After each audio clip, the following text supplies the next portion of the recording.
Hello, and to whom this may concern, ow, make sure I'm not sitting on the folds of this Oodie. Back in the Ood. Yes, this is the replacement Sunday chill stream that did not happen yesterday because of work and a little bit of exhaustion. There was much sleeping being had. Didn't even get to shave. Yep, so I spent most of the last 24 plus hours asleep since last night.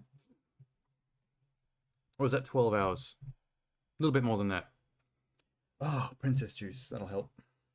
I'm still weirdly exhausted. It's one of those things where, like, you're so tired you need a shitload of sleep, but then after getting a shitload of sleep, you still feel tired.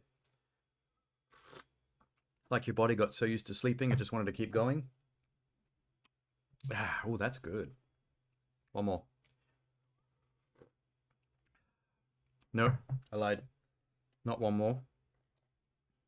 Let's get some cookie in there. Oh, that's the ticket. Scrumptious. There we go. Don't drop it.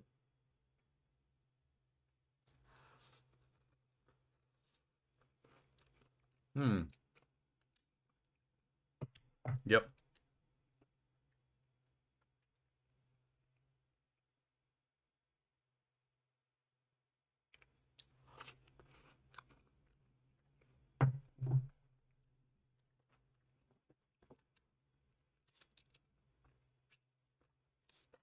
Okay. Just one. Just one. We'll salvage the rest.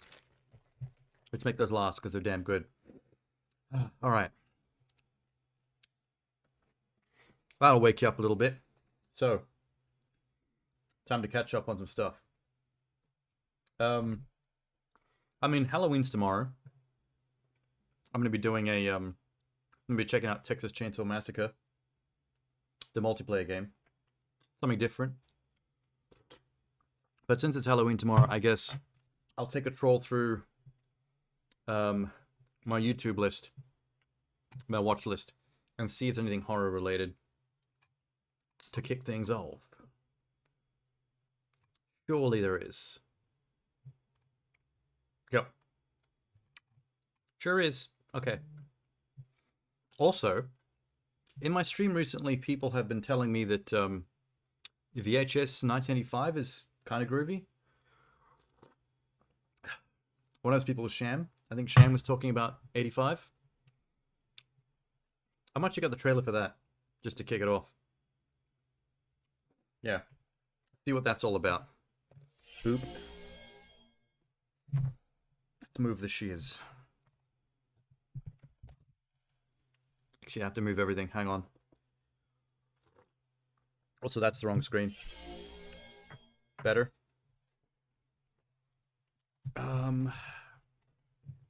Keyboard goes over here.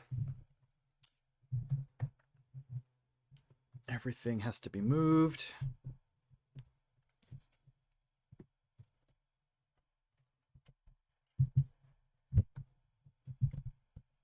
All right. Maybe recline slightly. Right, we're reclined enough.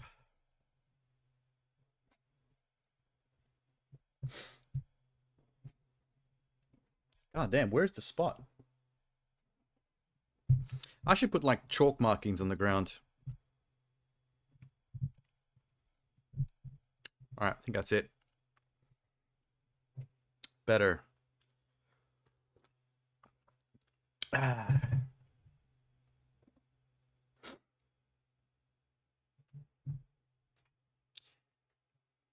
pretty sure the audio is selected properly. I'm not going to bother to doom test. Don't feel like it tonight. Get a headache.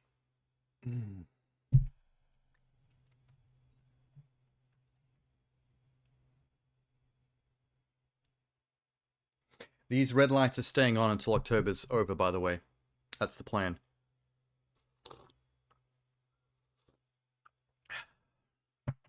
Okay. What do we got? 1985, that's right. That was the plan. I think I've only ever seen one VHS movie, and now I can't even remember which one it was.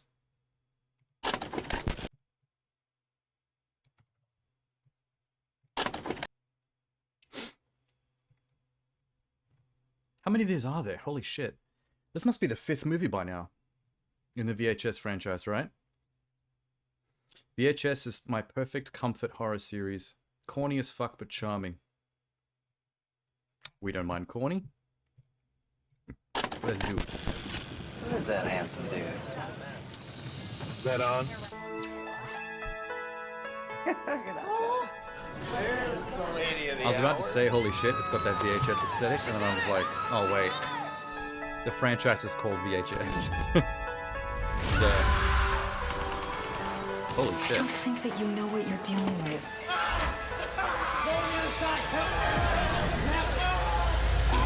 The monster. Why don't you just tell us where you got these videotapes from? Tell us what they are. You should just watch them. Blair Witch basement. If you ever find a Blair Witch basement, don't take the VHS tapes. I love the 90s aesthetic though. The neon shit. I'm guessing Shudder just owns VHS now. I'm pretty sure the first 2 VHSs back in those days were just movies. But now that they're knocking off cheaper versions of it, I think it's all Shudder. They must have bought the rights to the franchise just so they can pop out this stuff. Phantasmagoria. Huge flashback. Anyone remember Phantasmagoria? Fuck's sake. So horrifying for its time, but I bet it'd be hilarious now. I remember it having some nasty gore. By 90s standards for a video game. You have to keep adding that disclaimer. VHS.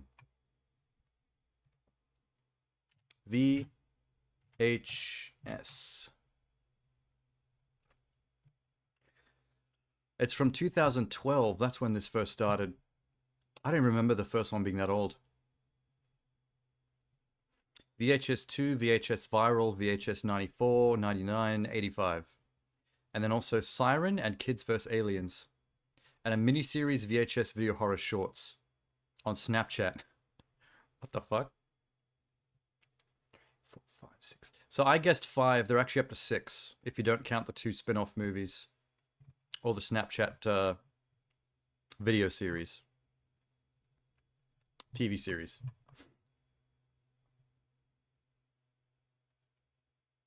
So when did they start coming to Shudder?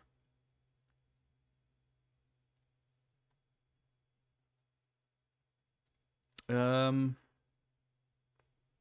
was 3. Okay, 1 and 2 were... 1 was cinema. 2 was VOD. 3 was also VOD.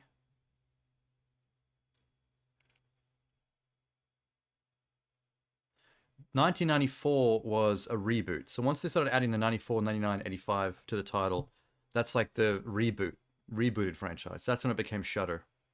So if it's got the year in the title, it's a Shudder reboot. If it's one of the first 3, 1, 2, or Viral, it was cinema, and then I guess only the first one was good enough for cinema. The 2 sequels were straight to VOD. Bargain bin shit. That's probably why the franchise died and needed rebooting by Shudder.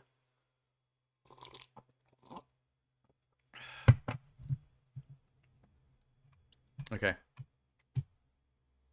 I should figure out which is the one that I saw. But that would probably require me watching a couple of them until it clicks. And I don't know, man, if I'm in the mood. What else have we got?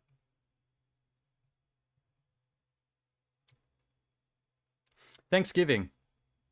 Thanksgiving's another horror movie that was set for release this Halloween season. I missed all the trailers for it. There was a teaser a month ago. There was a proper trailer 3 weeks ago. I'll grab them both. See what Thanksgiving's all about. I know that there's a Grindhouse trailer in the box set for Tarantino and Rodriguez's Grindhouse collab, but I don't know if it has anything to do with that me just move forward. It might just be a coincidence.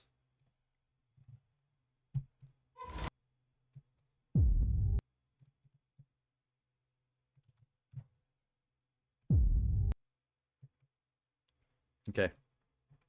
Is it, wait, is it Rodrigo? No, who made the was it Eli Roth? I think Thanksgiving was Eli Roth's trailer. Oh my god, it is Eli Roth. Directed by Eli Roth, written by Eli Roth and Jeff Randall. So he literally did take his... Okay, that changes things a bit.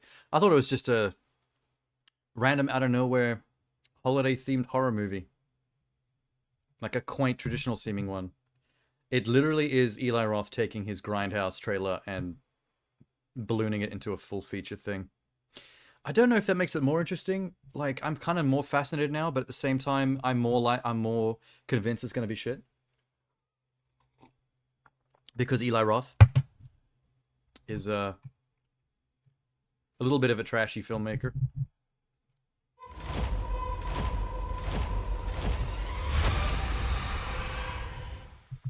I'm so curious as to, like,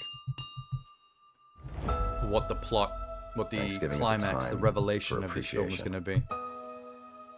That makes it interesting. It's time to remember our many blessings, to celebrate with the ones that we love the most. Like, how do you justify random Thanksgiving guy killing people on Thanksgiving? Together. Like, how do you make that interesting? Who's the guy under the mask and why is he doing it? That's the hardest part about making a horror movie like this. Holy shit.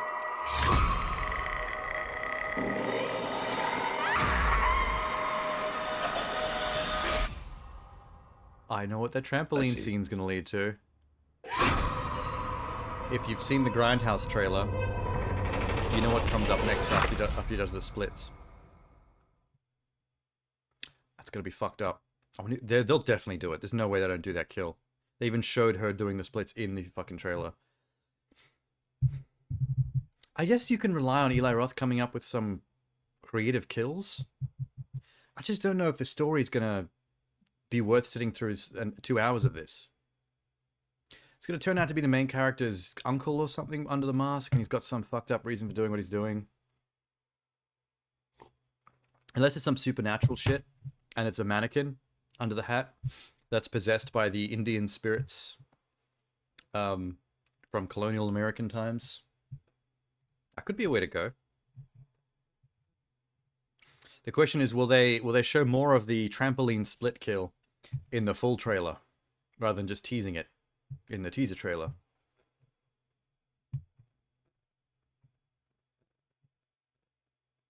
White meat, dark meat, all will be carved. I remember that line from the Grindhouse trailer. It's a shame that the full feature film isn't going Grindhouse. I think he missed a step with that. Why did he make it just a normal movie? Should have kept the trailer voice. Should have kept the old school 16mm aesthetic.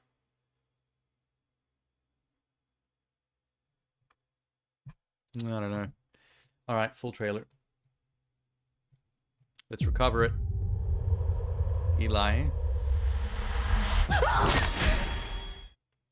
Were those things you hold the corn cob with on either side? So you don't have to actually touch the kernels. My needs are small, I buy them all at the 5 and 10 cent store. Oh, I've got plenty to be thankful for. Whoa. Oh, is he gonna turkey stuff somebody alive? I used to love this town. Until what happened that night. Tomorrow's Thanksgiving. And I'm tired of really? pretending like everything is normal and it's not. I want things to go back to normal too. So they're riffing on the Black Friday. Thanksgiving is an institution. Okay, hang on. That's already something that has been done in more than one Christmas movie, including that Krampus film. Basing things on deaths that occurred during a Black Friday riot / stampede. I feel like doing that for a Thanksgiving movie is a little cheap. It's not original anymore.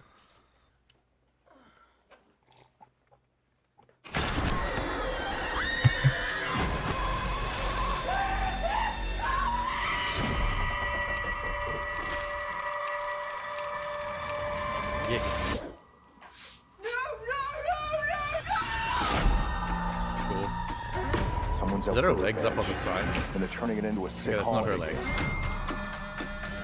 This is weird. We're all tagged, and our names are at the table. But why us? Definitely a personal thing.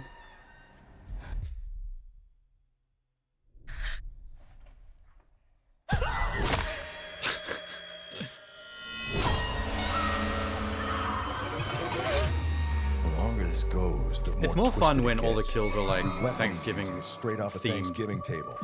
I don't Like want the to corn spend my cob life things. looking over my shoulder. We need to stop him.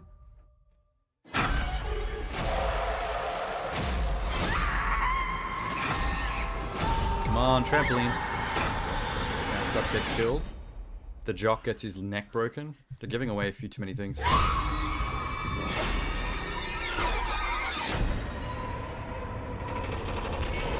It is going to be a very happy Thanksgiving. Is that her that was just talking? And that? Oh. Let's see. We know now how half of the people in that movie die. Yeah, they didn't show more of the trampoline kill, but it better be in there. The teaser would suggest it is, but they're being coy. I feel like that's one you could show though, because it gives it away in the old Grindhouse trailer. So why keep that one a secret? We already know about it.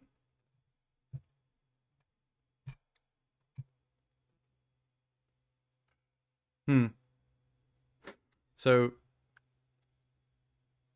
is it okay when she's on the table, being prepared for the oven, like they showed at the beginning of the trailer? I'm wondering if he turkey stuffs her, because is that too fucked up? Like, is that idea a little bit over the line? Because shoving a bunch of vegetables and turkey stuffing before putting her in an oven, that might be a little too edgy. I know offensive is not really a issue for horror films. Like, that's kind of the whole point. You want to disturb people, but at the same time, it's like, I don't know, man. Is it possible to cross the line? In a horror movie, I mean. I've seen a Serbian film, and I've seen 2 of the Human Centipedes. And while Human Centipede 2's got some really edgy shit in it, and Serbian film was banned from Australia for a reason, at the same time, it does make them more effective as horror films, because it does make you feel something. Specifically horrified. It's hard to horrify with a marauding creature, a monster, or a serial killer, because it's not... I think to horrify, you have to do something off-putting that people don't want to actually look at. Conceptually, you have to cross a few lines. That's when people like are truly horrified when watching a movie. Being scared because someone might stab, a serial killer might stab somebody, is not really horror. That's just tension. But do you really care? You don't really care, because it's an actress. No one's actually in danger. Conceptually, you need to gross somebody out. You need to get under their skin. This was intense. Really? I mean, I guess kind of, if you're depicting the oven baking very upfront and realistically from a gore perspective, then I guess that could be pretty intense. Nobody wants to burn to death. What is this Spore horror movie AI trailer? Idris Elba, Jason Statham. Excuse me? Did they actually use AI to make a movie trailer? Check this story out. A massive asteroid the size of a 3-story building is expected to pass the Earth. Doesn't look like AI. This just looks like stolen footage. That looked like AI.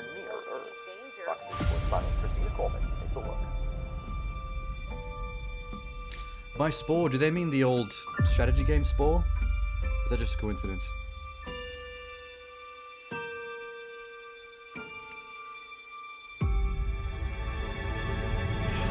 Yeah, fuck.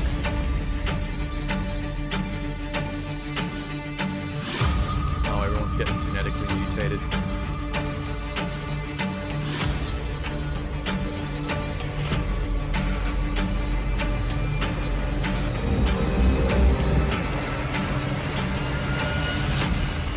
It's very obviously AI, but the movie it's coming up with is actually dope.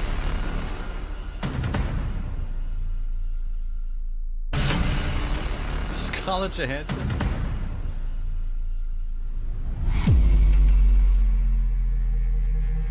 Spore. Okay, cool. I don't know why I clicked on that. Hi, Jeannie.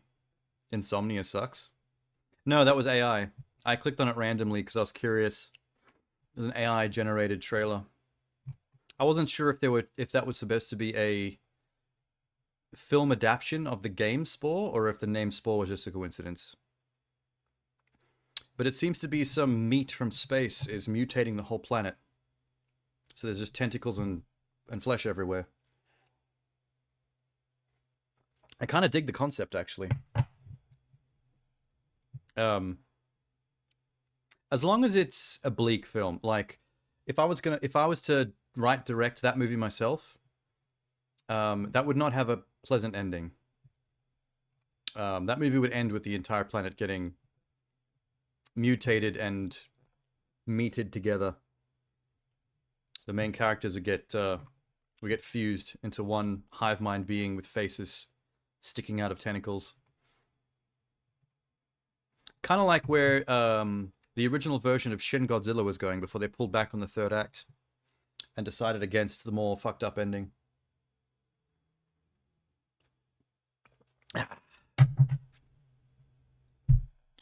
Could have been a real movie with AI-generated trailer. I mean, nothing in the trailer was real. Hang on, let me just check the description.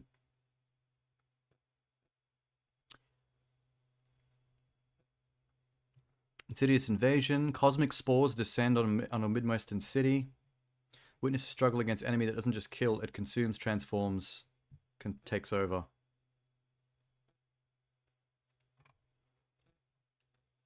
No real explanation in the...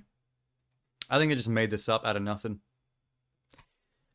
You can kind of tell how a lot of the shots... you know how they, when they make AI-generated imagery, there's this video technique for making it look like it's moving, where the background kind of shifts, while the head in the foreground just slightly moves, or the eyes slightly move. It's like the entire trailer is basically just that technique on every single image shot. I'm pretty sure everything is invented, though. I don't think there's any real... Although... Is anyone thinking of making a Spore movie? The wiki would know. Oh, cancelled theatrical film. 20th Century Fox and AIG announced the development of a Spore film in 2009. The adaptation would be CGI animated, created by Blue Sky Studios and directed by Chris Wedge. It was in development hell, and after Disney purchased Fox, Blue Sky announced they would be closing down. The film was gone ever since.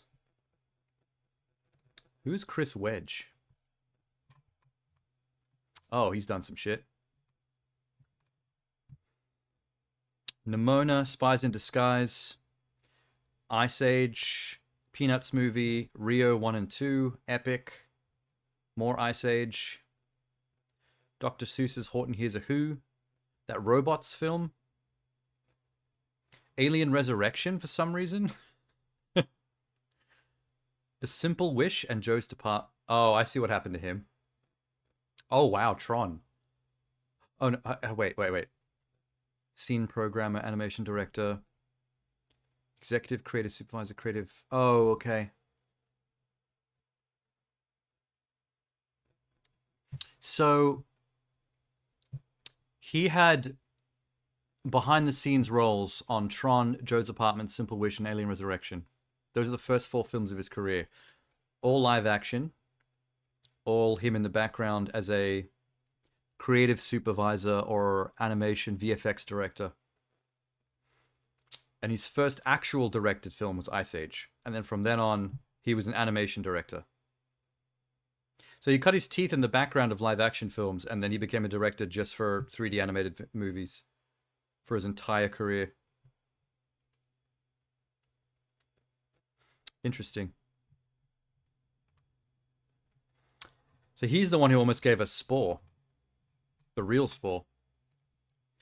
I wonder what that movie would have been like, though. It wouldn't have been the one we just saw, the AI one. It would have been a family-friendly riff on evolution.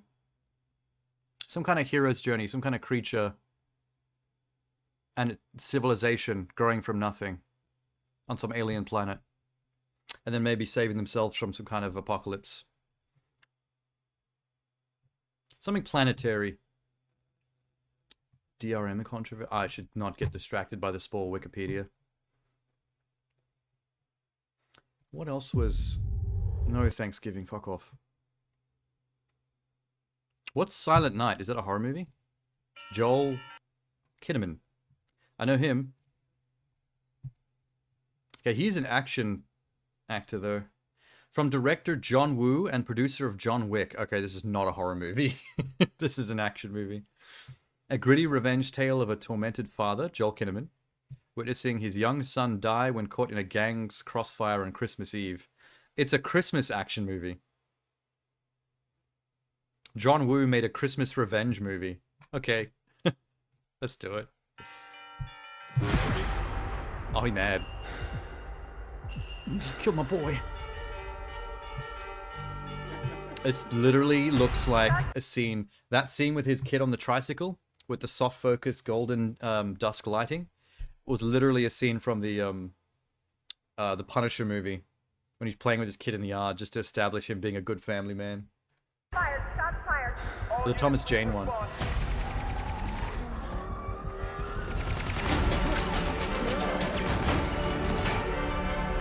Wow, it really is just a gang gunfight.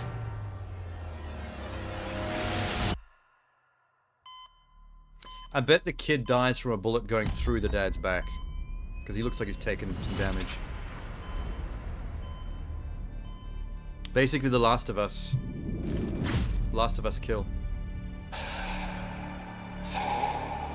Oh, he took it through the throat. Hence the title Silent Night. So Joel Kinnaman has to basically act this entire film with his face only. No dialogue required.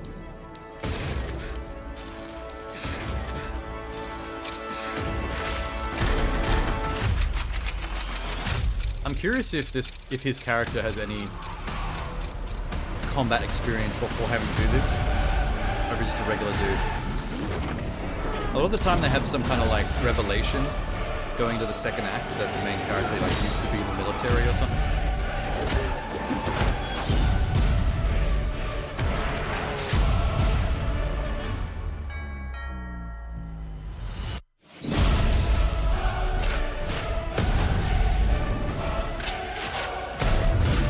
Oh shit. Nice. The sawn off, doing some work.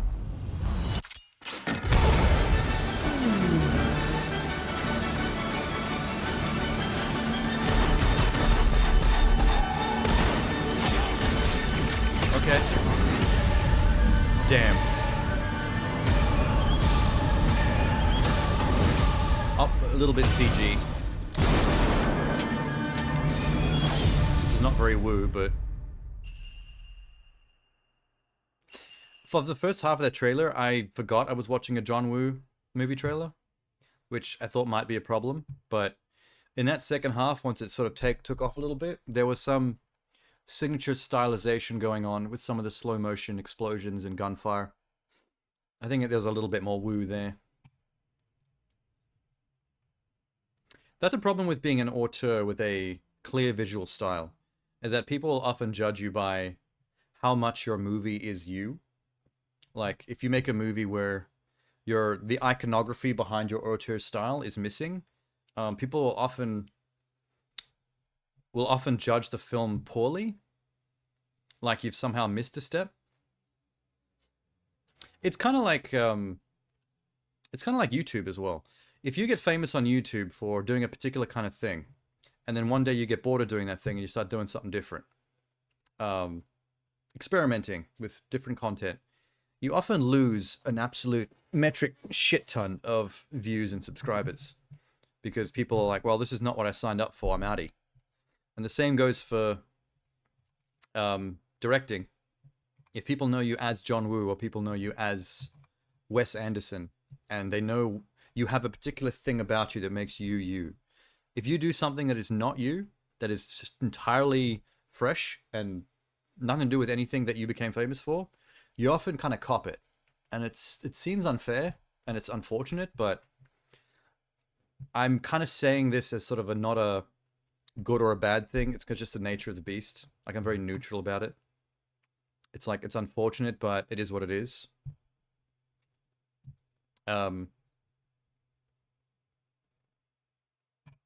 Yeah, did I even have that on my list?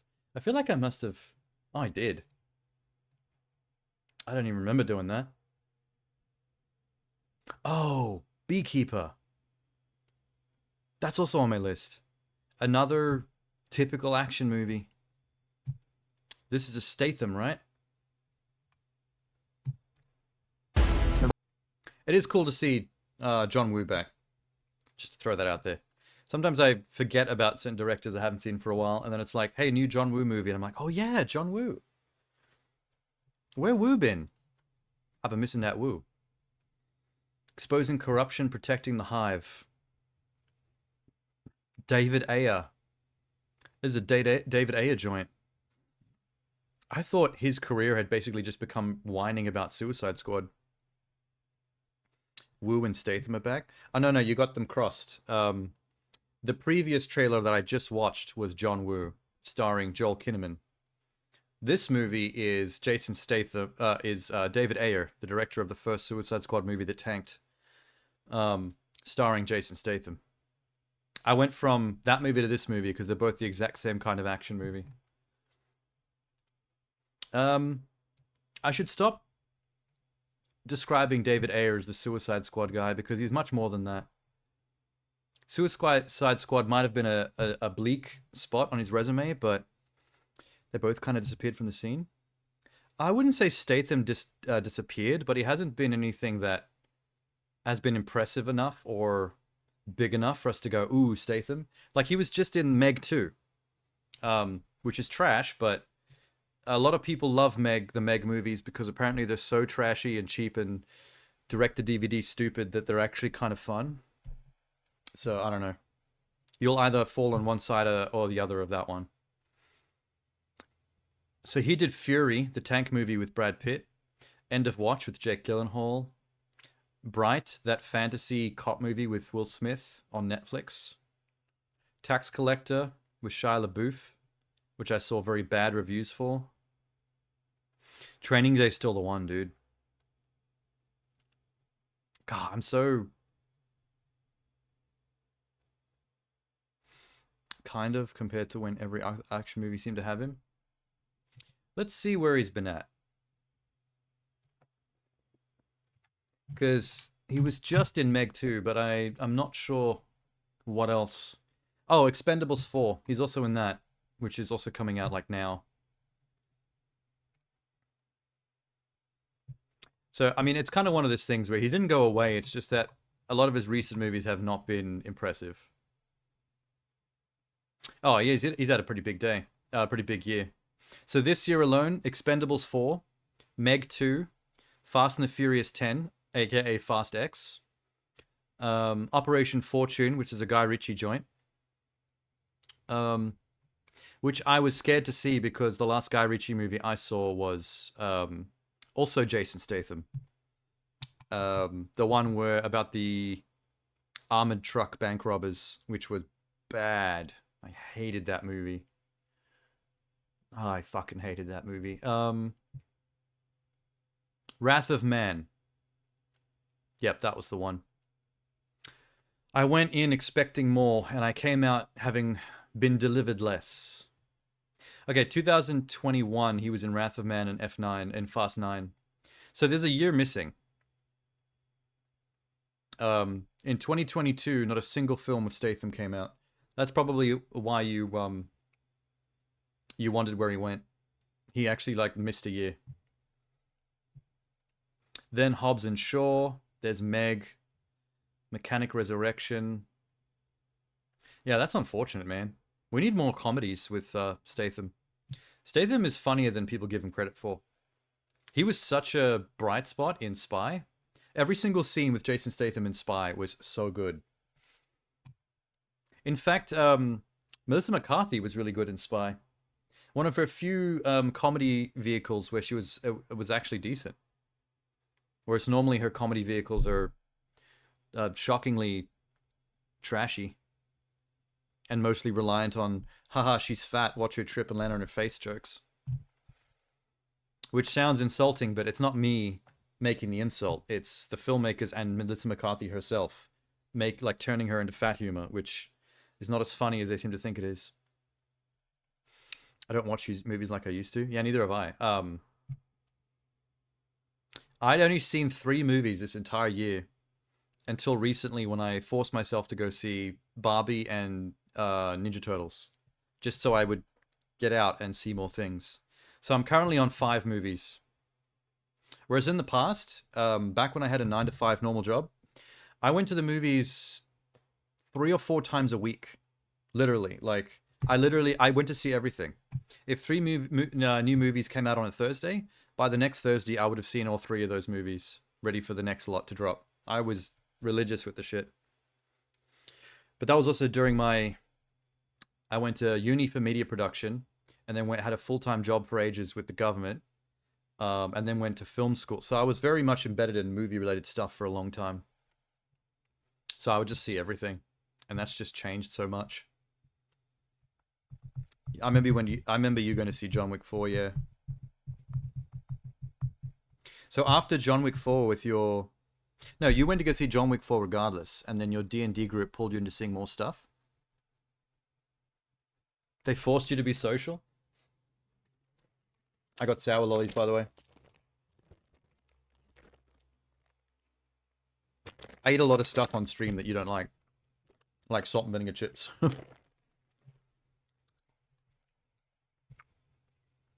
It's snacks, man.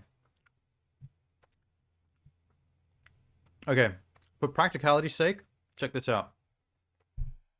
If you're gonna snack while doing stuff like this, I find that snacks that give you a bit of a buzz tend to be better, because I want to stay awake and energetic and doing this streaming thing, right? So salt and vinegar chips having that vinegar kick, and Sour Patch Kids having that sour kick. It's all stuff that, like, keeps you wired. You don't like vinegar, it's so overpowering I can't taste anything for hours. I mean, I'll agree with vinegar being overpowering, but I've never had a can't taste anything for hours issue with it.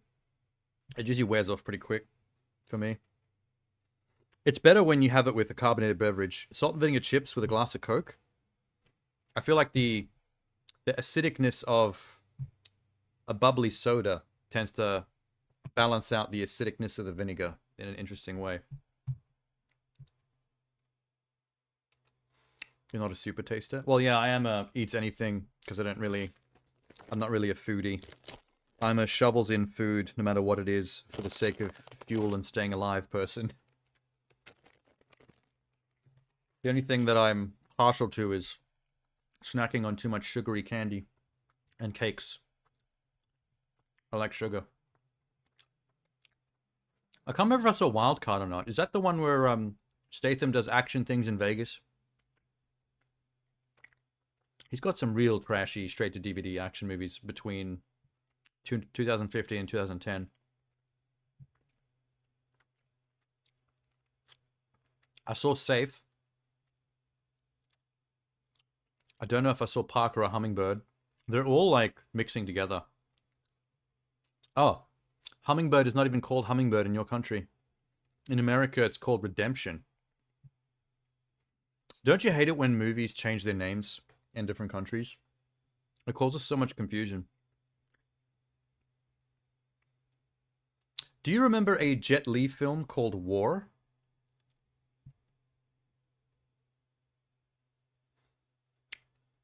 A doctor in your area diagnosed your nephew, and your brother-in-law went to him to find out if he's on the autism spectrum. I think nowadays most of us on the autism spectrum. It's an epidemic. Although having autism does explain a lot about a lot of people. Why did I bring that up? Oh yeah. There's a movie called War with Jason Statham and Jet Li, I think. That is not called that in America, in Australia. And it caused me and my friends a lot of confusion for a while.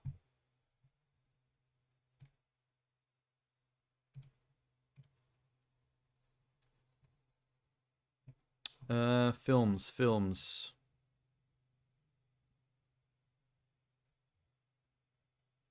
No. Jet Li and Jason Statham. Here it is. Remember this movie? You can't even see that. Can you see the poster? Can't even zoom in. What the hell? Yeah. This is not called this in Australia. In Australia, this movie is called Rogue Assassin. And for the longest time, there was a lot of confusion and misunderstanding and arguments between me and some other film school friends of mine. The One and the War were awesome. I loved The One back in the day. It's very cheesy, but especially by today's standards, I don't think that movie would have held up as well. But for the time, I went to it not knowing what I was getting into, and it was a lot more fun than I was expecting. It was pretty cool. That was the era of Jason Statham and Jet Li getting combined in movies a lot. And I don't know why. Well, they suddenly became best friends. But yeah, in Australia, that movie is called Rogue Assassin. And I hate it when they do that. Oh yeah, I've got Unleashed on Blu-ray. Unleashed was great too. That was a was that a Luc Besson?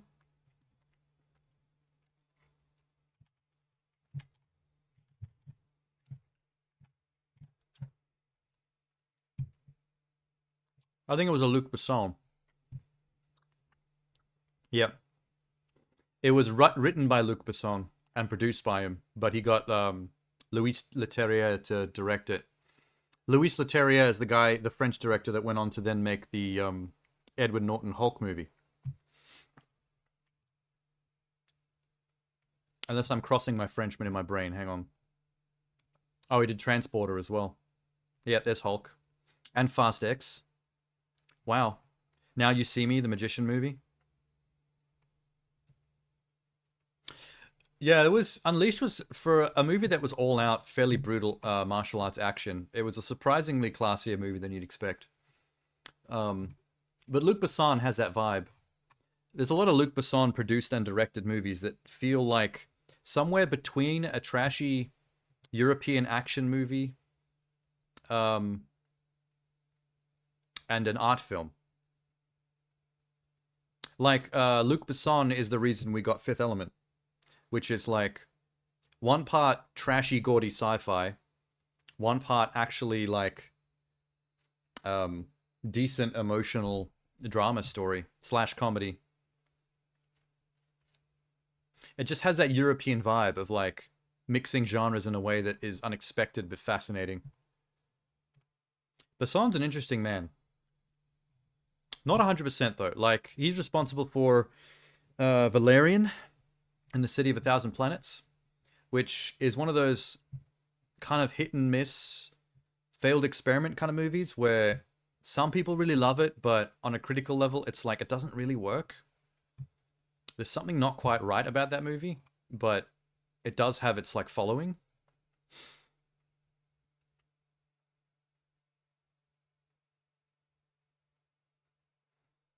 You have way more typos and you tune everything out. Yeah, I've been noticing that when I type words, I've been flipping letters a lot. You know when you speed type? I used to be much better at it, but nowadays I seem to be like doing this weirdly dyslexic thing where a lot of the times I'll speed type and the words are correct and the letters are correct, but letters will be flipped. I'll reverse things, even though it felt right when I was typing it. That's concerning. I'm probably going to end up with some kind of weird brain disease or Alzheimer's or something. That's definitely how I'm going to go out.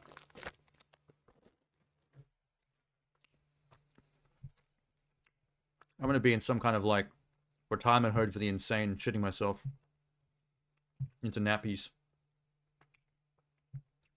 Warriors Gate. Brick Mansions?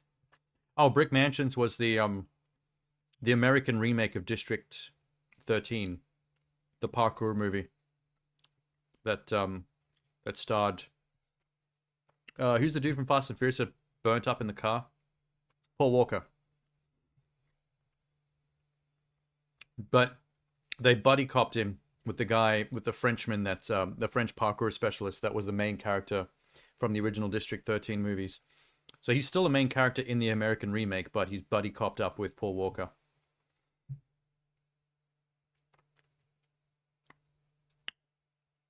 There's Valerian.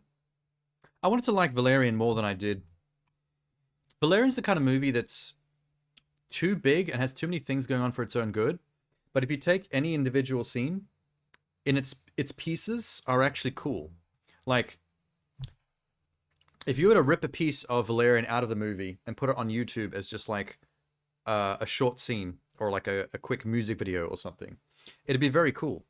But the sum of its parts doesn't really make for a good movie. It doesn't all fit together in a way that works or makes sense. But it's still hard not to like individual pieces of the film for themselves. Like the we're getting old. I've been having that fear too. I wouldn't say it's a fear, more of an expectation. I'm somewhat ambivalent about my own fate. I mean, we're all gonna die regardless. It just depends on how and when. That's the only question. We can go out tomorrow in a car accident, or we could live to be 90 and suffering in our own decrepit body that has failed us. No matter what, it's not going to be pleasant. So, I don't know, enjoy the ride while you can. It's either going to be sudden, it's going to be gross, it's going to be painful. It's going to be either one of those things or a combination of multiples. It's a massive roulette wheel, that one. We had an uncle who died from Parkinson's. Yeah. It's almost a question. It's not even a question of am I going to go out in a way that's good or bad. It's going to be bad. It's just a question of what bad. Sometimes the horrible tragic accident way of going out is one of the better ones, because at least in that sense you might suffer like mere seconds worth of severe pain and then it's over. Whereas other more natural, more common ways of going out, you suffer for an extended period of time, which it's probably not as good. It's not death, it's living with something like that. Yeah, people who go through Alzheimer's have that problem. It's like, yeah, you're alive, but you're a constant fear and suffering because your brain is failing you and betraying you every single second.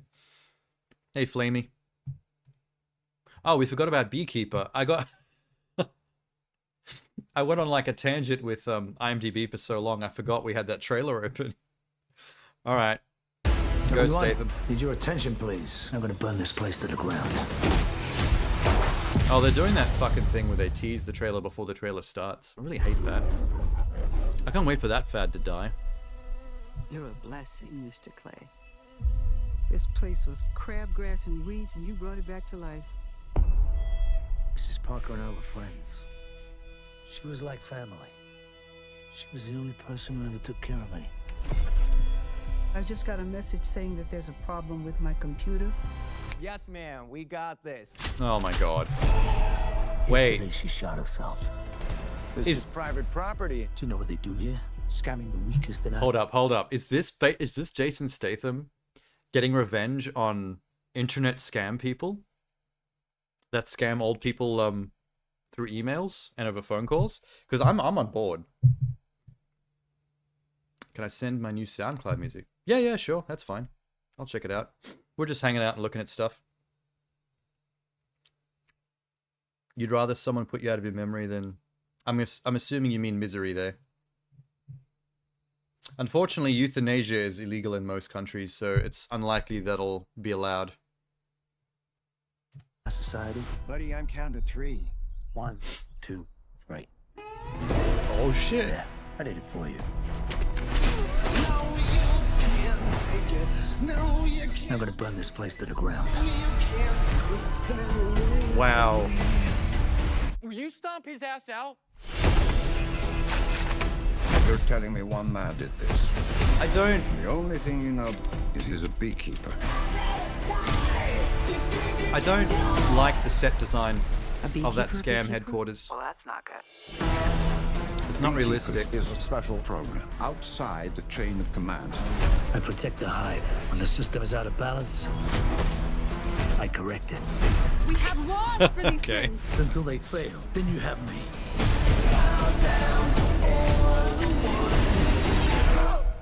My fingers. He cut him off. Oh, what the fuck, bro? Who is this weasel? Don't move. Because these scam departments aren't run by like rich little white boy weasels either. Oh, he's fucked. It's usually some dingy office building with This is just much a bunch bigger of than a Indian little call fishing center people. scam. I don't know why they made it so fancy and high end in this. The money's going all over the world to people in finance, Whoa. even government. You are a problem. That was so loud. I'm a problem. No way he's coming here. I'm sorry about the I figured I'd give you 5 how loud that was. Somebody detain this guy.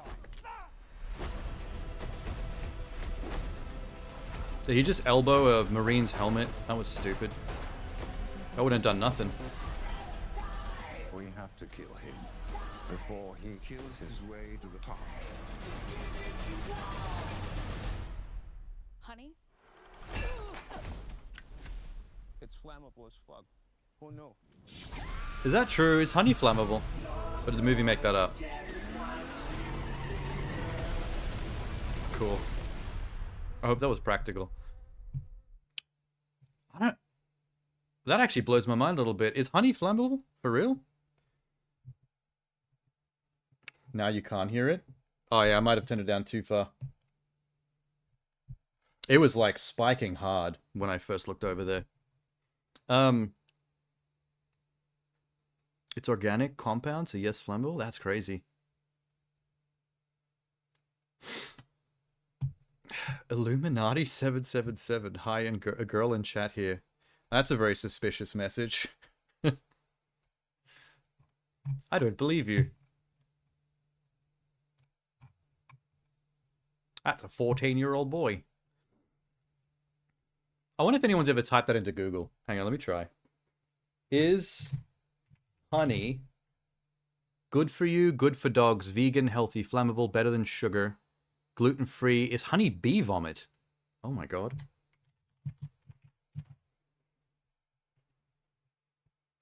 Dig the tip of the tissue with honey, light it, and see if it lights up. Pure honey is flammable, but if the honey is impure, it will not light up as it contains moisture. Oh, so it has to be pure. So the honey out of the jar in your cupboard is probably not flammable because it's been treated. It's been turned into a product. But if it's directly out of the hive, directly from the bee vagina, we can set it on fire. That means we can just set beehives on fire mad easy. Not that we should, because they're like endangered and shit.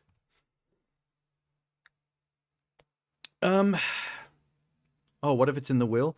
No, you can't put illegal activity in a will. Like if in your will you're like, I want someone to kill somebody else, or I want my nephew to rob a bank, like it doesn't make it legal because you put it in the will. Also, wills are only enactable once you're dead. Like, you can't put in your will while you're alive that you want someone to kill you. Because even if it's in your will, the person that euthanized you would go to prison for it. You'd basically ruin their life. Living wills are a thing. Well, that's weird. The whole point of a will is to provide a series of instructions as to what to do with your assets when you're dead. I don't know what the point of having a living will is. Anyway, let's have a look at Flamey's SoundCloud then. I do love the idea of a movie purely about revenge against call centers, but I feel like that movie's taking it too far. Like, there's way too much going on in that film. I want it to just be about someone going after call centers. Keep it pure. Take your glasses off for 5 seconds, please. Nope. You're being mad suspicious, Illuminati. What the hell's going on with you? Alright, now take your pants off.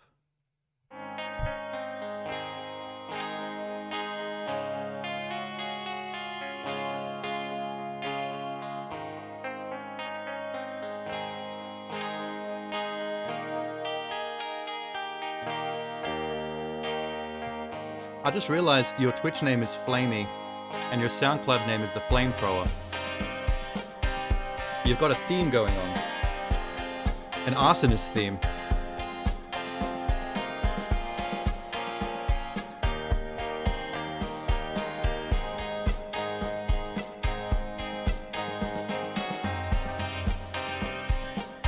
Song is super loud. I'll dip it by one.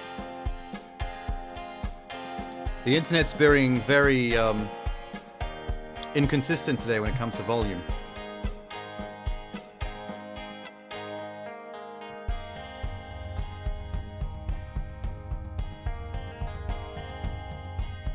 Oh, the description of wills. You get that off the internet. Oh, so the point of having a will when you're alive is so decisions can be made on your behalf if you're no longer able to make it for yourself because of illness or incapacity. So you could be alive, but I guess something has to be wrong with you to make you not able to think for yourself anymore. Are you thinking of lyrics? Do they have to be combustion related? Do they have to be flame related? They have to be on theme.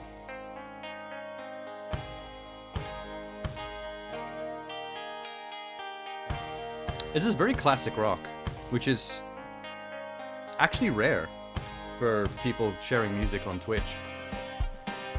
I'd say like 99% of music that people have made that they've had me listen to on Twitch has been like hip-hop. It's been like someone's rap.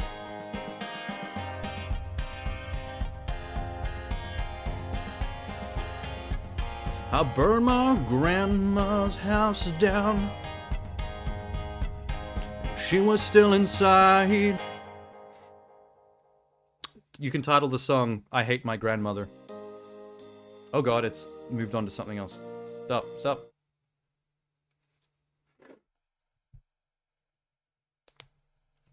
Old school rock. Yeah, it's pretty rare with people sharing music on Twitch. It's like it's always hip hop, or someone will make like a techno sounding track, but with the purpose of having rap done over the top of it.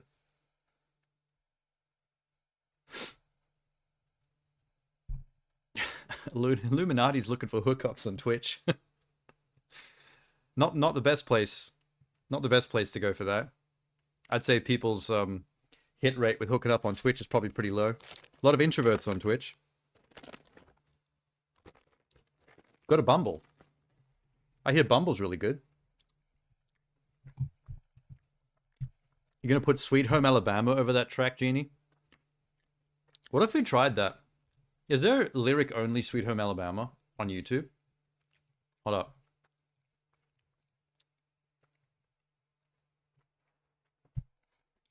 Wait, Sweet Home Alabama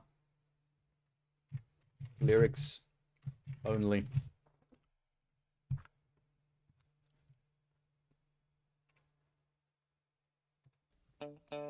No. Lyrics only. Damn it, it's bringing up nothing but karaoke versions.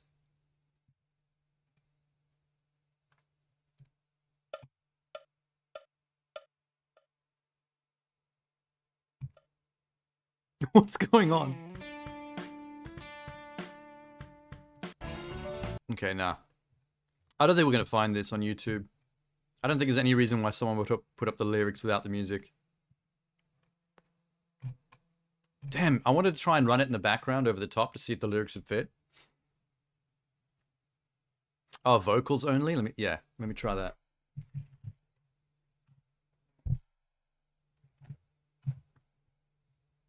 Holy shit, that might have worked.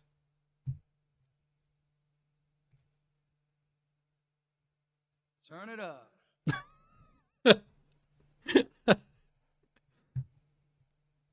It's called a mashup. Yeah, that's what we're trying to do. Big wheels keep on turning. Why is this funny? Carry me home to see my kin. Singing songs about the Southland. How are we gonna time this? I'm inside a family once again, and I think it's a sin. Yeah. Mashups keep both instrumentals? Okay, we're not doing that then. Turning. Wait. Let's stop it there.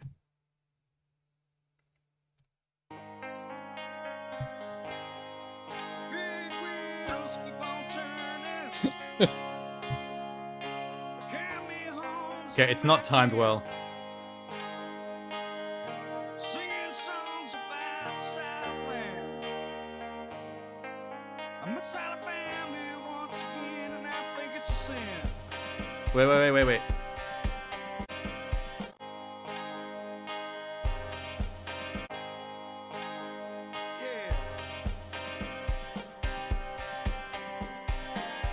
Where's the chorus?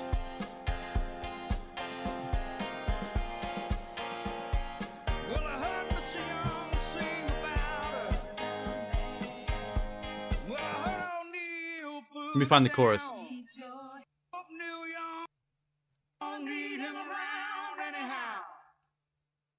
Sweet home. Yeah, here we go.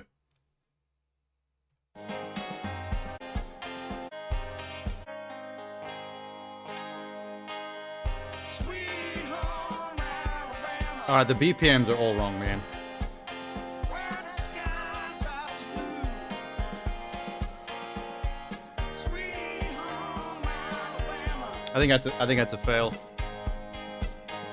The pace of these lyrics do not fit with the BPM of this song at all. It was an interesting idea. You could probably make it work if you took it into Audition or Pro Tools and actually chopped up the lyrics and fucked with it a bit. Like actually put some work into it. Overlaying them is not going to happen. Oh well.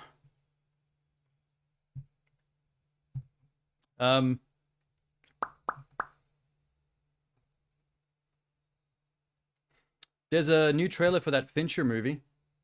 The one with Fassbender. We saw a teaser once before. Oh my god, I'm so keen.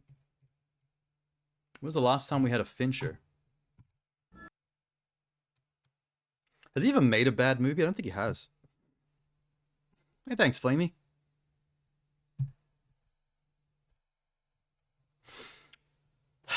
Thanks for the classic rock. Nice change of pace from all the techno and hip-hop. When was that? Hang on, let me just... David Fincher. Fight Club, 7, Gone Girl, Zodiac, The Dragon... What was the last movie he made? I don't remember. Like, at all. Has he been gone for a while? Yeah, where's his actual list of movies by? Filmography.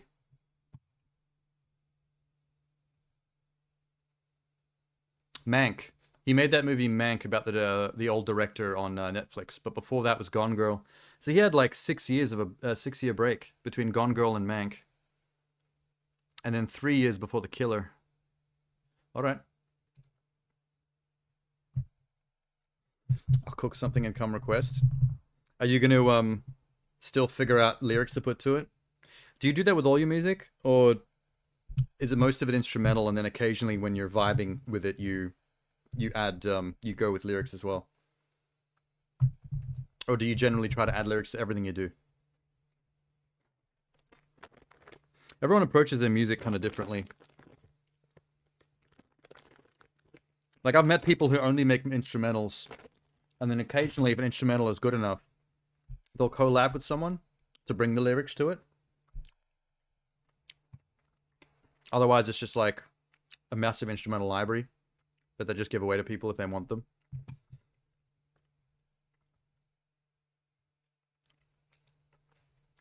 Other people will take like an entire year to work on one song, instrumental and lyrics, and will do it like a single.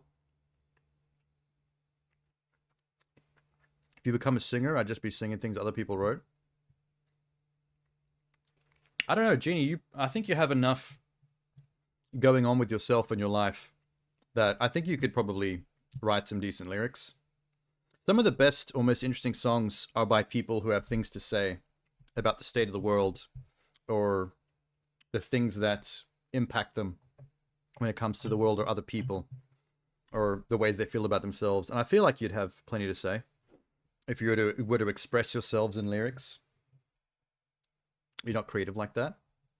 Well, there's a creativity angle to it, but it's not all about creativity. It's part creativity, part having something to say or express, which I feel like you'd have that part easily. It's just a case of, I guess, drumming up enough creativity to figure out a way to express it. To put it in a song? Yeah. I mean, like you said, there's some creativity required to match what you want to say to music in a way that makes sense or is meaningful. So that's the hard part.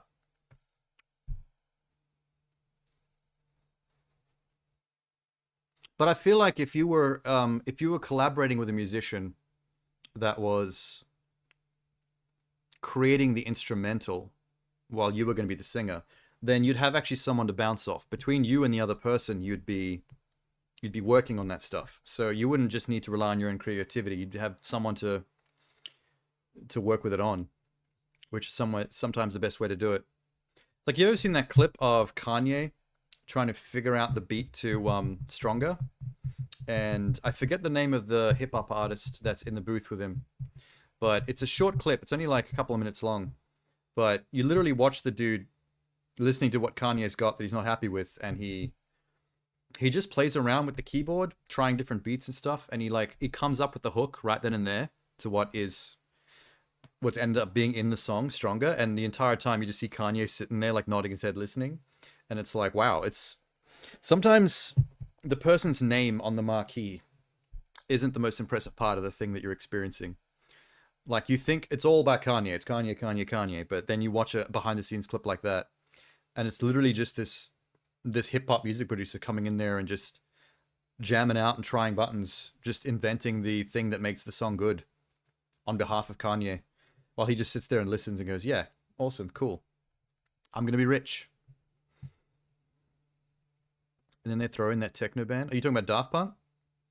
I mean, that's my issue with Stronger personally, is that when I hear it, it's catchy, but I struggle to like it because I know that the thing that I like about the song is Daft Punk, and it has nothing to do with Kanye and the rap lyrics he adds to it.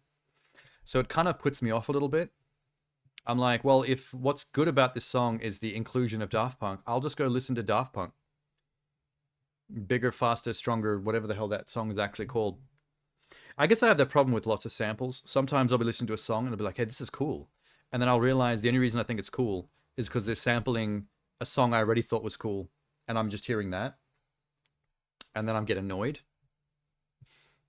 I feel like I've been bamboozled. I've been cheated into thinking a new song is good when it's not. It's just the old song that they're riding the coattails of. Oh yeah, the David Fincher trailer, Blue. I find music a useful distraction, a focus tool. Hey, look, music. Keeps the inner voice from wandering. We're just talking about making music and the power of music. Now it's being used to kill.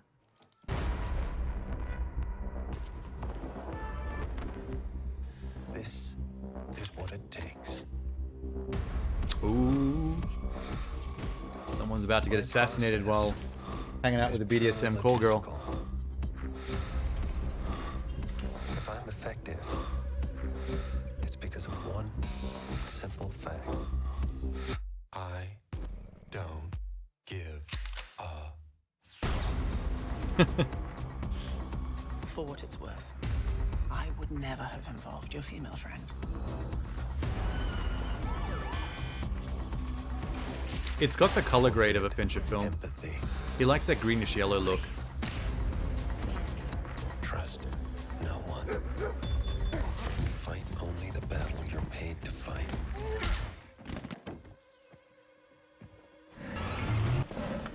Breathe. Breathe. Calm. Prepare to be excited. This is what it takes. If you want to succeed.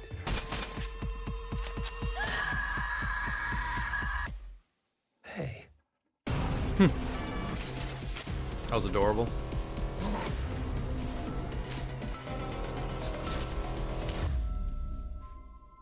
I love it how in every David Fincher movie trailer, you can see his history of music video directing. The trailers are always so tight and have a rhythm to them. It's nice. Who's the main actor? Michael Fassbender, aka Magneto from the newer X-Men films. How good is Fassbender, though? I can't think of a single bad Fassbender performance. Have you seen Shame? Shame is a very good movie. He plays a sex addict in that, who has a lot of familial trauma. He's a very broken person, and he deals with it all through his sex addiction in place of like real emotion. It's interesting. I love trans girls. I believe they are unpunished women, rewarded boys, etc. I have no idea even what that means. I can't even tell if that's a controversial statement or not. How intriguing. Unpunished women. It almost reads like poetry.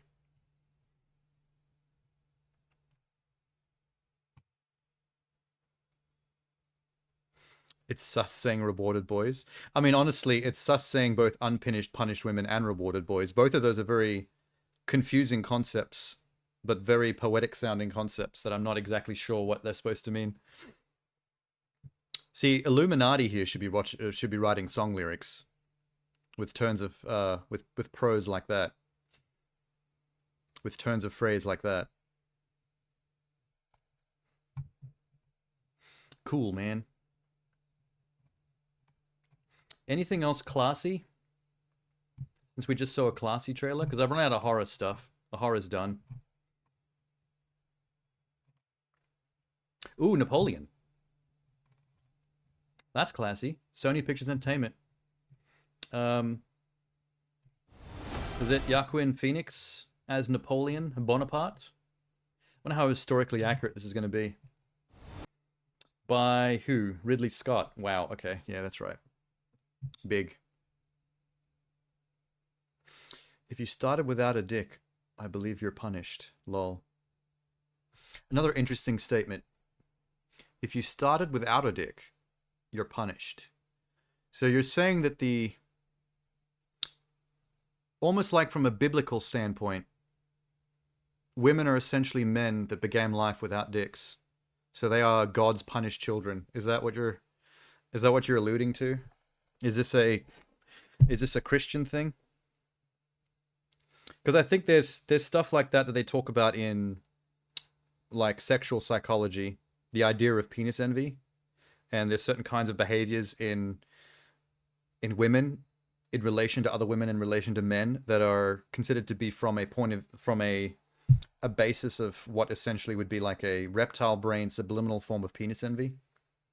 I remember talking about this in psychology in college, and I'm not really entirely sure where they were going with that. It's a bit of a confusing sexual psychology concept. It's all in that Freudian corner of things.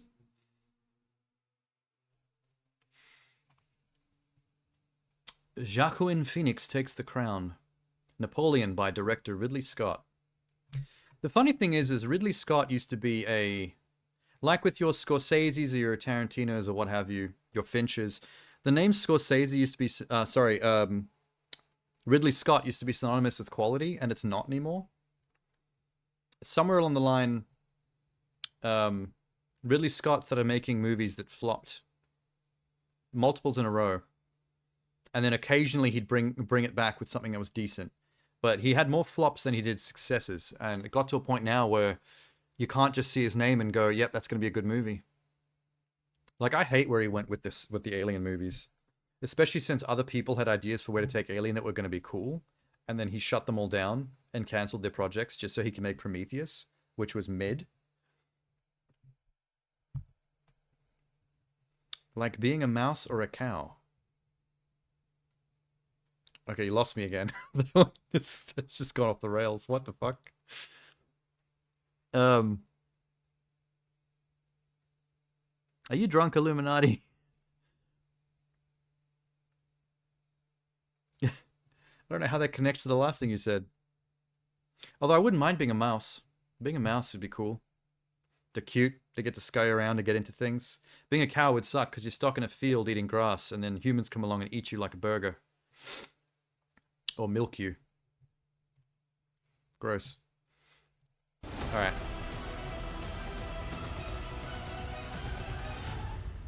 I'm guessing historically accurate epic. We are discovered. Good. Wait. Nice! It's a trap! Retreat! I wonder how they're going to depict Napoleon in this. Tragically flawed figure, genius general. Oh my god, the soundtrack. Those in power only see They brought Ozzy on the track unfit for higher office. for Napoleon.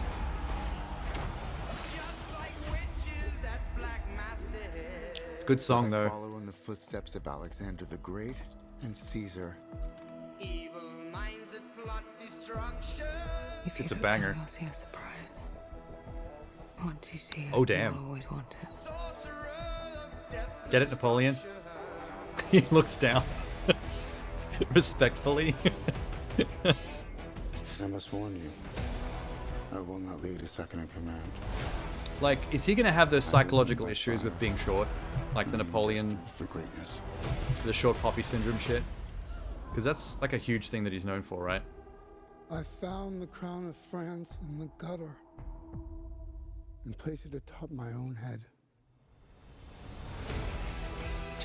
Alright.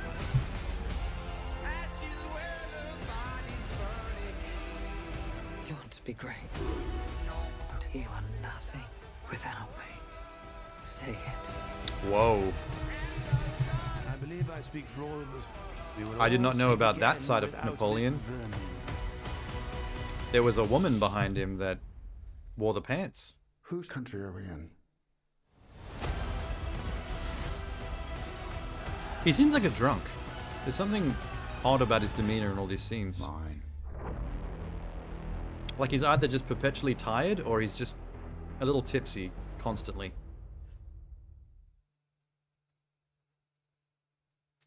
I think we're okay. What? As far as the film is concerned, yes. I think it looks decent.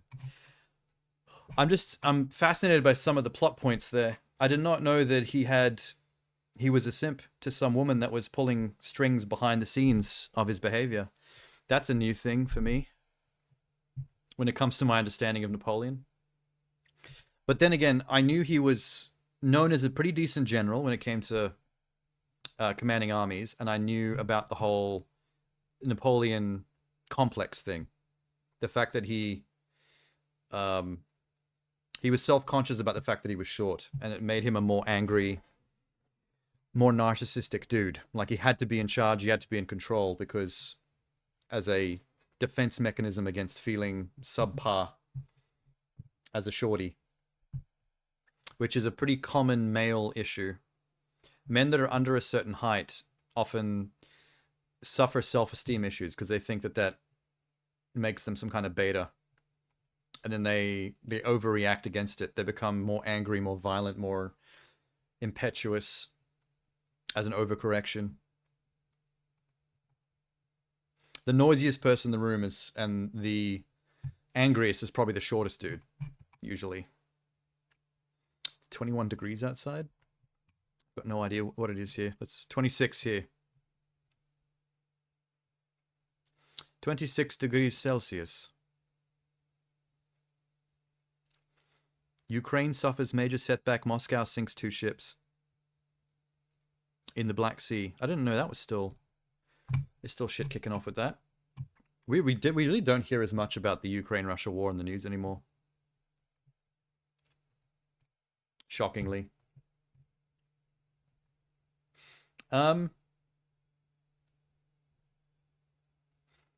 How about something DC? That's very different from 26 here. Well, you're Fahrenheit, right?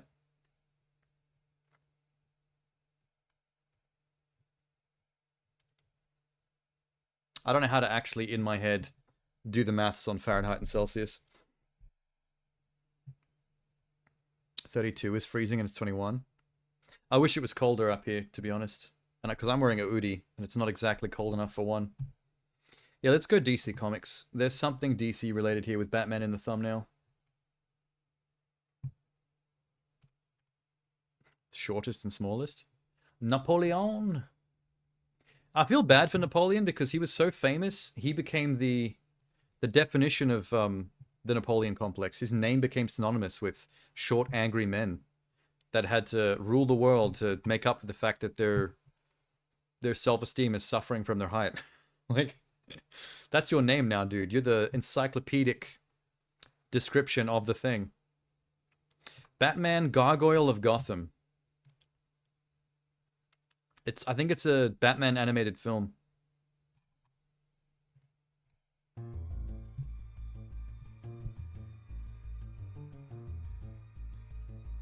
Classy. When you choose your shadow, it leads you to the abyss. Yes.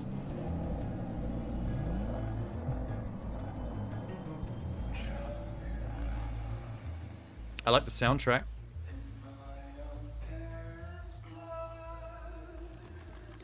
Why is his head so wide? Cool. I gotta be honest though, the 3D model for Batman in this looks like a Fortnite skin.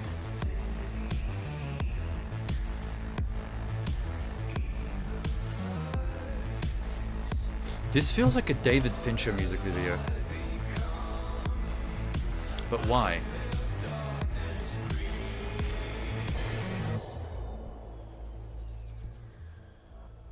Raphael Grumpa, Batman Gargoyle of Gotham.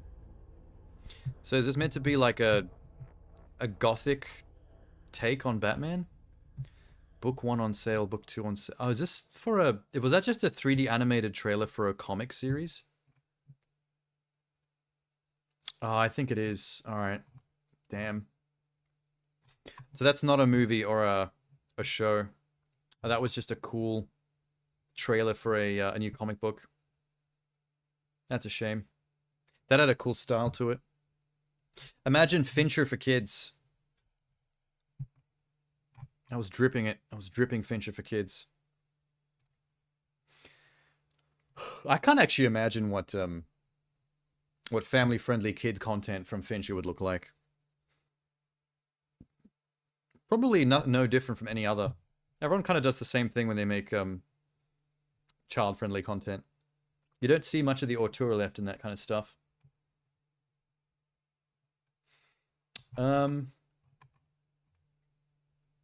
Oh, shit. Wait. Oh, there's a trailer for the Iron Claw from A24. Oh my god. This is going to be a good movie. I'll tell you why. Who's doing this? Sean Durkin starring Zac Efron, Jeremy Allen White, blah, blah, blah, blah, blah. Yeah, Zacky Poo's in it. Zac Efron. The man himself. No. This fucking movie. What are the brothers' names? Shit. Anyone in the comments mentioning it? This is a true story, by the way. Based on some wrestling brothers. The Von Erichs. Okay. That was it. Going all the way back to like the 60s, 70s, the Von Erich family are like a family of wrestlers. There was like I think there was like 6 or 7 brothers in this family. So the dad was a wrestler, and then every one of the brothers, including their sister, all became wrestlers themselves. Their family is tragic. Like, almost all of them but one, I think, are dead. Maybe 1 or 2. Like, early on, all the brothers were getting into wrestling, like every single one of them, all at the same time, and they were famous for being the Von Erichs. At some point, one of them died from some medical issue, and then the others despaired so much that almost all the remaining brothers, bar one, ended up committing suicide, like years apart. Months to a year apart, I think. So this entire family got essentially cursed. Like, it went downhill hard. And like, I mean, I know this is kind of spoilers for the movie, but it's based on a real life historical celebrity, like real people. So if you know who the Von Erichs are, you know how bad this is going to get. I just think this movie is going to be a class act.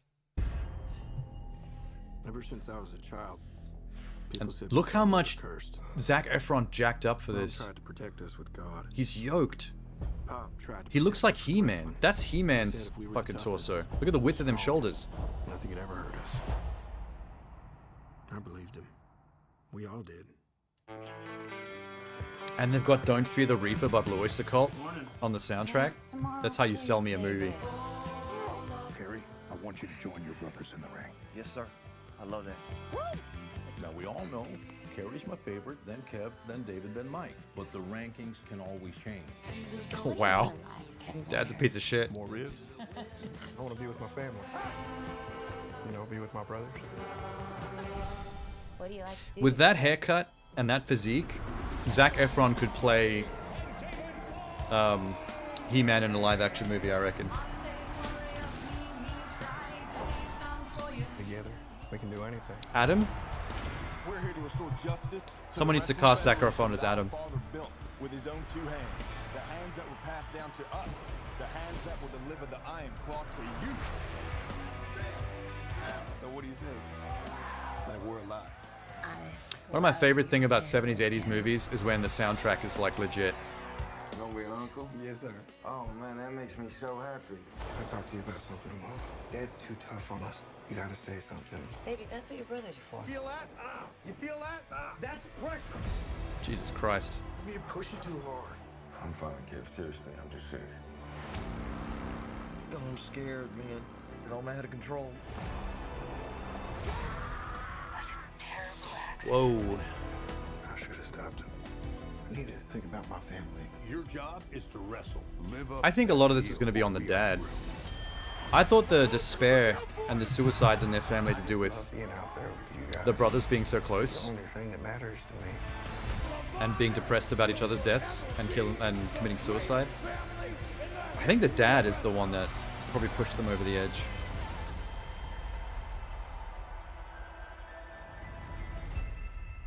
It's cool seeing Lily James in movies. I like Lily James. She was Cinderella in the live-action Cinderella remake. Also, I think she's also the female lead in Baby Driver. The girlfriend of the main character. It's gonna be a good movie. A24 is just unstoppable, man. How does A24 just like make so many bangers? They just don't miss. Whoever runs A24 and buys up the movies for them to distribute, like, they have impeccable taste. You have 2 sexy T-girls in chat, lol. I noticed. And one musician. Actually, he's probably moved on to go add lyrics to his song, to be fair. He's hard at work. Oh my god, someone said the same thing as me in the comments. Robodrome. Someone needs to give Zac that He-Man role ASAP. 100%. It's not just the physique, it's the fact that he's got the hair. Once you give him the bowl cut with that wide shoulder yoke that he's got going on, it's so Adam. You just need to blonde him up. You know, it would be a fun role to cast in a Master of the Universe live-action movie is Man-at-Arms. There's a lot of potential for the Man-at-Arms casting.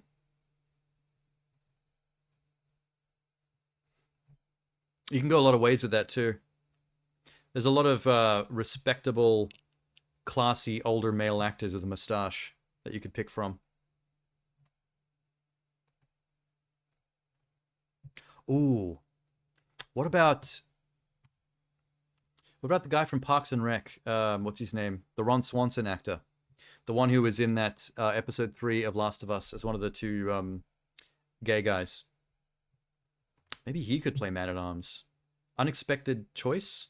Wouldn't be my first, but interesting way to go about it. Yeah, I can't wait for that movie. I'd go out of my way to see that.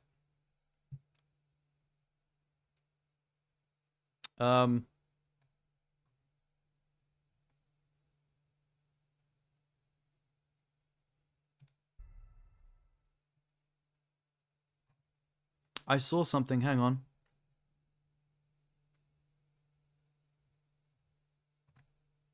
It's gone. There's a movie I saw popping up in a thumbnail and I've lost it. Maybe we'll stick with A24 because they know what they're doing. What about this Priscilla movie? Is that Priscilla of Elvis fame? Let me just check. Written and directed by Sofia Coppola. Dope. Starring Jacob Elordi. I don't know who they are. It doesn't say, but I think this is based on Priscilla Presley. Elvis's girl. I didn't know that she had a story worth telling, to be honest. Hi. What's your name? What? You like Elvis Presley? Do I? I'm gonna marry that bitch. Of course. Who doesn't? What are the kids listening to these days? Bobby Darin, Fabian, and you. Just what is the intent here, Mr. Presley? You got women throwing themselves at you. Why my daughter? Well, sir, I happen to be very fond of your daughter. Same. She's pretty attractive. She's much more mature than She's her gorgeous. age. 22. That's 22. She's bad at Don't maths. worry about it. We've learned something about Priscilla Presley. Black hair and more eye makeup. I don't know if I like it. She looks What do you amazing. mean you don't know if you like it? Is this gonna paint Elvis as a controlling toxic boyfriend? You know, there's a lot of rumors about you. I know during the Las Vegas part of his life, he was sleeping with a lot of groupies behind her back. Not even behind her back, honestly. She knew about I it. need a woman who understands that things like this might happen. Are you gonna be here or not? Oh shit. This is more dramatic than I thought it was going to be.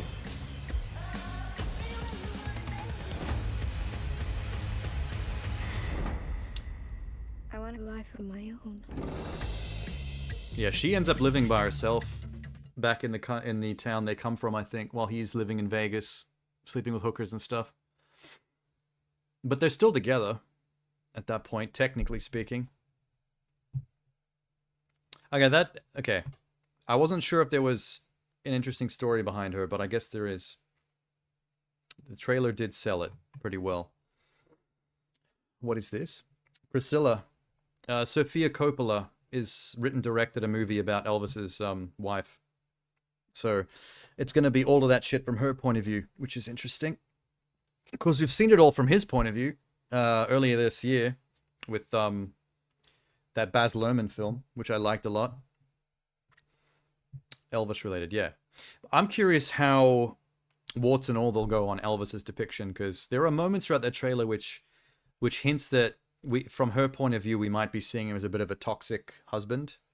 Like some of his comments and behaviors towards her in that trailer were a little bit sus. So maybe we'll see a slightly darker side of him than what even the Elvis movie this year did, the Luhrmann one. Because the Luhrmann one had some dark points to it. It's not like they just sucked his dick the whole time. But also, a pretty big chunk of that movie was focused on his manager being a piece of shit. So I guess that part of it we're not going to be touching on in this version, because that has nothing to do with her. Sofia Coppola is an interesting director. She's made some odd things that aren't really good, but they're interesting. But then she's also made some absolute, like, classics.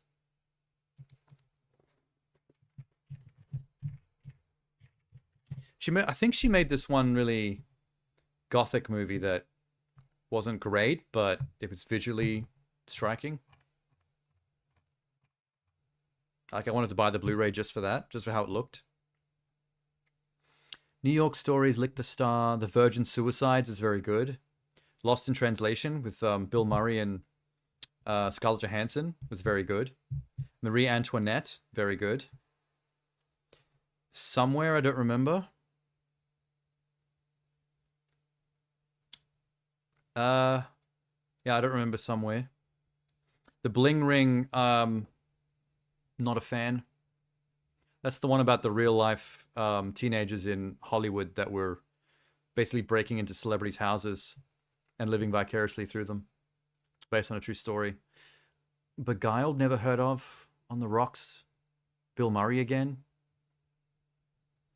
Fairyland and Priscilla both come out this year. Fairyland, A Memoir of My Father.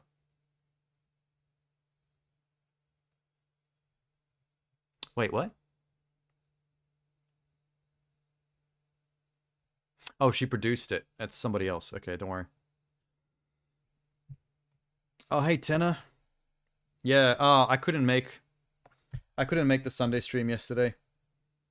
I had to do so much work that I was basically passing out. So I had to crash for like an entire day. I was actually in Jeannie's Twitch stream for a bit when I went to go get some breakfast. And then I came back, I was on like a 30-minute phone call. And by the end of it, I basically just passed out. I woke up to Jeannie's stream like on the screen still, but it was like finished. And I was like, oh shit. Oh, Jeannie, I forgot to mention this. At one point when I came back from breakfast and while I was on the phone call, I came back in the room while still chatting on the phone with somebody about work. And I happened to catch a glimpse of your stream that was still up on one of the monitors. And I saw the mommy. I saw the massive mommy that you were trying to fight. I just didn't make it back after that. I fell asleep on the floor in the other room at some point after that point. Twitch asking you to congratulate me of 1 year as a partner. You mean an affiliate? If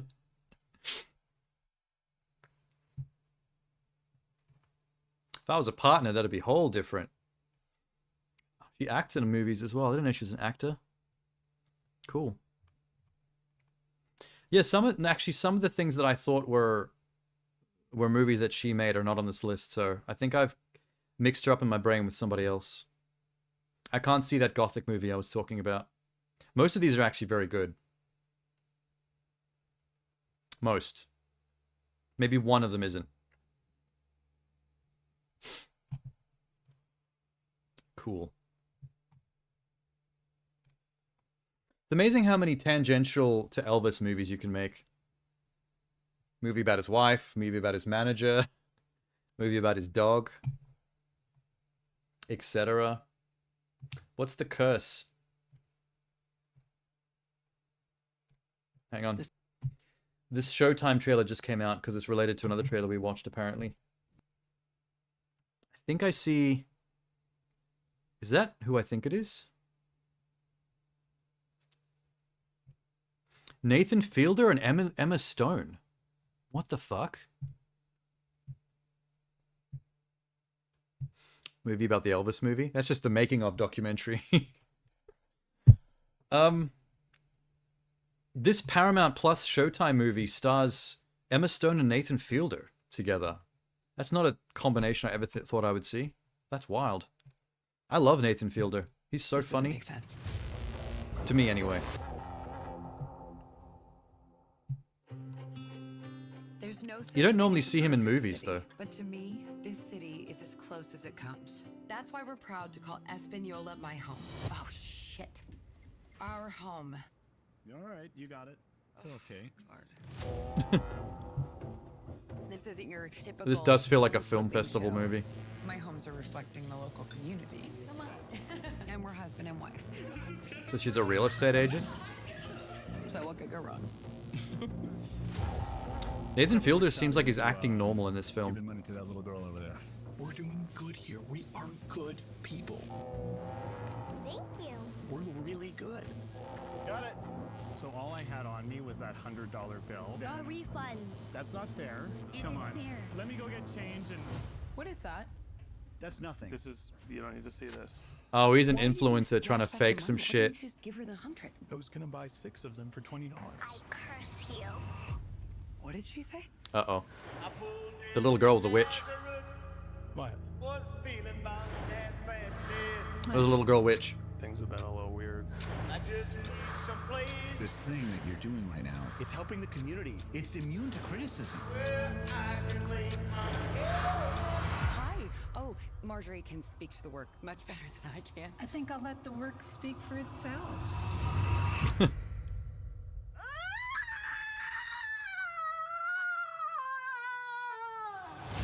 What is even happening?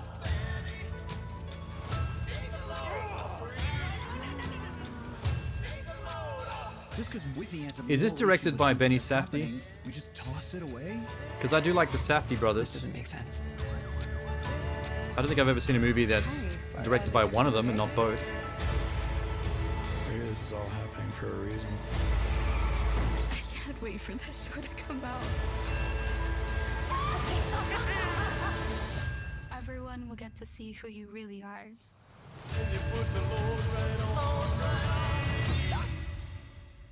You know you can tell me anything, right? Of course. I bet there's no curse. My prediction, there's no curse and it's all self-fulfilling prophecy. The fact that they think there's a curse is making them behave in ways that are making them their lives worse. It's the power of suggestion. That's what I think, anyway. I do like the angle of these influencer types that film themselves doing benevolent, charitable things as if they're good people, but they're not. They're just trying to, like, get clout. Otherwise, they'd do good things without having to film it, you know what I mean? And this is their downfall. Do I like Matrix stuff? They coded LA into a real-life server. That's already been done, though. You can explore LA in GTA 5. GTA 5 is essentially LA coded into onto a disc for you to explore at your leisure. It's still weird seeing Nathan Fielder playing a normal character in a movie. I love his real-life skit show stuff.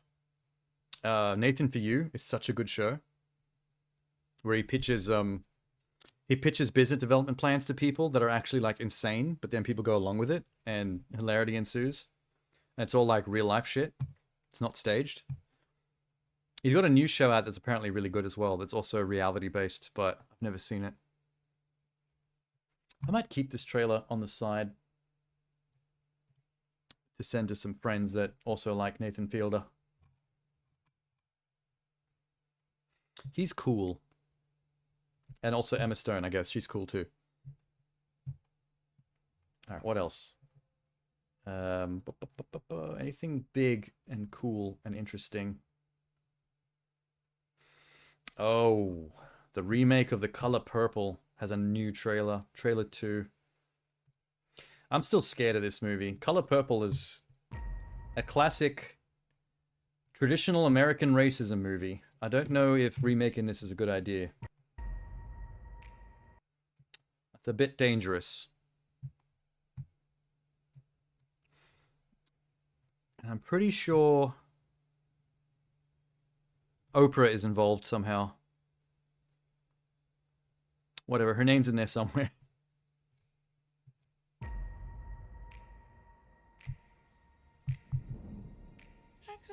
Also, the girl from The Little Mermaid. Something to make you just smile.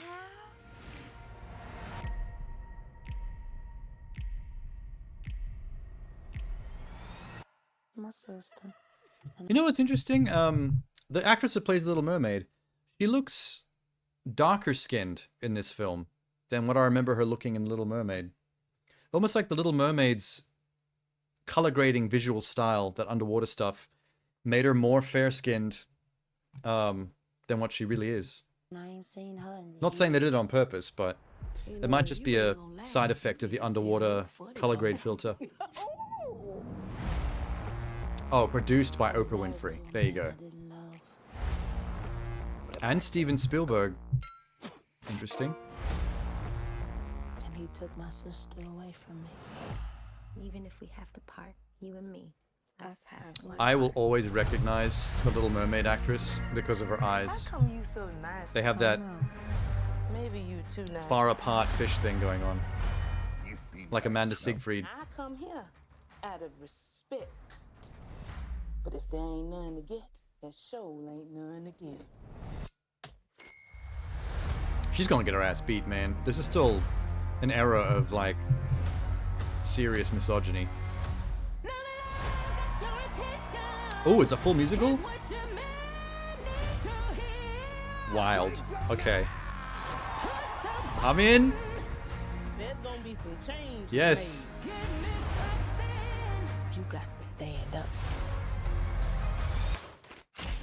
Dope. I know my sister somewhere in the world.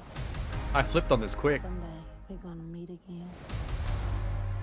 Keep your head held high, just like Mom taught us. It's time I be free from you and then turn to creation. I'd die before I let that happen. Good. It's just the going away present I've been needing.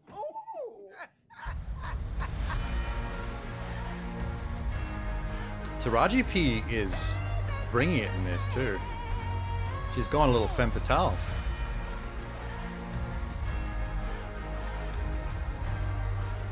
God, those eyes, man. Someone needs to wrangle them eyes. I didn't know Taraji P. Henson could sing that well. Sweet and loving God.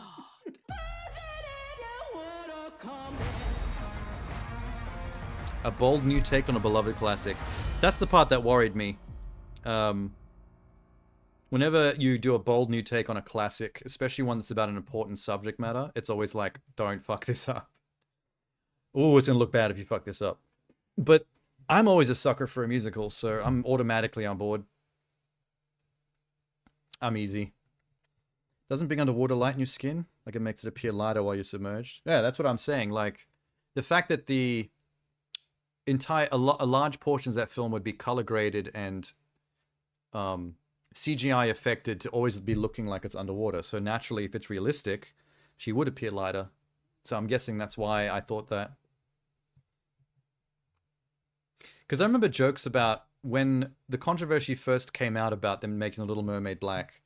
I remember people joking about Disney's version of black being like the lightest skinned black possible as some kind of like hilariously cringe compromise to not like piss off too many of the racists by making like a real dark skinned black person. But it's really just the fact that it's underwater. Like, that wasn't on purpose. It was just the nature of the environment.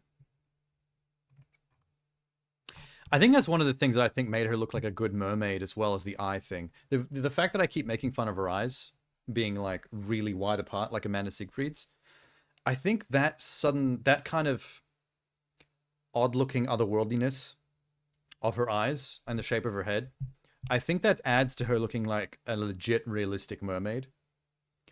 Because if a mermaid just looks like a hot chick with a tail, I don't feel like... Yeah, sorry, I keep putting a G in her name. Because the way her name rolls off the tongue, it sounds German. So I keep adding a G to it and to make it more German. My bad. I feel like a realistic mermaid's, to me, the only time I've ever seen a mermaid in a movie that I've thought looks realistic, if there's something about it that makes it look otherworldly and slightly less human. Like, for example, some movies that do mermaids like they're creatures, like they're actually something dangerous. Like they're luring sailors into the water so they can consume them, and they've got like teeth. Like, I think that looks like a more legit mermaid, just because it seems like more like a creature from the ocean that's designed to look, that evolution is created to look more feminine, because that's how they get their food. They attract the sailors and then they get their faces bitten off. So I think that's what makes her such a good Little Mermaid, is she looks more like Pacific Ocean-y, just, you know, the type of person she is, but also the slight weirdness of her face makes me feel like that looks like more of a realistic, what a real-life mermaid probably would look like. If they'd have gotten a hot white redhead that looked like the Little Mermaid, like Ariel from the Disney cartoon, I think that would have looked stupid. That would have looked like the Little Mermaid porn parody. And it would be harder to take seriously. But cool.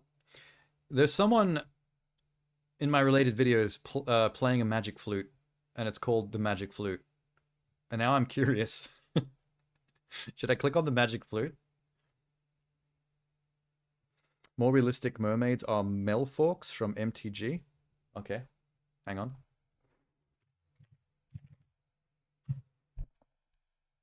Oh, merfolk, not Melfork.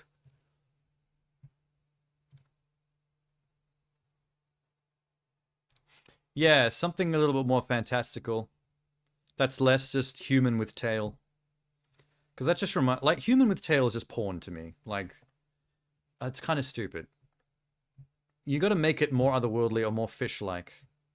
Like, lean harder into it. Like, for example, if the Little Mermaid we got with, what's her name? I should stop calling her other thing. Hail Berry? Not Halle Berry, because that's someone else entirely. If she had like more more otherworldly features, like maybe if you could see gills, like here, like if there was something other, like more fantastical on her face or neck, I think that would be even better. Yeah, her name's very close to Halle Berry, but not quite. People keep mistaking them for each other.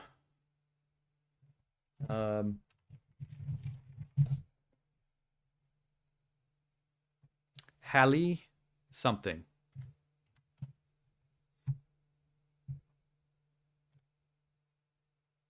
Oh, her name's Hale Berry. Not Halle Berry.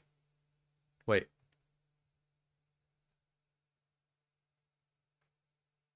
No, her name's Halle Bailey. Okay, sorry, I'm getting confused again. Oh my god, sorry. Halle Bailey, and people confused her for Halle Berry, which, you know, obviously too old for the part.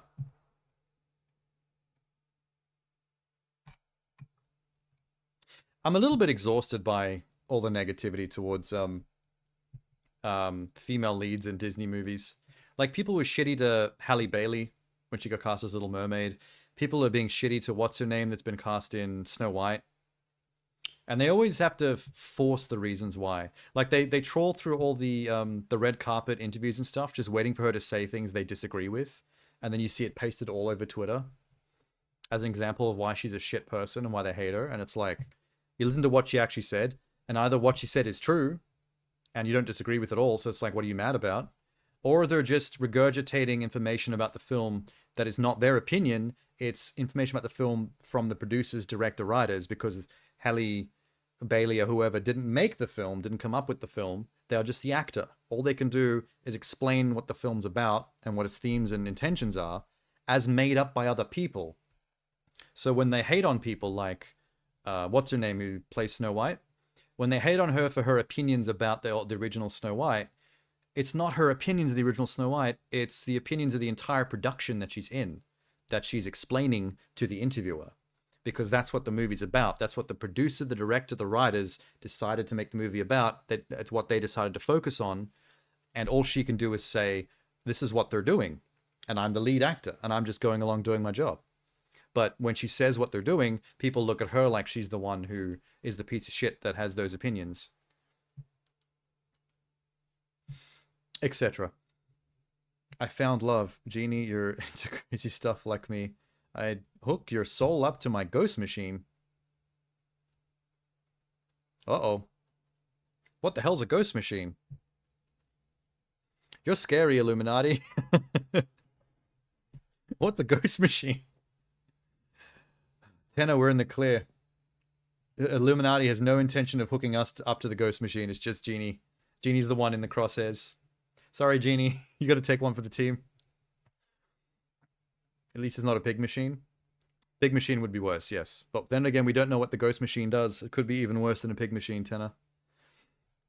I don't believe in souls. Oh, hook your soul up to my ghost machine. How do you hook a soul up? Soul is not tangible. You can't exactly hook it.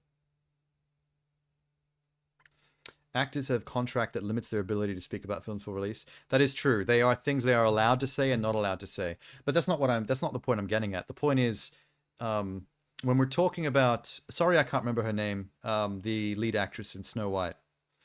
The things that people hate on her for is essentially her just describing the film and the film's tone or approach to the material as established by the creators, not her. She's just the messenger in this case. So when people go on off on her for those reasons, no, not Halle Bailey. That's the Little Mermaid. I'm talking about the Snow White girl. When people hate on her for some of this stuff, it's like it's literally shoot the messenger stuff because she's saying it like she agrees, like she's agreeing with the message of the film or their approach to it. But it's not her creation. She's just parroting what the film's about or the approach being taken to it by the writers and directors. But she's taking all the flack for it and being hated. Yes, Rachel Zegler, thank you. Ziegler. She's being hated on Twitter for it. Like she's, you know, some kind of massive problem that needs to be fired from the film for her beliefs. But it's like, she's just an actress. She's just parroting what the film's about to the interviewer. Because that's part of the job of an actor, is they're the ones who are going to be on the red carpet. Not the directors, the writers. They stay behind the camera. The actors are the ones that are the visibility of the film. So they're the ones that need to get, they're the ones that get interviewed about this stuff and asked about the movie. So they're the ones that are essentially the messenger for the film. And I think it's very stupid and short-focused of the people hating on her to not realize that they're shooting the messenger. They're hating a person that is not the person that is coming up with this stuff. You didn't dig much into it, so I can't say. It's pretty pathetic. Like, all the stuff that she said they're hurting her for is not worth the hate. And at the very least, some of the ways that she said it, people think she's like... I've seen people call her a bitch for it, but it's like, you watch the actual footage, and her tone, her demeanor is a little bit sassy. Like, she's excitable, she's energetic, and there's a bit of sass behind how she says stuff, which I thought was endearing, but apparently it's been read by misogynists on the internet as her being like obnoxious or up herself or a bitch. And I'm like, that's kind of unfair, man. Like, you can't have a bit of sass or put a bit of energy into your behavior, because then men who don't want the women opening their mouths go, oh, look, she's obnoxious and a little shithead. Why? Because women spoke out of turn? Like, that's fucking gross, man. You're hating on her for some pretty stupid stuff. In fact, like, another stupid thing, in one interview, she said that she only saw Snow White once when she was a little girl, and she was so young, it frightened her, because the evil queen is, like, horrifying in that movie.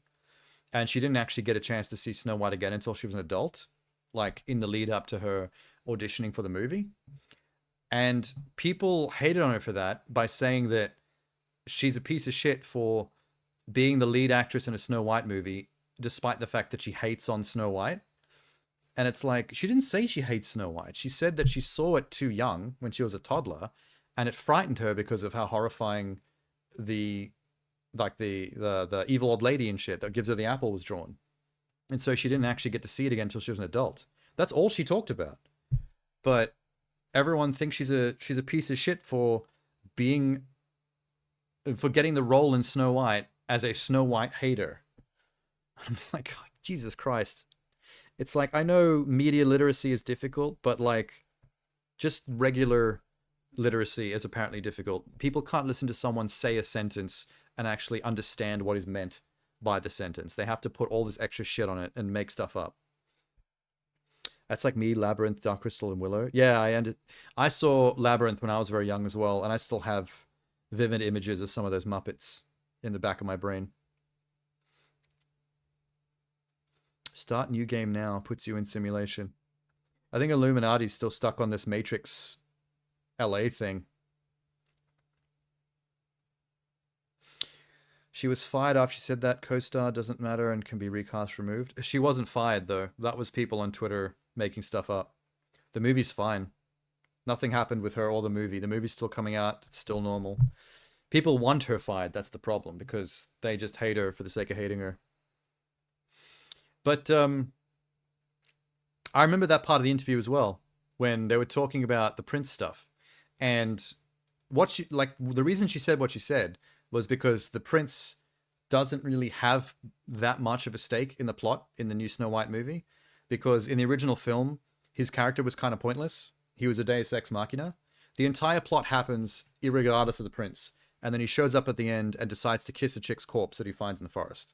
That is the entirety of the Prince's part in the story, which is stupid. And if I was me remaking Snow White, I would change a lot of shit, because the original Snow White has a terrible plot, and is probably one of the worst Disney movies when it comes from to the screenplay, just in general. It's even worse than the original story. Well, there weren't even dwarves in the original story. It was 7 Russian knights, I think. Disney sanitized the original story. Well, they do that to everything. Every single story is sanitized. Little Mermaid dies at the end of her original story. She turns into seaweed. In the original story, the prince violated her in his sleep. Well, to be fair, in the Disney story, he did the same thing. Kissing what you assume is the dead corpse of a woman you find in the forest is technically violating a woman. Like, there's no way around it. Disney played it like it was romantic, but this man did not have consent when he kissed that princess. Nor did he know she was, like, alive or dead. He just went for it. She woke up pregnant. Oh my god, the original story is the worst. But the problem is there's never been a good version of Snow White. Like, the original was fucked up. The Disney version is terribly written and has too much things happening for the sake of things and Deus Ex Machina. It's just not a good story. The reason Snow White, the Disney Snow White, is famous is because it's a classic from the point of view of animation. Snow White heralded a new era of Disney animation. The way they rotoscoped the living humans, the way they moved and danced, like, that started a whole new wave of Disney feature film animation, and it's famous for that. But people seem to forget that the actual film itself, the story behind the animation and the art that it's famous for, sucks. It's the worst Disney movie by far. And Cinderella, stepmother cut half of her daughter's feet just to fit them in the... I do remember that, actually. I don't remember why. I don't know why I remember that, but somehow I already knew that. The live-action Cinderella was a pretty good movie. I enjoyed that. That was before the fad of live-action Disney remakes fully kicked in. That's like ages ago. The one with Lily, what's her name? From Baby Driver. I liked it because it gave more context to the story. The reason why she was living in that house with the stepmother, because of her parents, they were travelers. They were adventurers. They go to other countries and do shit. They left her with the house and the stepmother, and they died in overseas circumstances. And there is like a problem with the will in terms of who gets the house, either Cinderella or the stepmother. So there's this awkward stalemate. So there's a lot more context for what's going on in the story with that, in terms of her relationship to the stepmother and the house that they both have claim over. And one downside to the Cinderella story is they cut out all the animal shenanigans. The animals actually do a lot in the original Disney animation to help her. They changed that quite a bit, but on the plus side, it's changed so that Cinderella herself has more agency over her situation. It's not just her crying in a room and waiting for the animals to help her and then the prince to save her. Like, Cinderella herself gets to actually do stuff, which is good. You need the main character to have agency over the plot. You can't have a main character where the plot happens to them and they're really sad about it, and then something that has nothing to do with them fixes it for them. That is bad writing. That is not a good screenplay. And that is a problem with movies like the original Snow White. She's hanging around singing to birds. The queen hates her guts, chucks her out of the castle. She hangs out in the forest singing to birds. She gets taken in by some dwarves by pure luck. She hangs around singing to birds. The old lady shows up and kills her. Then she stays dead for the rest of the movie before a prince shows up and violates her body. The end. Snow White has no agency in her own film. So, essentially what I'm getting at with this whole rant is I am so behind them changing the absolute fuck out of that movie. Like, I don't want anything about this new live-action movie to be anything like the original Snow White, because the original Snow White is balls. It is just absolute sweaty balls. Whatever they have to change to give it an actual plot and to give the main character, Snow White herself, actual agency of taking charge and doing stuff to rectify her situation so that she earns some kind of positive resolution and doesn't just sit around singing to animals until other people fix the situation for her. Like, please God, give me a reason to watch this movie. But the problem is, any change that you make to give her agency over the situation is going to be called out as woke by the usual cretins on Twitter. And that frustrates me, because this is the stuff that needs to happen to make it a good movie, to fix the fucking movie. And it's the same stuff they're going to call it woke over. Sorry, I got to put inverted commas every time I say woke because it's not real.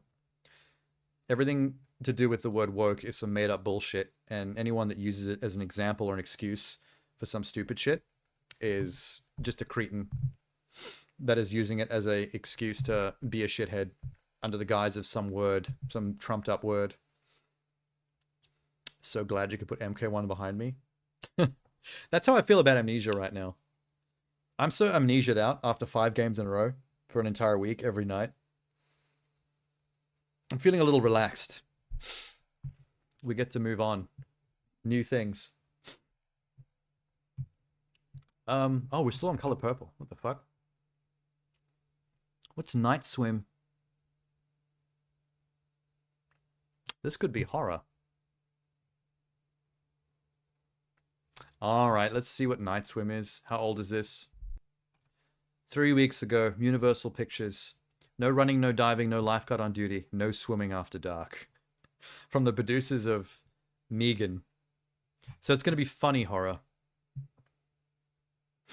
You had fun and it was exciting. You don't have a still need to get this one trophy haunting my mind. Yeah, I got through the entire Amnesia franchise and managed to luckily FC the entire lot. It wasn't easy. There was some tricky, almost fucked me up moments, like collectibles not registering for the achievement. That almost happened, but we figured it out at the last minute, and I'm glad that worked. And I also got some of those speed runs by glitching walls. The Tenor was here for this. The bunker speed run was hilarious because by doing a wall glitch and then figuring out how to do a prop ride, we did Amnesia the Bunker in 3 minutes. We got a 3-minute completion time.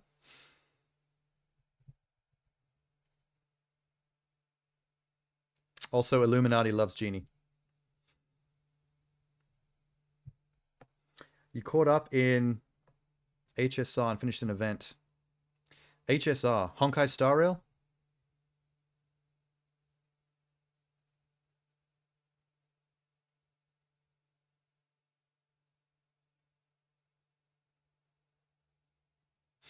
For some reason, the first acronym that came to mind when I said HSR was Hyman Squad Removal.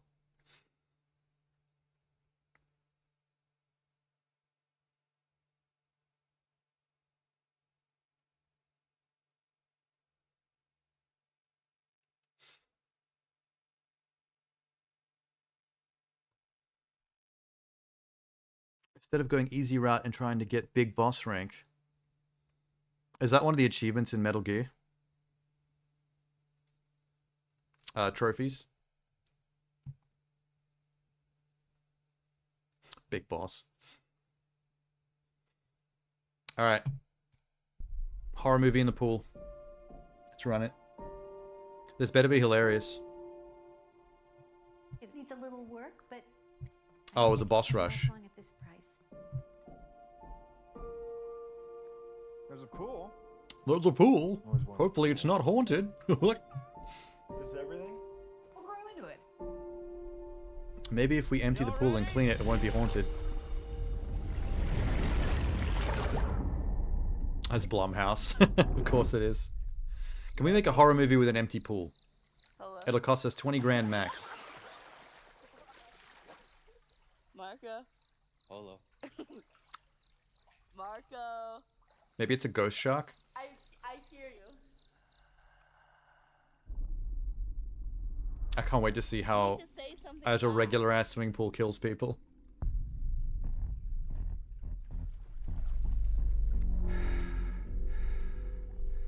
From James Wan, producer of The Nun, one of the worst movies Blumhouse has ever made. That's spooky. It actually was kind of spooky.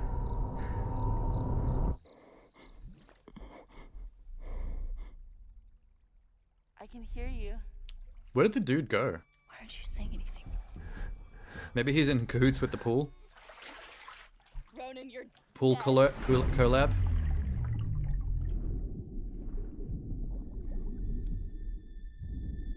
It's bottomless as fuck. Okay, that is triggering thalassophobia a little bit. Thalassophobia? A pool that suddenly becomes bottomless is pretty fucked up. It's a deep fucking pool. It wasn't when the lights were on, but I love the idea that when the pool gets haunted, it suddenly becomes bottomless. It goes down into a void. That's some good shit. I do still find it hilarious that they just went, you know what? Swimming pool. It's the joke from Family Guy about Stephen King. You know how they say Stephen King just makes a horror book out of anything? And then it cuts to him at his manager's office going, King, we need a new book. What do you got? And he has nothing, so he just looks at the lamp on the table and goes, oh, it's about a haunted lamp. Ooh. And the guy's like, ah, all right, have it on my desk by Monday. I think that's Blumhouse in a nutshell. Blumhouse is basically take any random object or place, give the guy 20, 25 grand, make cheap horror movie. The end. And then they make like $20 million out of it. They're almost getting away with something. I should be more mad about this. How much can you do with a haunted pool? You can do at least 85 to 90 minutes worth of shenanigans, enough to make $20 million out of your $20,000 investment. That's how you get rich, Tanner. If you want to get rich, make a cheap horror movie that way too many people give you money for.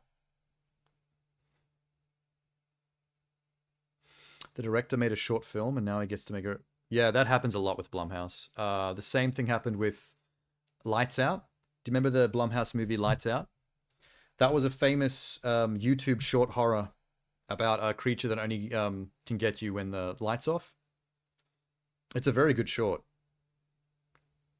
Like, the lamp keeps turning on and off, and the person keeps turning it back on, and you can only see the creature when it's in pitch dark. Never heard of Blumhouse until now? Really? Blumhouse has been, like, the filmmaking success story for years, going back to the original Saw. We wouldn't have Aquaman if it wasn't for Blumhouse. In fact, there's a lot of things about the current film climate, not just in horror, that wouldn't exist because of Blumhouse. No idea they released Saw? Well, that was technically before Blumhouse's Blumhouse. See,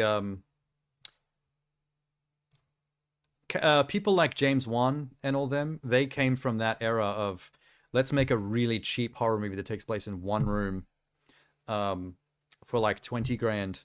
And then the movie like becomes like a $20 million profit. And then all of a sudden, Jason Blum's name and people like James Wan suddenly become like Hollywood famous for being like overnight success stories. It's the same with stuff like Paranormal Activity. Paranormal Activity costs less than 20 grand because it's a security camera in a bedroom. And that movie made like $20 to $50 million in distribution. And now they are huge as well. Any seemingly cheap but artistic, well-made horror movie, or some of the schlockier stuff like The Conjuring or The Nun, that are all based on that, or Annabelle, that's all based on that same universe. That's all Blumhouse. It's all them. And then Jason Wan got picked up by DC, and then he's the reason why we have those Aquaman movies with what's his name? The actor. I don't know, fuck. The one that's gonna be Lobo.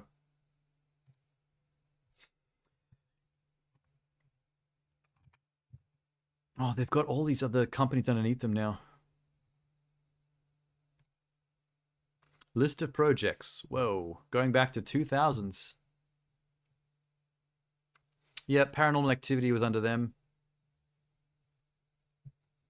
They... See, Jason Blum and them, they figured out the formula for success. Because the real way to be successful in Hollywood is how much money can you make on how little money. And that's very difficult. Because if you make a $200 million Marvel movie, it makes $1 billion, but it cost you $200 million. If you could make that $1 billion on just 20 grand, that ratio is much more impressive. And that's what cheap horror movies are good at doing. No movie makes as big a ratio of cost to profit as a cheap horror movie.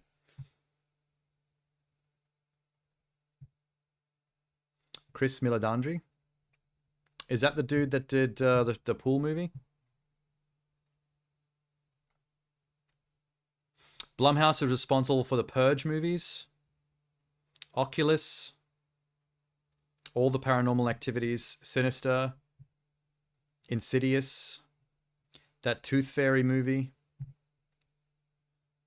Stretch, Whiplash, Mercy, Mockingbird. Good lord. Ouija, the Ouija board movie. Lazarus Effect, the one in the morgue. Unfriended, that found footage one that takes place on the laptop screen. Creep, The Gallows, that was the found footage movie that takes place in the high school after dark in the theater department. I've seen that. They produced M. Night Shyamalan's The Visit. Green Inferno, the cannibal movie by Eli Roth. This is when they started to get actual names on board. This is still just 2016. Hush, the one about the death woman with a serial killer chasing her. M. Night Split. Get Out by Jordan Peele. They did that as well. So now they're actually making legit films. Truth or Dare. Upgrade. They went cyberpunk with that one. Wow. Rich. If we'd thought of it first, we'd be rich. But we didn't. It's the dude that did cheaper 3D movies and they got him billions. Oh, like Minions and stuff. That's the key, man. We got to think of something that is low effort, low cost, that hits big. And then we can be like Blumhouse Productions. Like billionaires with very little effort. Upgrade was a better Venom movie during that period. Yeah, Upgrade was great. But that's when they started to branch out. They were basically just doing cheap, trashy horror stuff. And then once they started to get real names and real franchises on board and real collabs with other bigger companies, we started to see them experiment more and get out of their... like we started to see real good films like Get Out by Jordan Peele. And we started to see like experiments like Upgrade that were massive successes. They did Belko Experiment as well. You know, the entire office building just goes completely psycho and starts killing each other.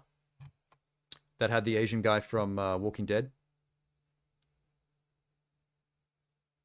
Oh, Five Nights at Freddy's. They are co-producers of that too. And that new Exorcist movie. So they have their fingers in everything. They have their fingers in those new Halloween movies by David Gordon Green. Wow. You can't stop them now. They are now unstoppable. Big time. But they're still keeping their toes in the old school, traditional, basic, cheap stuff with the pool thing.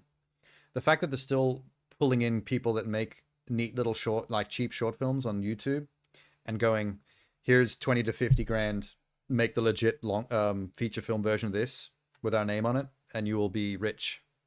And then everyone wins. Why aren't we getting a piece of that pie? Why, I tell you. Boo.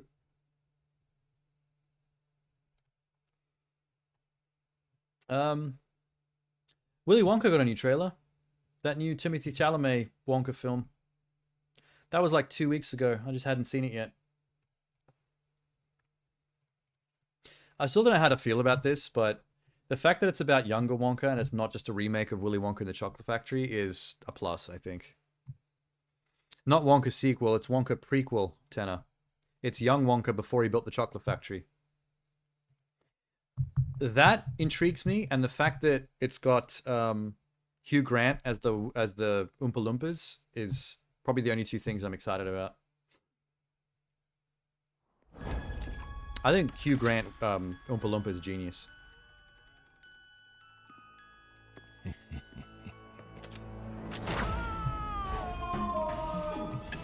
This is how he catches the... So you're the funny little man who's been following me. Funny little man? How dare you?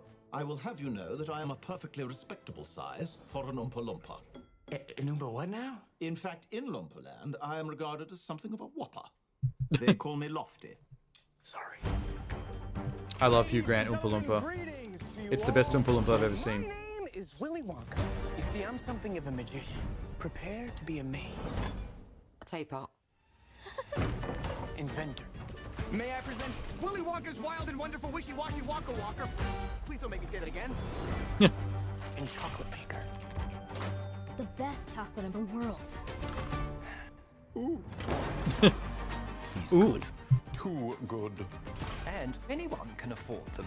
Even the poor? He doesn't like it when people say poor. I love that, man. Wonka, a message. Do not sell chocolate in this town! You're gonna get more than a bonk on the head. This is flamboyant. Of course it is. It's Willy Wonka. Stand up to He's a flamboyant man. Give him the old 1-2. Which is probably a good thing that they start? cast Timothée Making Chalamet. chocolate, of course.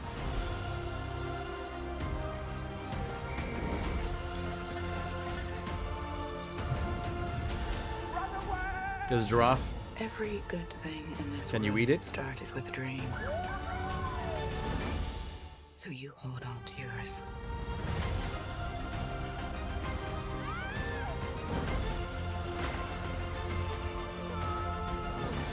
I guess it's time to change the world. They're getting a little dramatic.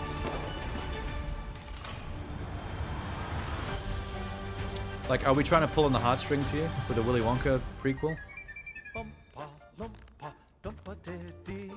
I'm not in premium economy. Good night, sir. I am going flat. Huh. What is it? Nothing. Well, it's obviously something because you said, huh. Forget it. Very well. This is an interesting CG. Huh. Like, it's Go, good, you did it again. but it's, like, Tell me what it is, uncanny. or I will poke you quite viciously with a cocktail stick.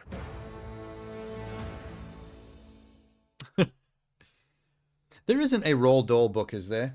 With a Wonka prequel story? They must be making this all up themselves, yeah? I don't recall there being... Dead Island 2 has got DLC? Okay, I didn't know that. I'm gonna watch list that for later. I'm kind of oddly optimistic about that movie. I don't know why. Maybe it's got the right amount of whimsy. I'm not bothered by Chalamet. I know some people hate him for some reason, but I'm neutral on the Chalamet. I'm really into the Hugh Grant Oompa Loompa. I guess it depends on where they take the story. There's a lot of places you can take a Willy Wonka prequel. Just don't make it boring. The only thing I liked about the Tim Burton remake of Chocolate Factory was that little extra bit of Willy Wonka origin story they threw in, just briefly, about how the fact that his parents are super strict dentists, and they were so disappointed in their child that one day when he came home from school, his entire house was gone. There was just a big hole between the two apartments where his house used to be. I love the imagery of parents who so did not like their kid that they didn't just leave the kid behind. They took the entire house with them. Like, if ain't that the biggest kick in the balls? Like, they didn't want you that hard. Like, they ripped the house out of its moorings. It's heavy. But yeah, that movie was not good, but I did like that one element of it. Which is ironic because it's the only thing in that movie that is not from the original. It's the only thing that movie really truly invents of its own, and it was the only good thing. Sometimes the fans complain that your movie sucks because you didn't make it like the old movie. And sometimes the movie sucks for the opposite reason. It's too much like the original movie, but the shitter version of it. And you would have done much better if you just made your own thing from the ground up and just reinvented the wheel. Tim Burton one's closer to the original book. Yeah, but sometimes it doesn't mean it's better. People do like to pull the it's closer to the source material thing, but it doesn't always equal better. Greta Gerwig make Little Women? Yeah. I think we've talked about this before. Greta Gerwig has got some gems under her belt. What's the other one she was famous for? About the young girl, the coming of age film. It got Oscar noms. Fuck. Greta Gerwig. Lady Bird, that was it. I'm pretty sure she got the job on Barbie solely because of her stint on Lady Bird and Little Women in a row. Because both those women in a row were like Oscar nom level films. So at that point, I'm pretty sure the major studios were willing to grab her and put her on anything they could. And luckily she got Barbie. Because the alternative is she would have got some comic book movie. They would have tried to put her on like a reboot of Wonder Woman or something.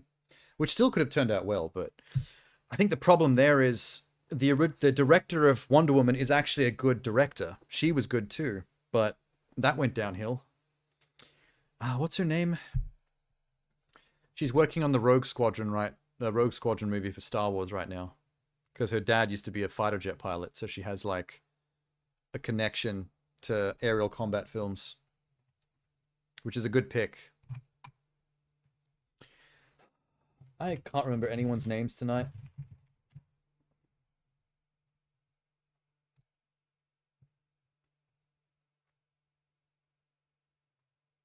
Where's her name? It's not Gal Gadot. The director's name is Patty Jenkins. Yep, Patty Jenkins. Patty Jenkins is good. The first Wonder Woman was okay. No problems with that, really. Only a couple of issues with it. That third act did me a bamboozle a little bit, but it's a fine movie. I've heard that 1984 is terrible, but I haven't seen it myself. But other than that, she's a good director. Monster. I own Monster on Blu-ray. That's a very good movie. If you haven't seen Monster, I would watch Monster. If you want to see some real good Patty Jenkins stuff.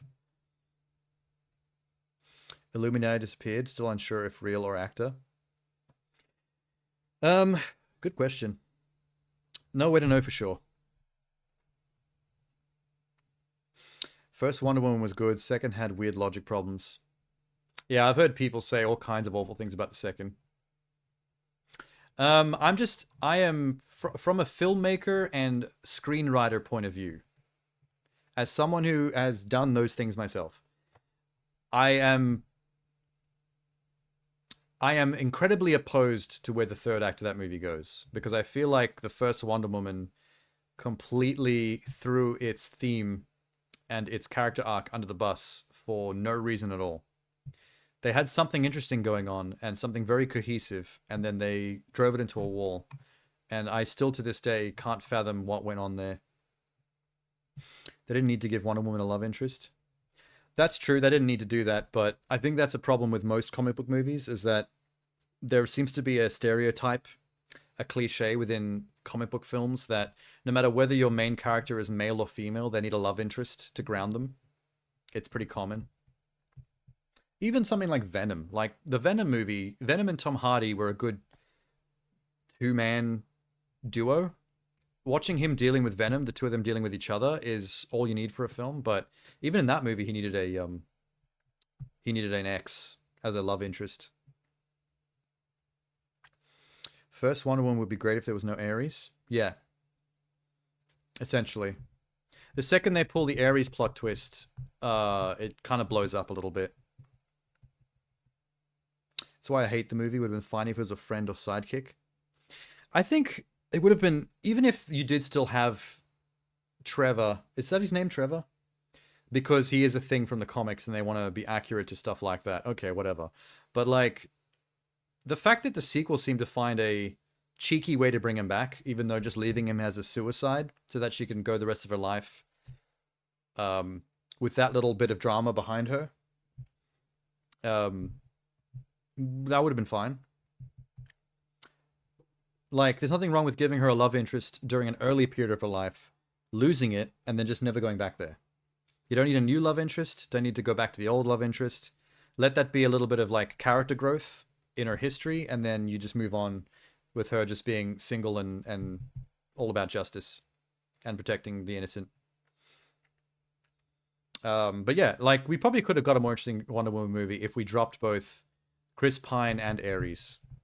But if we had to keep one of the two, I would have been happier to keep Chris Pine to set up his benevolent suicide to give her some character growth, and then lose the Ares stuff entirely. But yeah, whatever. The movie was still okay. It was a decent first attempt at a modern Wonder Woman film.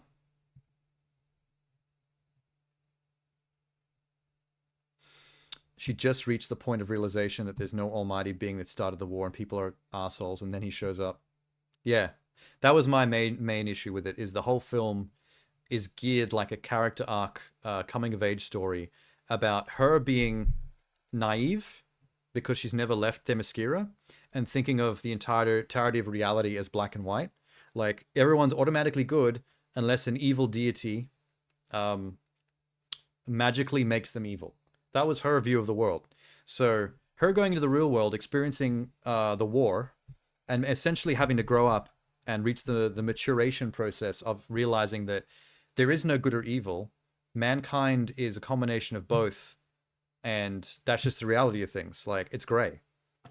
There are bad people trying to do things for themselves, and there are good people trying to protect and balance that. And there's no easy answer between the two. There's no switch that can be flicked to save everybody. And the second she reaches a point where that almost actually properly dawns on her and makes her realize the truth of the world, like the real world, they make her immature, original, naive thing true by going, oh, by the way, Ares is real, and he is making all the Nazis evil so that there will be war. And if you just beat the shit out of the evil god, then all of mankind will now be good and happy because they're not being puppeted to be bad. It's like, why is that the moral of the story? Because it's not even true. That's not even how the world actually works. She's learnt the wrong lesson, if in that case. And it's even more daunting because the first 2/3 of the film seems to agree with and is actively putting her through that learning process. And it's almost like someone totally different made the third act that didn't understand the first two acts or what they were trying to achieve and just completely unraveled the whole thing and made it very unsatisfying. It's a plot twist for the sake of a plot twist that completely destroys the screenplay. That's the thing. If they did it because they wanted like a big gotcha plot twist moment, they did it at the expense of the rest of the entire film and the depth of the screenplay. It really upset me because I was enjoying what they were doing aside from that. Like, the No Man's Land stuff was so cool. Her fight scene choreography, like when she does the leg sweep slide on her shield into that tower to take out some Nazis. All that stuff is so cool. You know, like, the movie was so successful at giving us a decent Wonder Woman that people didn't even really harp on the cheesiness of the No Man's Land scene. Like, the woke brigade nowadays, they would have ripped into the first Wonder Woman for the No Man's Land scene. Because you remember the dialogue when they're in the trenches? They're like, you can't go out there, it's impossible. That's no man's land. And then she's like, but I am no man, or something like that. The suggestion being that no man's land is inhospitable and is uncrossable because all the soldiers are men, and the one woman that's there is the only one capable of getting... You know what I mean? Like, the Wokies would have gotten, like, real mad about that and would have, like, torn the movie to shreds just for that one scene alone. I feel like this movie just kind of just missed the Twitter woke train, which is lucky. That was a well-shot scene, though. The cinematography was great. With the bullet sparks bouncing off the metal shield. Okay. I don't want to be too negative, because obviously I'm generally positive about the movie, just past neutral, but I would like a different Wonder Woman. I would like a different actor. I was never on board with Gal Gadot. I like Gal Gadot. She seems cool, and she's very attractive. But I've never found her to be a particularly good actor. And she's almost too attractive for Diana. And that I think that's probably a really controversial thing to say. But she looks like a supermodel cosplaying as Wonder Woman to me. I feel like Wonder Woman has to have a more substantial presence to her. Like, my Wonder Woman needs to be a taller, more Amazonian figure. A bit more of a muscle mommy. This waifish supermodel Gal Gadot thing, it doesn't really vibe with me. It's a bit like the porn parody issue. Like, Gal Gadot looks like the person they would have cast in the porn parody.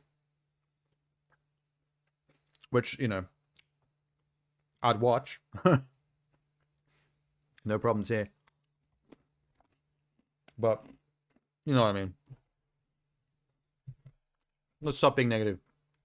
Oh. Jeannie, have you seen Monster? By Patty Jenkins? You wanted Jane Foster Thor for Wonder Woman? I personally can't see Natalie Portman, even in buff mode, as a Wonder Woman, but that is more interesting, now that you say it. But I don't know, I've got no dream castings for that. I have a general idea of what I want for Wonder Woman, but I can't give you a single example of who I think would be good. As long as it's not Gina Carano. Because Gina Carano's got some masculine, you know, body strength looking thing going on, but too bad she's an asshole. She's a psycho. That type of musculature? Yeah. That's what I'm saying about Gina Carano. Like, that's the kind of musculature I can imagine, but you just, you know, you don't want to invoke that name. You should watch Monster, Jeannie. I think you would really like that movie. It might frustrate you a little bit. Thematically, the themes, but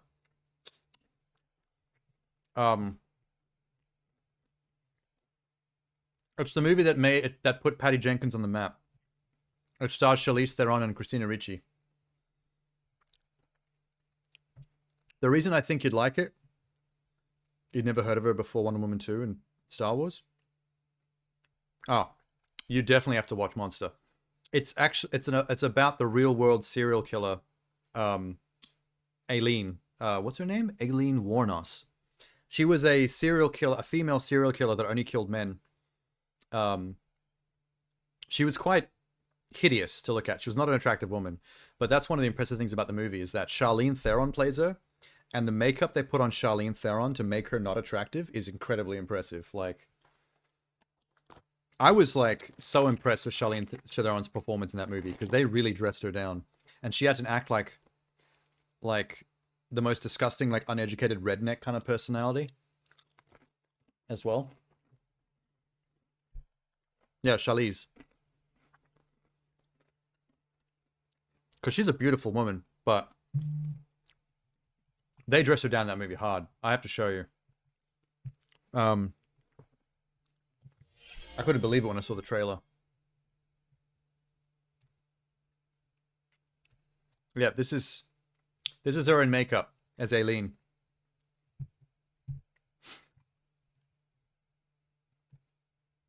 I think this is her in the courtroom. So she was a real life serial killer that that worked the streets. You know, did the old hooker putting out your thumb on the street corner, getting picked up in cars kind of deal.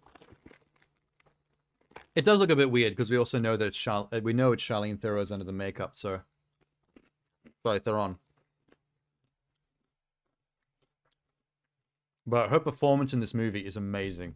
It's some of her best acting.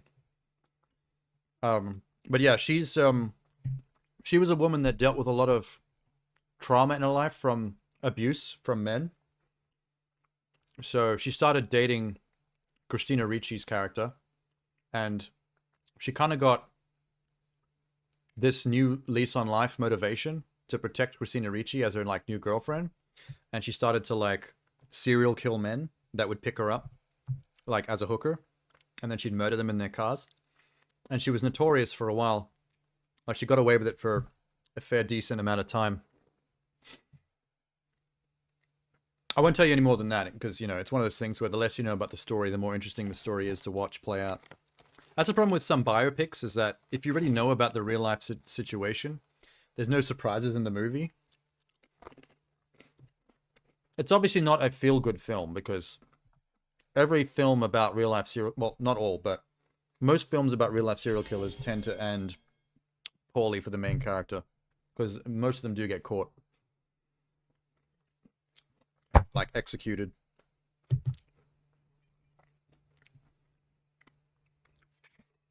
Yeah. Quality. How did we get to that from Willy Wonka?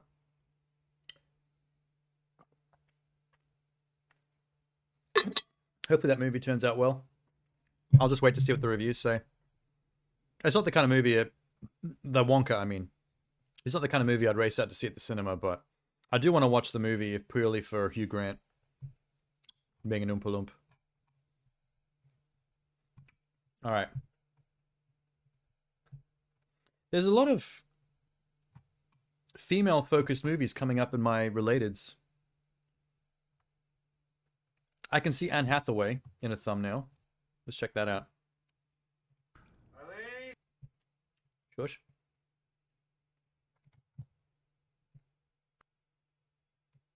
Anne Hathaway. Set during 1964 Massachusetts. Young secretary Eileen becomes enchanted by the glamorous new counselor at the prison where she works. Sounds classy. I think you're right, Jeannie. I think Illuminati might have taken off. If that was someone fake, they might have been trying to bait us into something specific and nobody was really reacting. Maybe they got bored and left.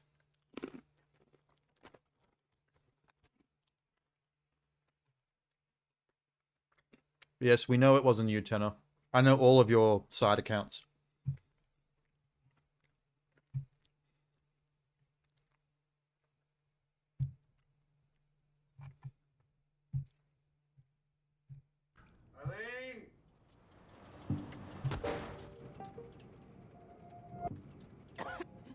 Oh, look what the cat dragged in. Good afternoon, Eileen. Oh, Anne Hathaway is not playing Eileen. How's your day, Dad? It was a day, just another day. My day was a doozy. It's one of those days you never forget. So she falls in love with Anne Hathaway's character? This young lady is a Hell yeah. prison psychologist. She may be easy on Believable. the eyes, but I assure you, she is very smart. They just dated this movie perfectly for the 1960s. She may be easy on the eyes, but I can assure you she's very smart. Yep, that's the 1960s, all right. Rebecca. I know. I don't think I caught your name. Why does this sound like a thriller? Oopsie. I thought this was a romantic drama. Nasty habit. That's why I like it. I live a little differently than most people. They're probably scared of you. Prison Prison is no place for a young lady. Where is this A going? big life ahead of you, I'm sure. I'm just kind of average, I think. You really think you're a normal person? And she's doing a different voice than I'm used to for Anne Hathaway. May I confide in you? People are so ashamed of their desires. I have my own ideas. Kind ideas. You can never tell anyone, do you understand? Promise me. Okay. Oh, she wants to murder. Love will make you crazy. Love will make you... Nice. Hitchcockian noir, they called it. Sultra, sinister, and wholly surprising. Can you imagine me with a gun? That's very good, Eileen. Yeah, I can see it. This is cool. Sold. You're different these days. It's almost interesting. Secrets and lies. Some things are so twisted. The only way out's for someone to die. Wow, dude. Just came out of nowhere. That was a great trick. I don't know. I can't believe I never heard of this before. Check it. You know what? You know what that reminds me of? You know what that makes me think of? That is an all-female Joker-Harley relationship. If Anne Hathaway's psychologist character is the Joker, then what's the other girl's name? The actress? I recognize her. She's essentially Harley to Anne Hathaway's Joker, being manipulated and dragged along through some chaos.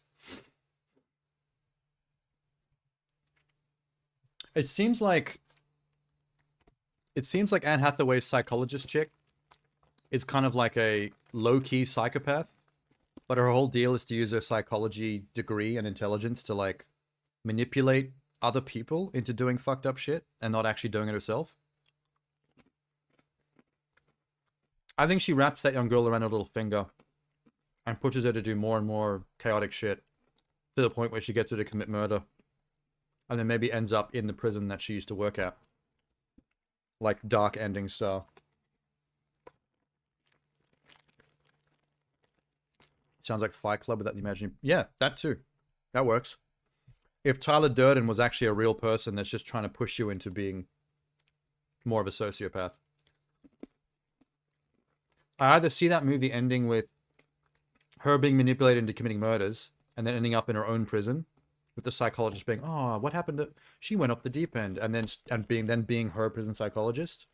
And there's nothing the young girl can do about it. Like a fucked up ending. Or, in the third act, she almost goes too far, pulls back from it, does a bit of research, and then finds a string of mysterious deaths in other states, at other prisons, where that same woman worked, and then catches on to what she does, and then maybe turns it against her, and then beats her at the end, if you want the more traditional ending. What do you think would be better? Her discovering what the woman does, and defeating her in the end, at her own game? Or the more dark ending of her actually pushing her to commit murder, and then ending up in her own prison? Where she used to work, with the crazy psychologist, now was her psychologist.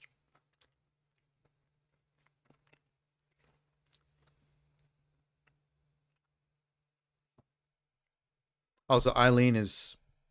Yeah. I wasn't sure if Eileen was meant to be Anne's character or the main character.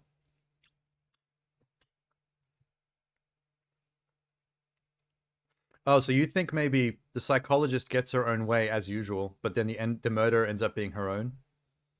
And she still ends up going down for it? She's the girl? Okay. I didn't actually consider that while I was watching the trailer, who Eileen was actually supposed to be. No, you're right. Watch the start. Eileen! He literally, the first second of the trailer is her dad calling her name in the bathtub. I'm stupid.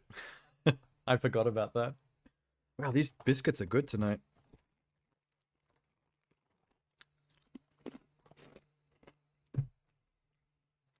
Actually, the best case scenario is that we go see the movie and they think of a third way to end it that we didn't even think of. That's always the best when they do that.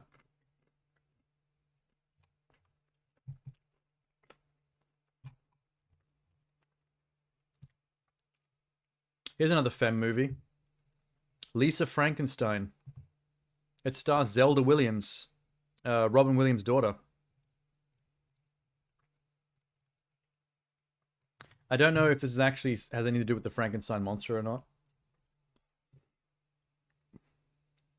Biscoff? Fine. We'll have a Biscoff before we look at Lisa Frankenstein.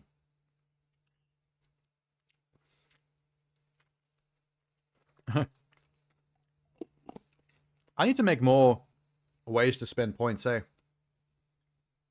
I need to spend some time on my channel. Because I still want to do more, I want to do better emote edits. And I need to come up with new things to spend channel points on.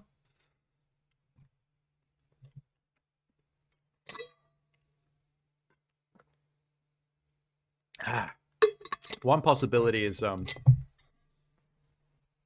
create animations or clips like I've seen on other people's channels that you could redeem to pop up on screen. You know, like clips from movies or just really quick short things. Give them a decent channel point amount so people don't spam them.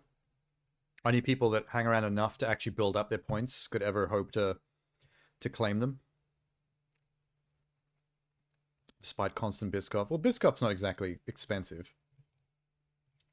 Even though it does have a cooldown. Alright. Lisa Frankenstein. I hope it's the Frankenstein tale, but made modern. There's a young man. I talked to him. I wish I was with you.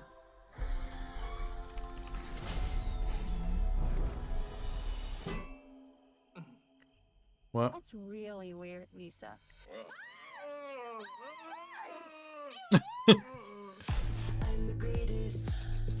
So she actually is Dr. Frankenstein. She made her own zombie in a tanning bed. Says it's a waste of time to try and fix up ways. Better just accept a guy's flaws. Oh, that's so cute. Oh, it's Diablo Cody. That makes sense. This feels like a Diablo Cody movie. I can't do that. Not until we bury the body. I love this girl's acting.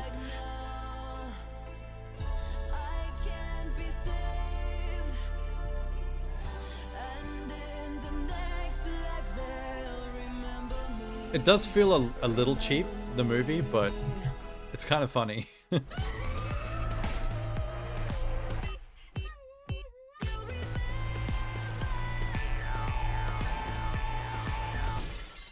Really hope this goth phase ends soon. It's not a goth phase, man. She made a monster. This girl lives and breathes goth.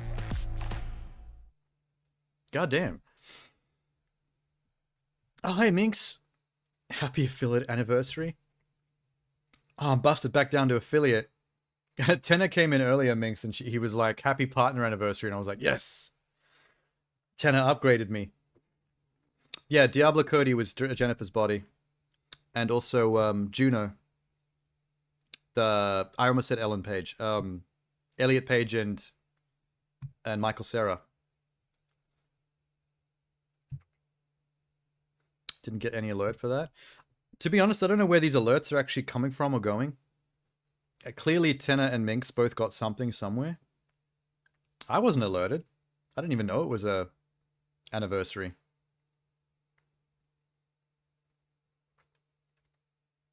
Oh, does it happen when you appear on the stream, when you go onto the channel? It pops up.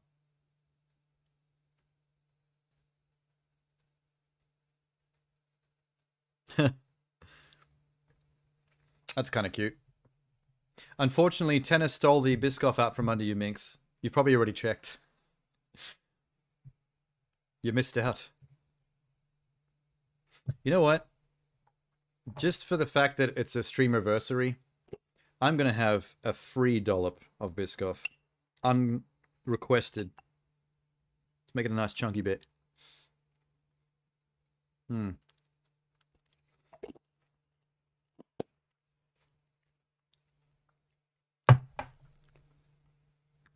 Yeah.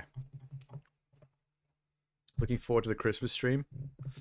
I'm going to do something different for the Christmas stream because The last one made me really sick. I didn't feel well after that.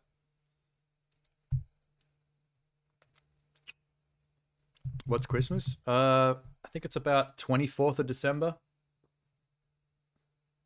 I think. Yeah, the house that I built. Building the house is fun, but eating it was fucked up. I was not prepared for how difficult it is to eat a whole gingerbread house by yourself. It's almost impossible. And the next 2 times you go to the toilet after you've done it are not fun.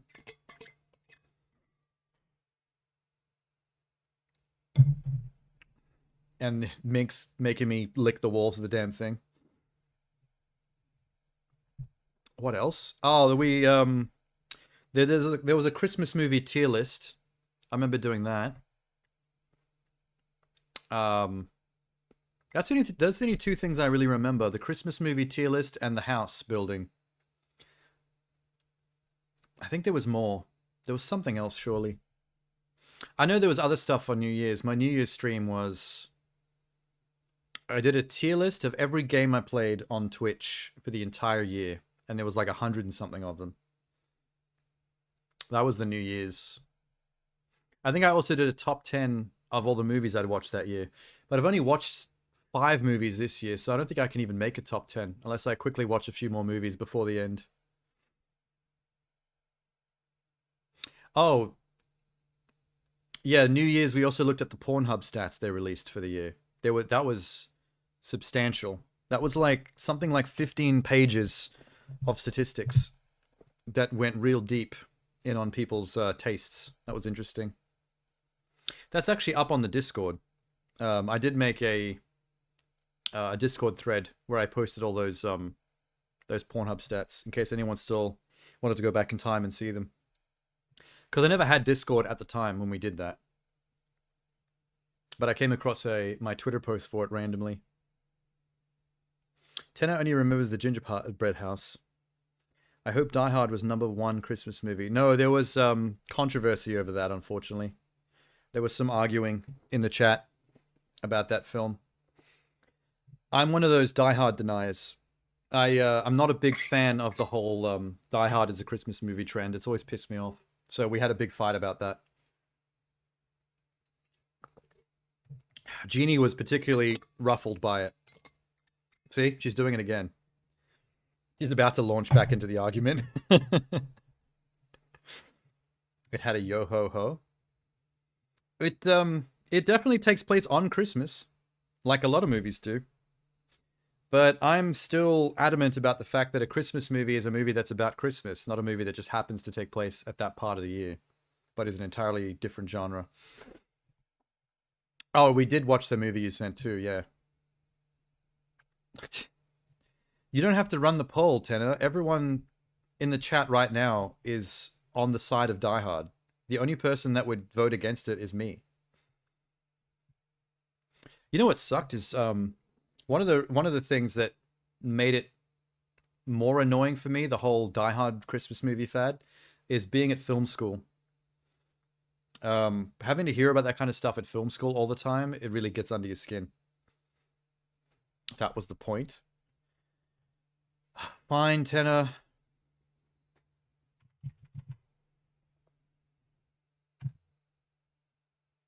Oh. I think Minx already did it. Okay. You left out a vote there, Minx. There is a third option that clearly should exist that you didn't put in.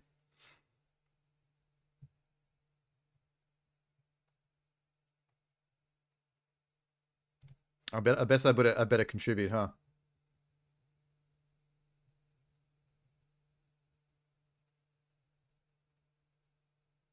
Wait, someone's cheating here. This is not a multi-vote poll, and yet someone is managing to multi-vote this. It's now on 78.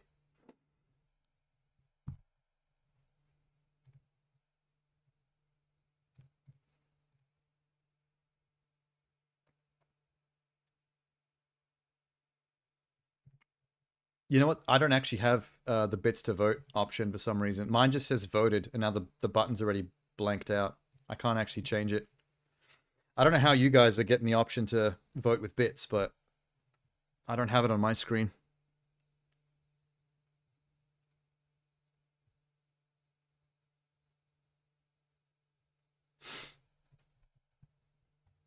Oh, so because I have infinite points, I'm not allowed to do the bit voting. That's actually pretty forward thinking by Twitch. That makes sense.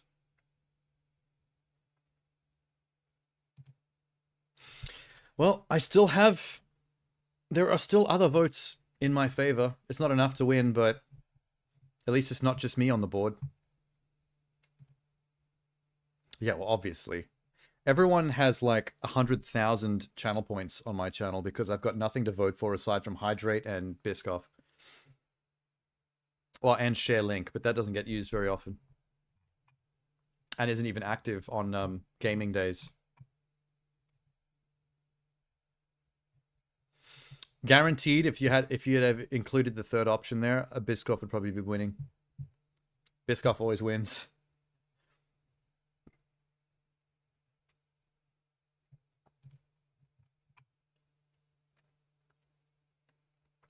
Has everyone here seen Die Hards 4 and 5? I feel like the original trilogy were all pretty decent. Like, they were all pretty solid movies. I wouldn't call any of them bad. But I seem to remember number 5 being particularly boring.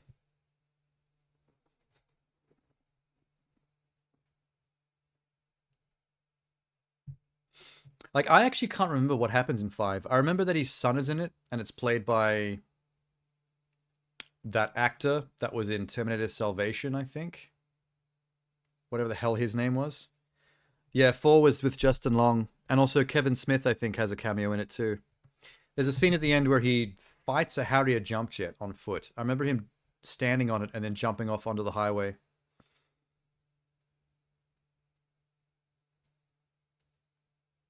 I don't know if 4.0 was a helicopter. I remember the jet was in 4.0. Yeah, 5 was in Russia. 5 is in Russia, and it has his son played by that other action hero guy that was in Clash of the Titans. I think he's Aussie. And I don't remember anything that happens in it because it's boring. And it sucks. I don't think 4 was boring or too bad, but 4 was nothing like the original trilogy. There was something a little bit more PG about it. It felt like the PG version of the original R-rated films. There was a couple of creative things in it, but it wasn't that great. And then 5 is atrocious. Yeah, Sam Worthington. I don't mind Sam Worthington as a hero and an actor, but he's nothing special, and that movie just wow. Instantly forgettable. I did think it was cute seeing the Kevin Smith cameo in number 4 though. I think he had some kind of connection to it. It's kind of like how with the Ben Affleck Daredevil. Originally, they wanted him to write and direct that movie, but he's too much of a comic book geek, and he was horrified by the idea of trying to make it himself and it being bad. Like, he didn't have the confidence to make a good comic book movie because he just loves comic books too much, and he would hold it against himself too much. So he bowed out, but as a throwing him in a bone kind of thing, they still let him like play a cameo in the movie as the mortician, who shows Joey Pants the staff, the retractable staff of Daredevils that they found in the dead body. I think he did a good job.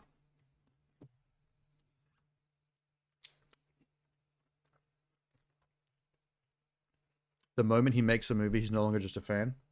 That's probably what his thinking was. He loves comic book movies so much that he loves the bad ones. Like, I've seen him talk about on his podcast and on his YouTube channel. I've seen him talk about comic book movies that I don't like, and he still loved it. He's still in tears over how great it is. He's just such an easy sell when it comes to comic book stuff. And I think that's kind of wholesome. I wish I could be more like that. But I struggle with the DC movies. Like, those Snyderverse movies just hurt me to my core. They're just not right, man. But he likes even those. Like, he's just an easy fan for stuff. But he just doesn't want to cross that line. The furthest he's gone is Supergirl and The Flash. Those what's the channel again? The CW? The CW Flash show and the CW Supergirl show. He did do cameo directing on those. Like, he showed up for an episode here and there and had some fun with it. Just like I'm an easy sell. Are you saying you're an easy sell for Megan Fox in general, no matter what she's in? What flavor snacks? Minx, it's always pizza. Pizza shapes, that's the flavor.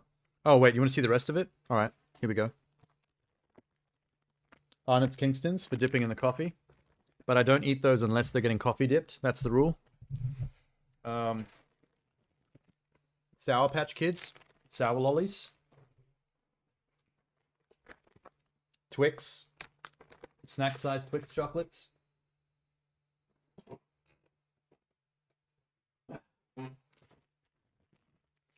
Oop. Fun-sized Mars bar. Yeah, sorry. What were we saying? I have a lot of candy hanging out on my desk. I'm only halfway with Jeannie. Like,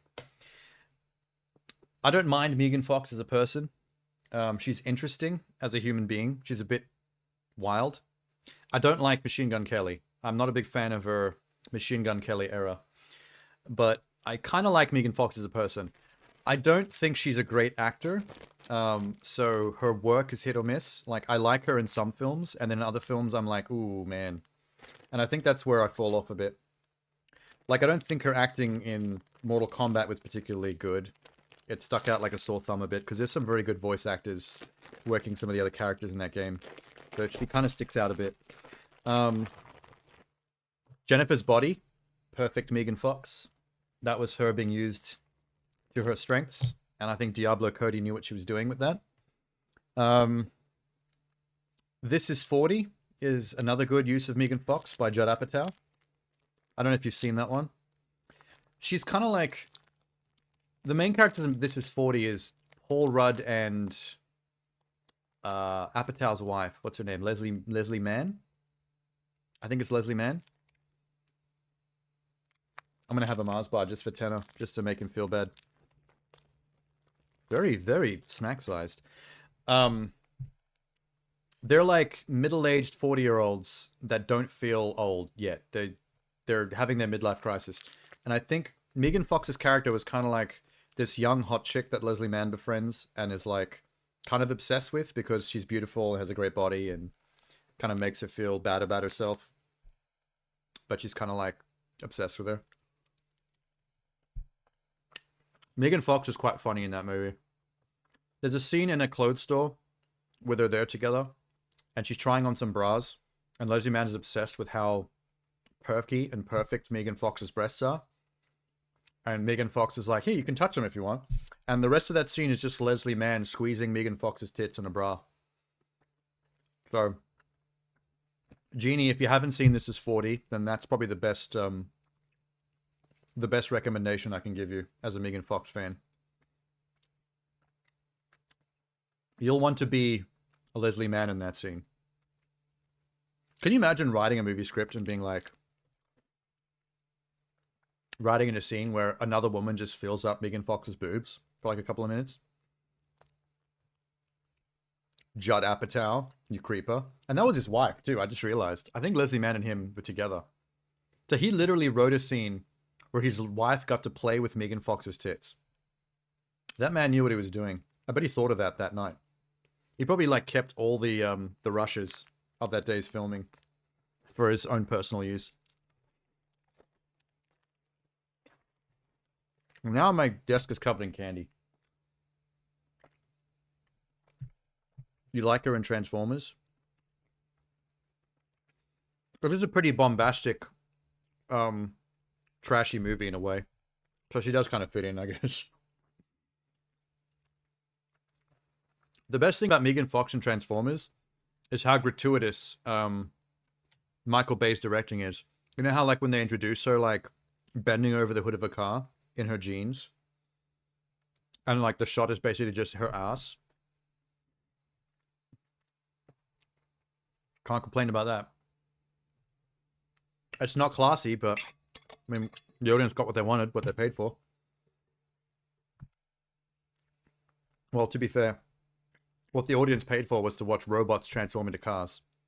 And then the ass was, I guess, just a bonus. So we got both. Holy shit. Is it just me, or is Mars really, really rich? That was very sweet. What the fuck? I don't remember Mars being that strong.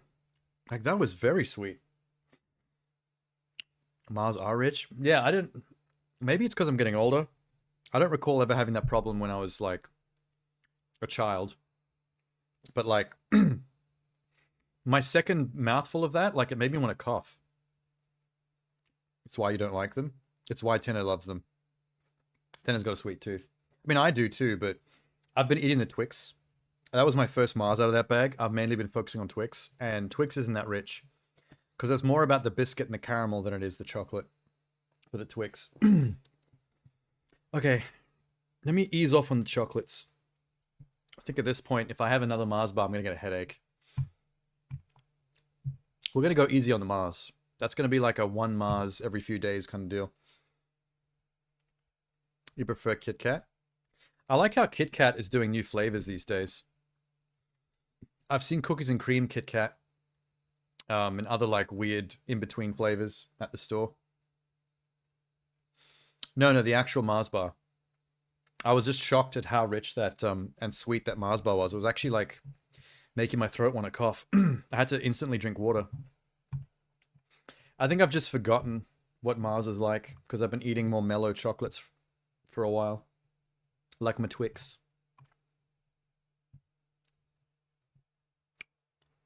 Hey, I can see John Cena and Alison Brie in a thumbnail for something called Freelance.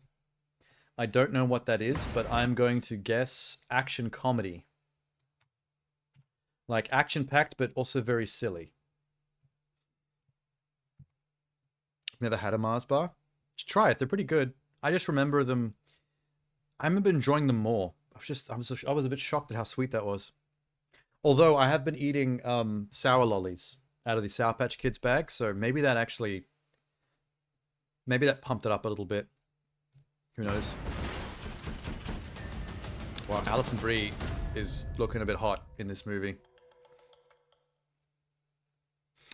Have you noticed that Alison Brie only goes one of two ways in movies? Either she's like the kind of funny chick, or she's a bombshell. There's never an in-between. Do you know that feeling when you're doing exactly what you were put on the earth to do? Nope. The one where it's like everything inside you is Never felt it, and I'm depressed because of it. Thanks, John Cena. Me neither. But, you know, one can hope, right? Wave to mommy, because she'll hate me even more than she already does if you don't. I seem to recall you saying that becoming a lawyer would only crush your soul. Yeah, it has. I'm running a business, and right now that business is getting a journalist and an out of Paldonia. No. It's a one-off. No, and no. Who's a journalist? I have resigned my position here. Interesting. This isn't as goofy as I was expecting. It's actually taking itself kind of seriously. President Venegas, Bologna. so nice to meet you. We must take a selfie. You approve? Great.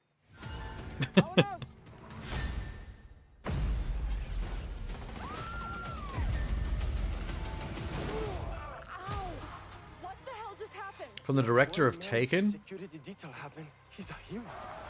I'm with the president Really? of a country in the middle of a coup. This is the scoop of a lifetime. You gotta be alive to have the scoop for a lifetime. We never should have come. Let's go. You can't just leave him. Reminds me a little bit of Welcome to the Jungle. Run! Run! Like, it's serious action, but it's still like kind of funny and charming.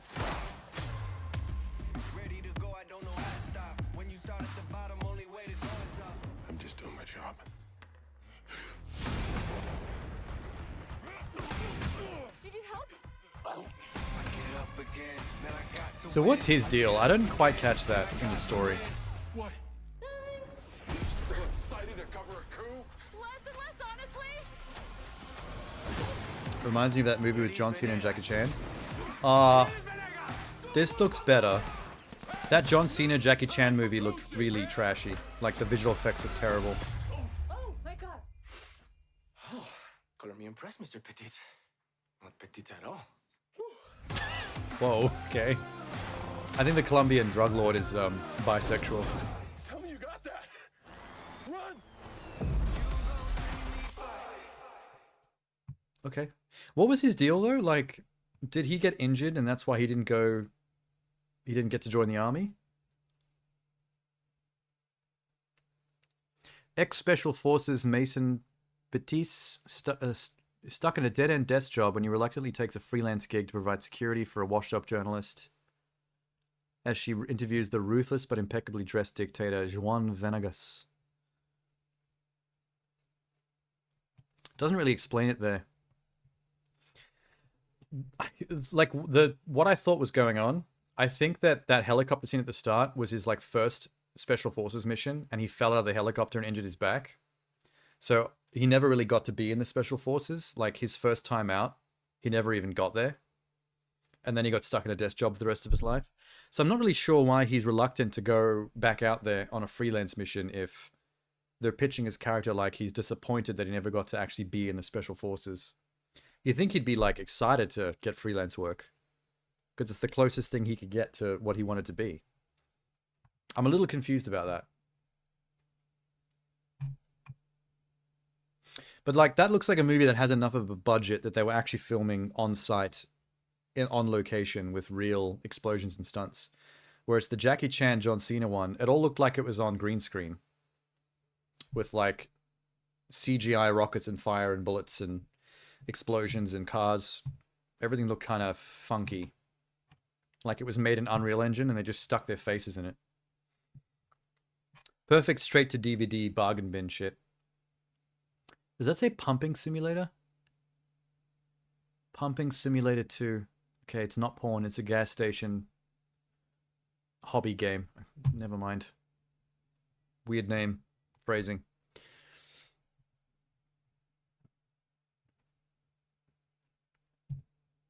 Oh, I never got to see the trailer for the new Ghibli thing. The Boy and His Heron. I forgot all about that shit. Hang on. Yes. New Ghibli, bro. Did you hear about Miyazaki's statement? The Boy and His Harem? No, that's a porn parody.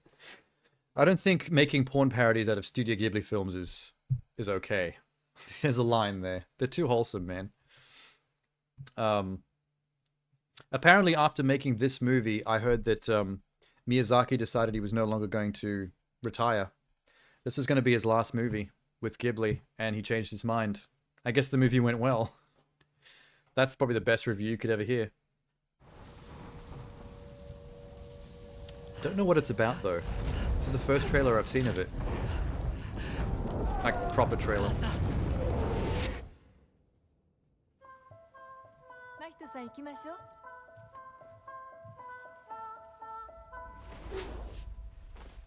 How does Ghibli always nail this vibe? There's something comfy about a Ghibli movie. What the fuck? Old women are congregating around stuff like rats. Like rodents.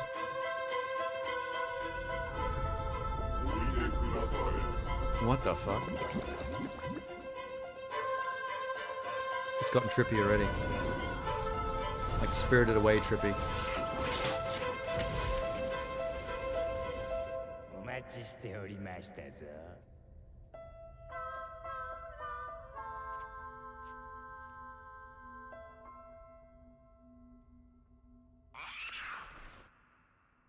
That out of all the Studio Ghibli films I've seen, that probably does have more Spirited Away vibes than anything else. It's Calcit from Howl's Castle. Do you think there's crossover stuff going on? Like some of these movies are like in the same universe as each other? Like maybe this is actually got crossover connections with Howl's Moving Castle or Spirited Away? Because that's another two movies that I felt had a similar vibe. Howl's Moving Castle and Spirited Away felt like they were in the same universe. There was something about their vibes that connected. And I'm feeling it from this one as well.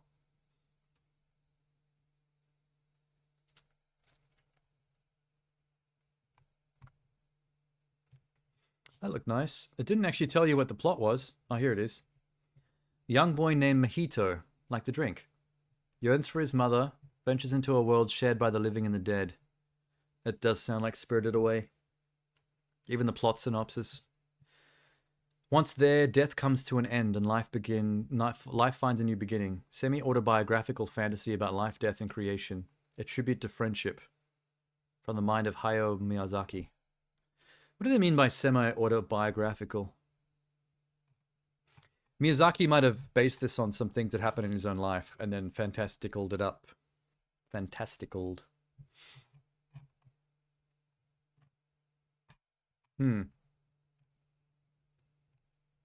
So, wait, curious. Is it today that's meant to be the Streamiversity?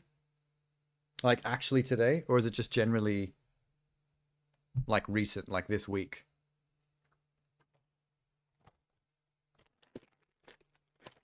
I thought I'd streamed for longer than a year. Or is this 2 years now? I can't remember when I started. This has to be at least second year, right? Like, I'm at 2 years as of... Oh, no, sorry. I'm thinking of streaming total. It's affiliate. I would have become affiliate today. But I've streamed for longer than that. Got it.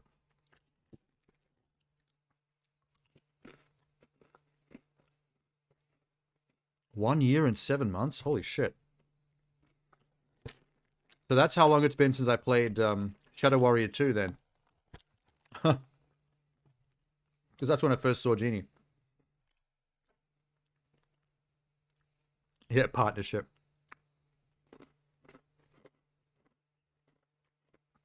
Actually, that makes perfect sense. The reason that tonight is affiliate night. Not tonight. I mean, tonight's stream wasn't actually the day I became affiliate. It's the 31st, which we just crossed over because it's now 1 a.m. So as of midnight, we're actually on my affiliate day.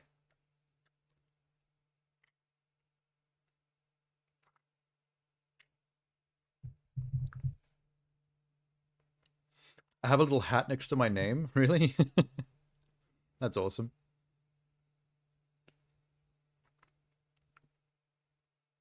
Minx, 1 year, 6 months.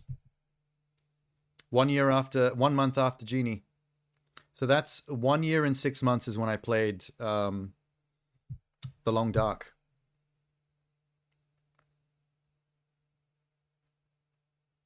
One year, 5 months. Wait, this isn't correct.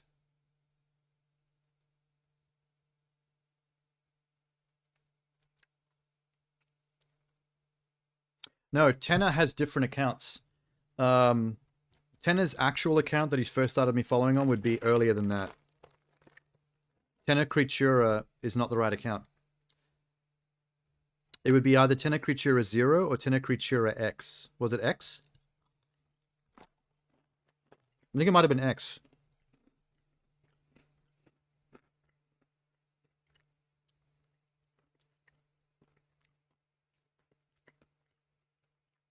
Because you'd be the oldest person here, Tenor. Tenor 0, 1 year, 8 months. That's close. That's more accurate then, because you would definitely be the person who's been here the longest. Because Toho's stream was very close to when I first started streaming. Because my first stream was Matrix Awakened, and then I think my second stream was Toho, which is when Tenor showed up. So Tenor was only the second ever game I played on Twitch. How did Minx become mod? Because Minx is a mod. Minx is... When I first met Minx, her main thing was modding for people. She would spend a lot of time on multiple people's channel, like bigger people's channels, modding for them.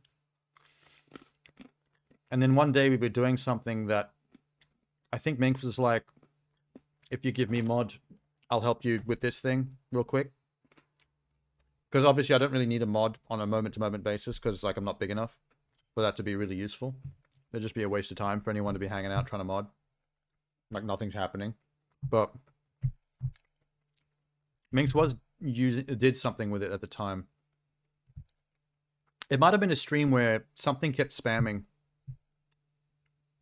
And I think you mentioned that the accounts you mod for, you usually delete those. So for the rest of that stream, like, you deleted a couple for me. And modding scares me. Why does it scare you? I'm pretty sure everyone here has the VIP diamond as well. The only reason Minx doesn't is because mod status supersedes VIP diamond.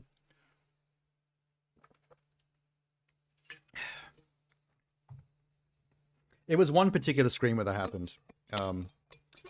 Because there was no reason to have a mod generally, but on that one particular stream, Minx just suggested, like, if I gave her mod status, you'll just fuck them off.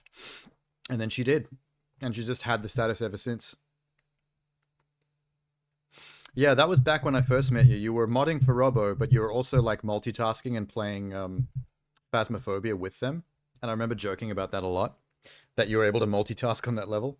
Kind of like how Genie can stream and watch other streams at the same time. You're a mod on a couple of channels? Helping with polls and shit? I actually forgot that mods can create polls. Until you just did it then. I didn't even think about it until you did it.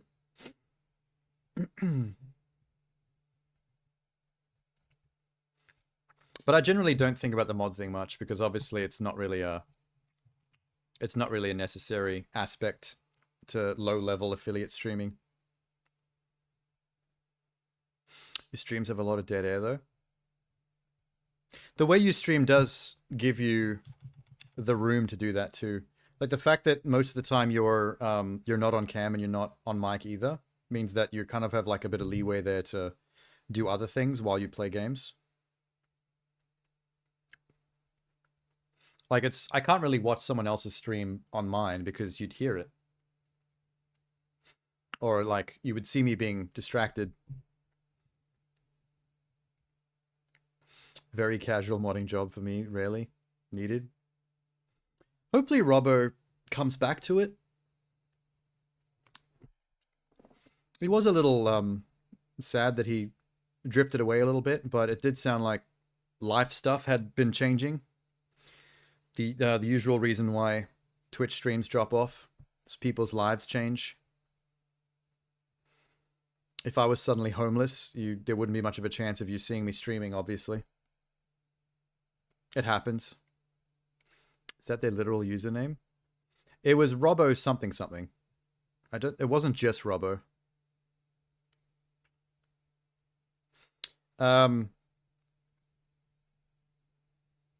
Robog7, yeah.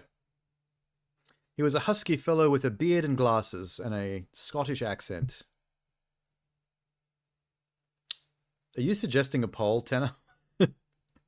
Suggest a poll, doing some work for Minx. What even is that poll? What are you getting at, Tenor?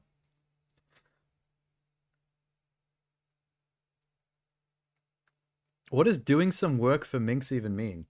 Is it a poll about who of us should be her slave? And like do her dishes and mow her lawn? Is that kind of doing work?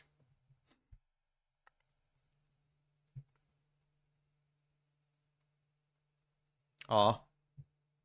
Yeah, I feel like I'd lose that. Everyone's gonna pile on me. You will be slave then. I'm a slave to chat. That's actually kind of accurate to any Twitch streamer. If you're streaming, if you're someone like on cam with mic streaming, you generally are like a slave to the chat. You're kind of the whipping boy. That's sort of what you exist for. Even put no transphobic slurs in his rules. Yeah, Robbo's a good person. He don't enjoy survival horror. He doesn't just play survival horror, but those... I think those... He's got quite a few survival horror streams under his belt, because I think those got the best... I think his audience liked those. But he also does a lot of survival crafty stuff. Like I saw him playing The Raft a lot. With some other streamer friend of his. Oh god, here we go. Who should be Minx's slave? Oh, was the word slave TOS? Really? Interesting. That's a clever workaround.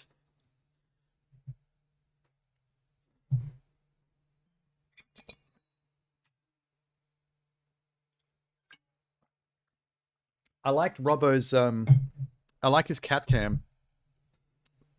For those who don't know him, Robbo had a another cam feed on his stream, so you'd see him, but you'd also see a little picture-in-picture of his cat. He'd always have the camera like on where the cat's sleeping.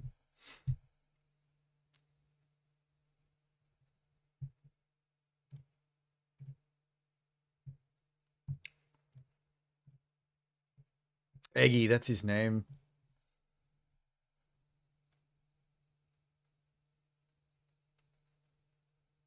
Eggy the is he actually, was the cat actually diabetic? I didn't know cats could be diabetic. Doesn't that mean you can't eat sugars? I didn't think that cats and dogs could eat sugar anyway. Or just generally didn't.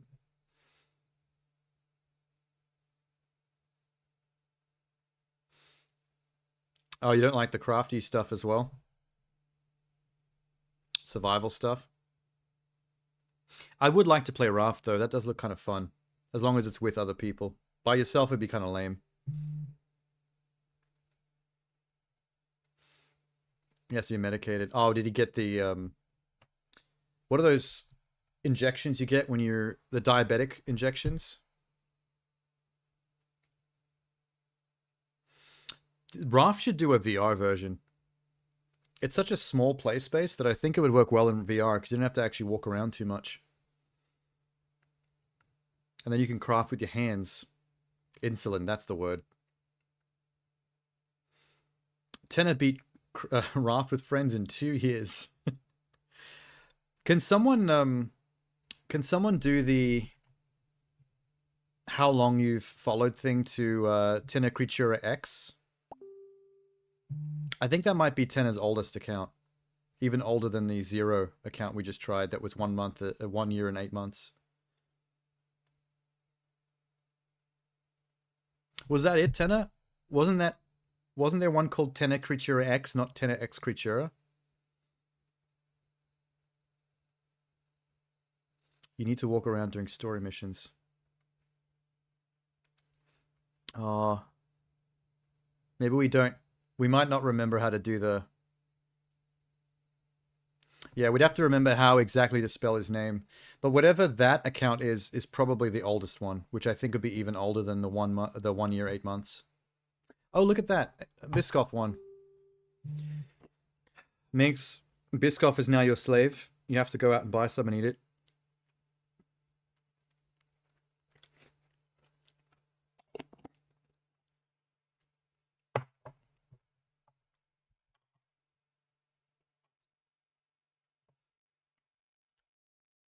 Tenor Creatura, 1 year, 5 months. Then Tenor Creatura 0 was 1 year, 8 months. And I swear there's an older one than that. You had Biscoff cheesecake? Not bad. Direct out of the jar is still better, to be fair. Nothing wrong with a good cheesecake. Anyway. As wholesome as I expected from Miyazaki. Yay, let's move on. Man, now I feel like Biscoff cheesecake. Seankichu is not following Seankichu. Some bitch. That's disgusting. I'm not following myself. Wait, there was another teaser out for Percy Jackson and the Olympians. I kind of have to check this out real quick. I feel like this is going to be kind of cheesy. I mean, the live action movies are kind of cheesy. Can we ban Seankichu from Seankichu's channel? That's a paradox, Tanner.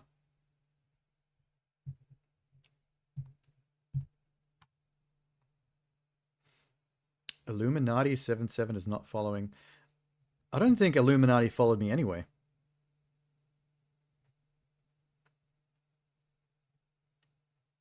Did they? No, that was Flamey.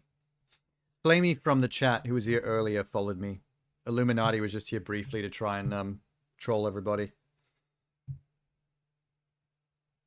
Try to ban yourself?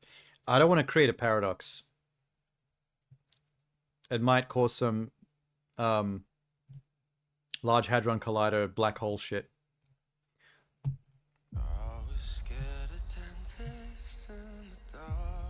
My name is Percy Jackson. Am I a Oh my god, he's so young. Yeah, you could say that. He's getting younger Bad per grades, reboot. Bullies, all the normal stuff. And then there's some stuff that's maybe not so normal.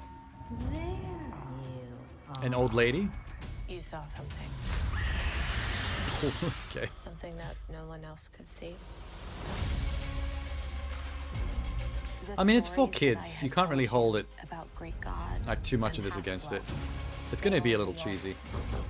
Mrs. Jackson, things have changed. This is all developing a lot faster than we anticipated. Rover, why is there half a goat in your pants? So the important thing is not to panic. Percy Jackson. We've been expecting you. The part of the summer camp looks a lot like the original films. Stolen. That is your quest. Remember what I taught you.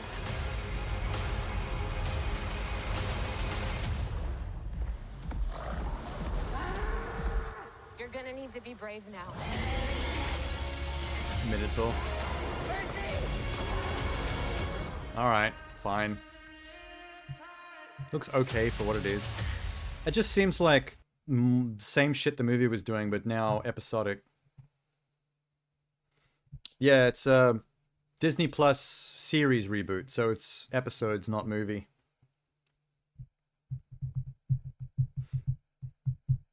They added Ares? Already better than the movie? What, was he in the original and just got cut out? He was... Percy Jackson is Poseidon's son, yeah? Well, that was the whole deal about the franchise. It's... He's got, like, burgeoning Poseidon powers. Ares was the original plot twist villain. Maybe Wonder Woman had just come out and they saw that and was like, fuck, we can't do the same thing. They beat us to it. Ares is always the final plot twist villain. I feel bad for Ares. Can we make a positive Ares movie where Ares is like the main character or the good guy?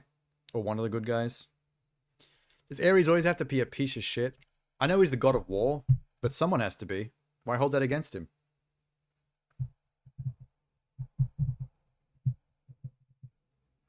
What about a film based on a character like Gore the God Butcher from Thor, where they're killing all the gods, and it essentially turns into a Taken or Punisher style revenge action movie when the God Butcher finally gets to Ares and he's like, you killed all my friends and family gods, it's now me versus you, and the rest of the movie is just Ares wreaking havoc and getting revenge on the God Butcher with his war powers. That sounds dope. A God of War prequel movie? I mean, Ares is still kind of a piece of shit in that, isn't he? He was never a good guy in God of War. I mean, he directly screws over Kratos. Like, uses him. But in the prequel, when he's still working for Ares, none of that stuff has happened yet. So what you're saying is, we do the prequel as in, he's just the guy giving Kratos his orders and he's just doing it, but it hasn't got to a point where he's screwed over Kratos yet. He's just a main character. You think Thor 4 could be much better without Thor? A lot of people think that a more serious movie surrounding Gore the God Butcher would have been better than what Love and Thunder turned out to be. I'm not really a hater of any of the Marvel stuff. I generally have liked everything they've done to differing levels, but I can imagine a more serious Thor movie with Gore being more front and center, being pretty good. But they've missed that chance because Gore the God Butcher doesn't even survive that movie. He's one and done. I do like movies that do focus more on the villain, though, because that's usually where the more interesting character stuff's going on. You want to really relate to or understand a villain's motivations for the movie to work well. If it's just someone who's evil for the sake of evil, and you spend all your time with the good guy trying to catch up to them and defeat them, it's a little dull. But if you spend equal time with the good and the bad guys, and you really understand what's going on with the bad guys, that tends to be superior. Look at Castlevania, for example. In the first season of Castlevania, you actually spend more screen time with Dracula and the other vampire generals and their political machinations and rivalries than you do with Belmont.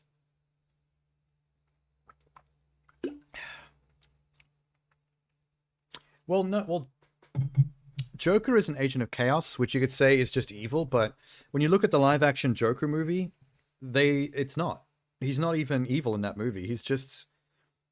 it's a psychological thing. He's got mental issues. And he's in an environment where he's not being helped for his mental issues. It's being aggravated to the point where he flips. He flips out and does some horrible things. Everyone's still trying to figure out your other account names, Tanner. You've got like 5 of them. I'm surprised you guys haven't found one by accident yet.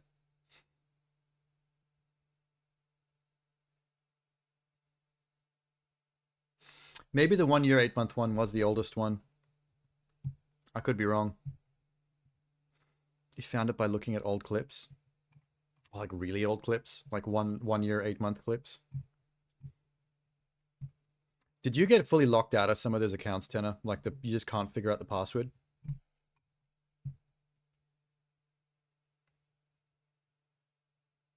Oh, that old. Clipped by Tenor. Tenor X Creatura.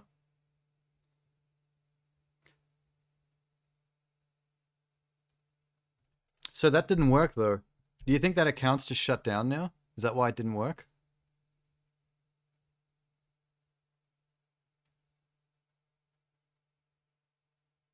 Tenor Creatura Smash.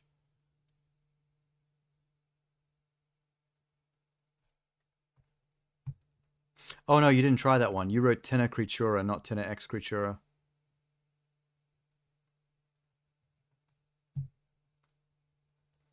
So, did we do that one before? Oh, that was the 1 year, 5 month.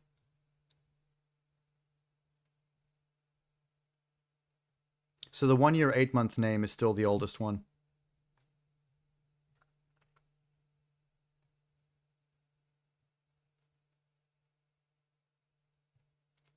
Yeah, Tenor X Creatura 0. 1 year, 8 months.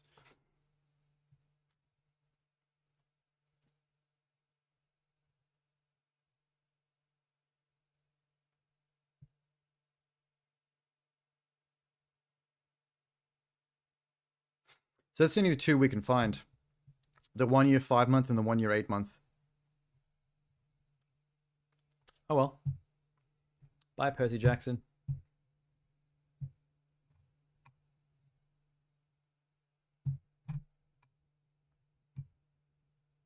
Let's look at some Nick Cage. I've been wanting to look at this trailer for a while. There's a movie called Dream Scenario, where Nick Cage is a regular dude who suddenly, after one night, every single human being in the entire town has a dream that all includes him, and everyone's now fascinated by this guy. It's a really A24 sounding plot. But we love A24. They have the best indie movies of 2023 and beyond. He had a weekend one too, but that was newer. He also had 1 or 2 accounts that he made as a joke, just to like come in the chat as multiple accounts and talk to each other. Yeah, weekend couture. I remember that.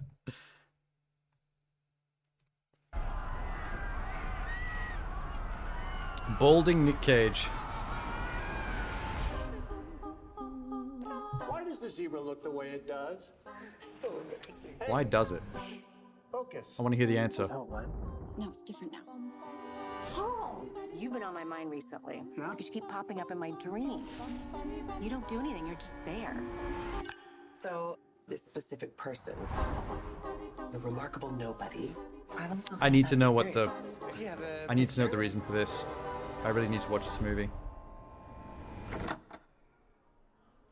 Have you been dreaming about me? Have I been dreaming about you? Yeah. There's like 100 messages. Somebody wants to interview me. This is strange. Maybe you should take a minute and think before you do anything drastic. It's an interview. It's not drastic. Why me? I don't know. I'm special, I guess. This looks wholesome. How does it feel to go viral? Who's actually had a dream about me?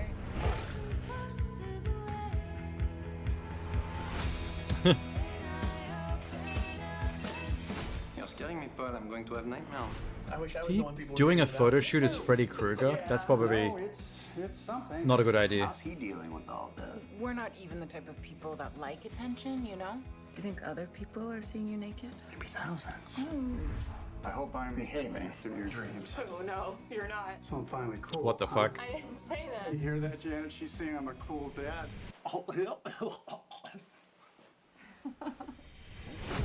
Really feel like you're playing with fire here. Dad, please help me! I'm not actually doing anything to them. Whoa. Is this gonna get dark? You know, fame can come with some less desirable side effects.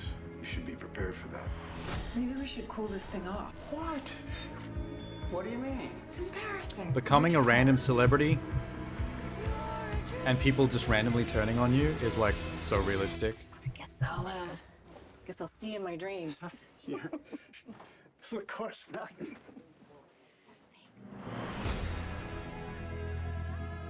I need to know where this goes. I wonder if the movie ends up actually having a reason for it, if it just stays like arty and weird. Freddy Krueger reboot.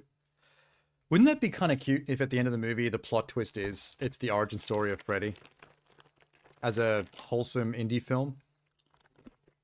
That would be a great bamboozle.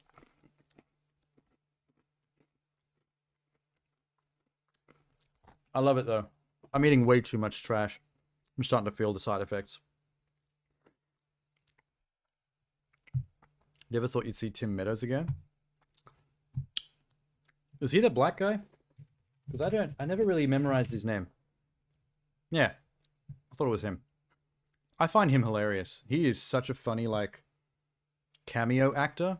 Whenever he pops up as a side character, he steals the movie. Like, one of my favorite performances of his is Walk Hard, the Dewey Cox Story. This one. The John C. Reilly movie that's like a parody of musician biopics. His character has the funniest running jokes in that movie. Like every time Dewey busts in on him doing drugs. And he's like, Dewey, you don't want none of this shit? He's like, why? Does it make you depressed? No, it makes you happy. Does it have side effects? None at all. And like every single thing he asks about, he makes the drugs sound amazing. And then Dewey does the drugs. That happens like 4 times in that movie. For different drugs every time. You've probably already seen the viral clips. Because people put those clips on YouTube and TikTok and shit. All the time. It's such a good bit though. I think there's more, yeah. Hang on, there's more Nicolas Cage. That's the wholesome Nicolas Cage. Maybe this is Action Nicolas Cage. There's an R rating on this one. I don't think it's going to be scary. Probably some revenge movie. Based on a novel by John Edward Williams. An epic frontier adventure. Butcher's Crossing. A commentary on human nature, ambition, masculinity, and man's relationship to his natural environment. What the fuck, man? That's not a plot synopsis. You writing an essay? Tell me what the man does. If only it was Face Off 2. Did you hear they're thinking of doing a Face Off reboot with 2 different actors? It's a bad idea. Face Off is John Travolta and Nicolas Cage. There are no 2 actors you can swap those 2 men out with that'll make a reboot worth doing. I won't even hear it.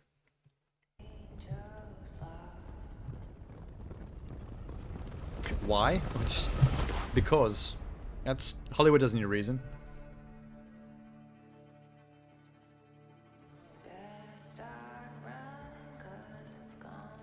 It's probably going to end up being Chris Hemsworth and some other hot right now actor. Decided to leave Harvard and travel west.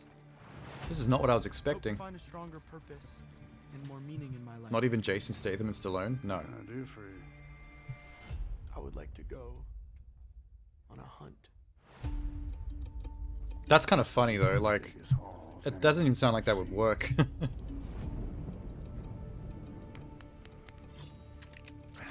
my god, this is killing me now. Imagine if the voice modulator broke on the Jason Statham looking dude's chip, and Stallone's voice started coming out of him. Like that shit. Wow. Where are we going there?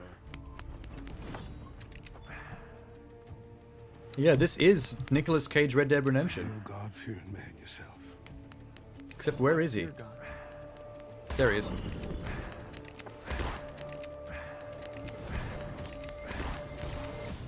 You don't know. I think it's an ensemble cast, so You'll see.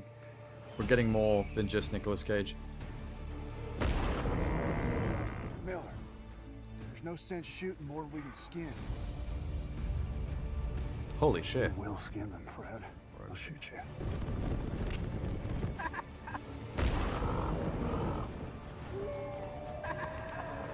What are we still doing out here? I'm out here to hunt buffalo. Chew bubblegum. All that there hides And I'm all out of gum. and sell them.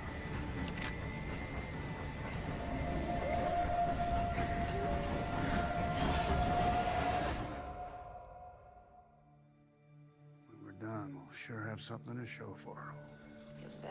Kind of classy, this movie. I thought it was going to be a more trashy action movie. There's stuff going on here for sure.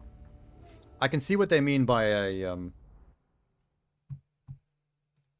I can see what they mean by an examination of masculinity, though. There's a lot of men turning on each other in that trailer. Statham and Johnson? What, Dwayne The Rock Johnson and Okay, the problem with some of your ideas here is that the physicality of some of these actors aren't close enough for them to sell. Like, you're just swapping the face. If you put Statham's face on The Rock, and you put The Rock's face on Statham, the physicality immediately gives it away. Nobody has Dwayne The Rock Johnson's body type unless you go into, like, Gold's Gym and pick some random. Hobbs and Shaw. Yeah, I know who Jason Statham and Dwayne Johnson are. That's what I'm... Exactly, like what Tanner said is what I'm saying. The body types have to be equal, or close to equal, so that when you look at them, it doesn't give it away. Because all that's being swapped out is the face and the voice with that little device they put in the neck. So you probably couldn't use Dwayne at all. I'd say there are people that you could swap with Statham, but I don't know. There's something iconic about his bald look. I think you're missing the obvious twist to the formula, Genie, that I'm surprised you haven't said yet. I might give you a second to think of it, if you can figure out where I'm going with this. It's something that I would have expected you to think of first.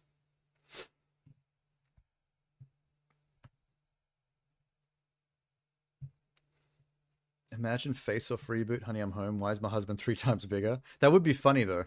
That would be hilarious. If you make it more of a comedy, like, just lean into the fact it doesn't make sense.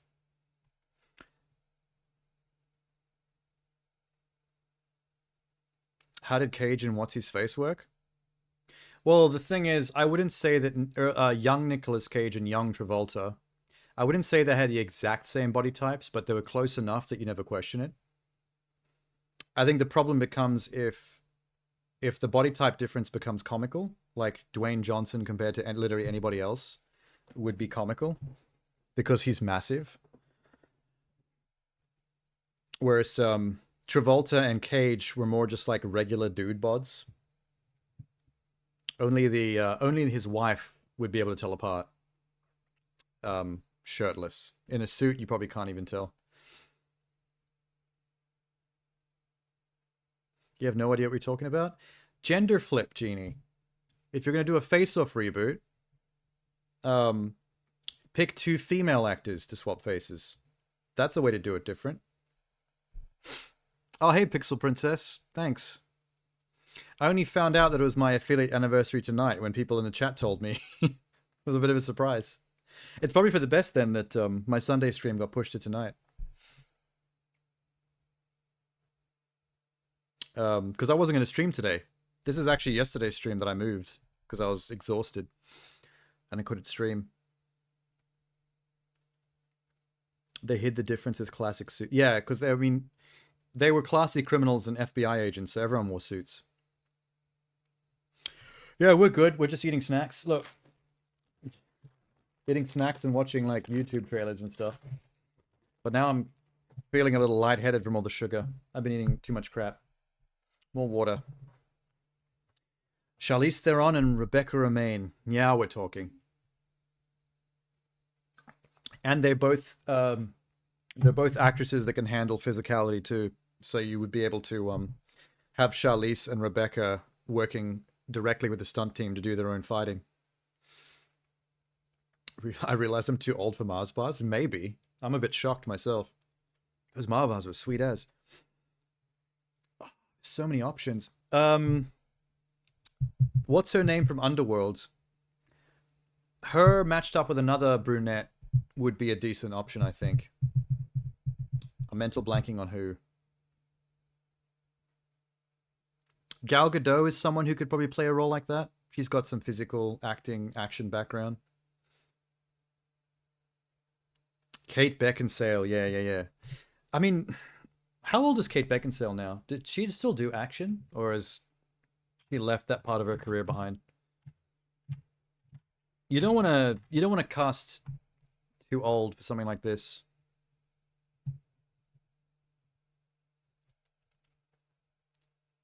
She's 50?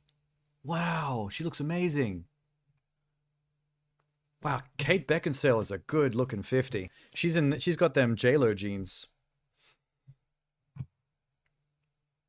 Anyway, yeah, I mean, if she's still willing to do action at 50, then no reason why you can't match up Kate Beckinsale with somebody. You had a girl crush on her for real. We all did. Especially when she brought out Underworld and we got to see her in all that leather. That's a lot of leather.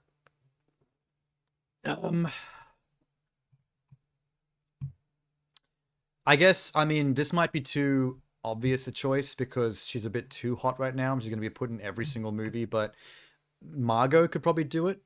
If you matched Margot up with someone, like an equally tall blonde.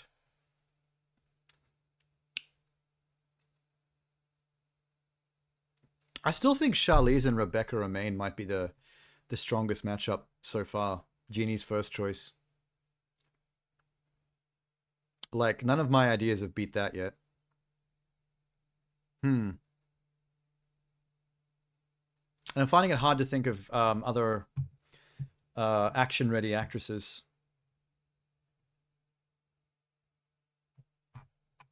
I feel like ScarJo, if you rewound her a little bit, would have been good for this. Kate Beckinsale and Rona Mitra. Okay, wait, let me jog my memory of who that is. Rona, unfortunate name for the pandemic era. Metro. Oh yeah, I can see what you mean. If you cut their hair similar, I can imagine you swapping their faces out and not being able to tell. Not bad. You hate Scarlett Johansson? Oh, that's a bit harsh. What did ScarJo do? Who was the RE movie star? Oh, Mila Jovovich. Yeah, she's the kind of actress that you would have had do this once upon a time. Some of these actresses, I think, are aging out of this kind of role, though. Like, Mila's been doing this for a very long time. Whereas, I feel like you would cast between 20s and 30s for a movie like this. Hey, Brett, is Biscoff like peanut butter, but if it was made out of cookies? Yes, it's a very good description. I mean, it even looks like peanut butter when you look at the jar. That looks like a peanut butter jar. Oh, and Minx is throwing out the Biscoff. Nice.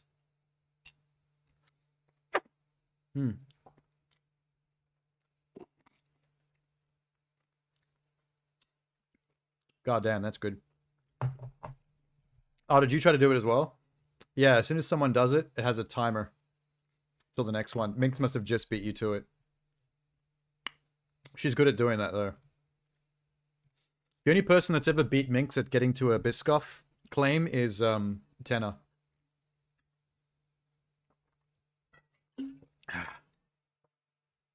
I need to drink way more water because my brain is sugared up right now. I need to wash it out. I'm going to think about this more, though.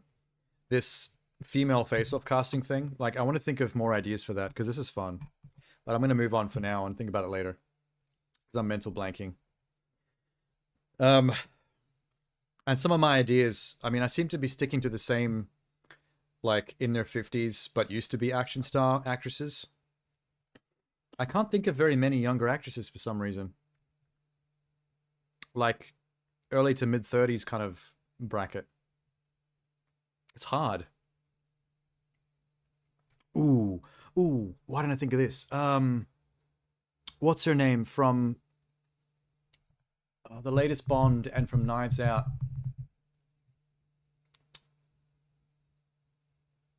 Anya? No. It's after the A. You know who I'm talking about, right? She's cute as hell. One of the most attractive actresses working right now. Oh, why? This is the first time I've ever forgotten her name, I promise. Anna de Armas. Yeah, played... she's in Blonde on Netflix recently as Marilyn Monroe.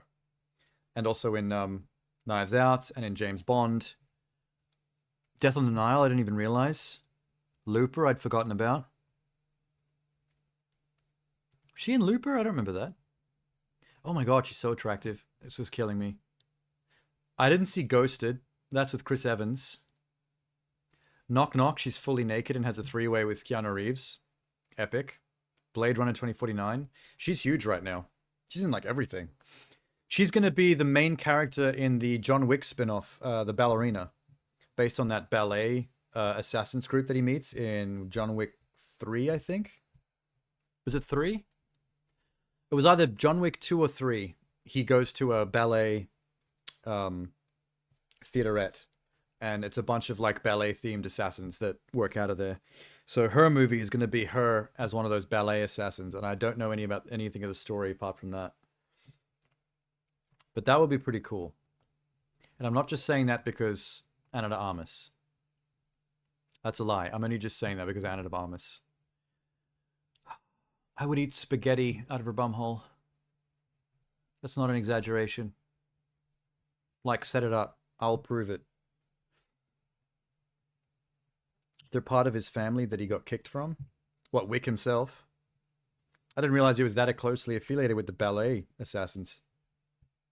Anyone else used to be scared of that one Smokey the Bear matches commercial? I know what you're talking about, but it wasn't part of my childhood because I was South African, and then I moved to Australia, and we didn't have that stuff. I only saw that on YouTube, like, when I was an adult. I didn't know about the Smokey the Bear stuff until I was grown up. And I had the internet. Very American advertising thing.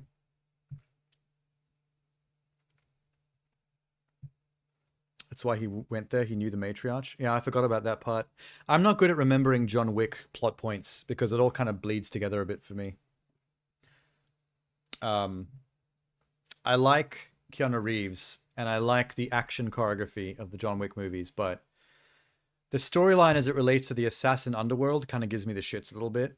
It all feels like random made up shit designed to stitch together action scenes, which is fine because I'm only there for the action scenes. But sometimes when they're doing the assassin underworld politics stuff, I'm just like, all right, man. This stuff was intriguing in John Wick 1 when it was mysterious and we didn't know anything about it. And the more they try to flesh it out, the more stupid I find it. It's kind of losing me a bit. But I'm still there for Keanu and I'm still there for the action. So it's a trade-off. Ana de Armas is playing a younger version of the lady that was recast in John Wick 4. Is she the old lady that runs the place that he goes to talk to, the matriarch? So it's a young version of her? So it's a period film? When she was like a young girl still setting up the ballet thing? Are you scared of Smokey the Bear's face? Oh, okay. I must not be remembering which character you're talking about then. I remember what the matriarch looked like. I know, because I know that actress. I've seen her heaps. But the lady you're talking about, I have completely forgotten.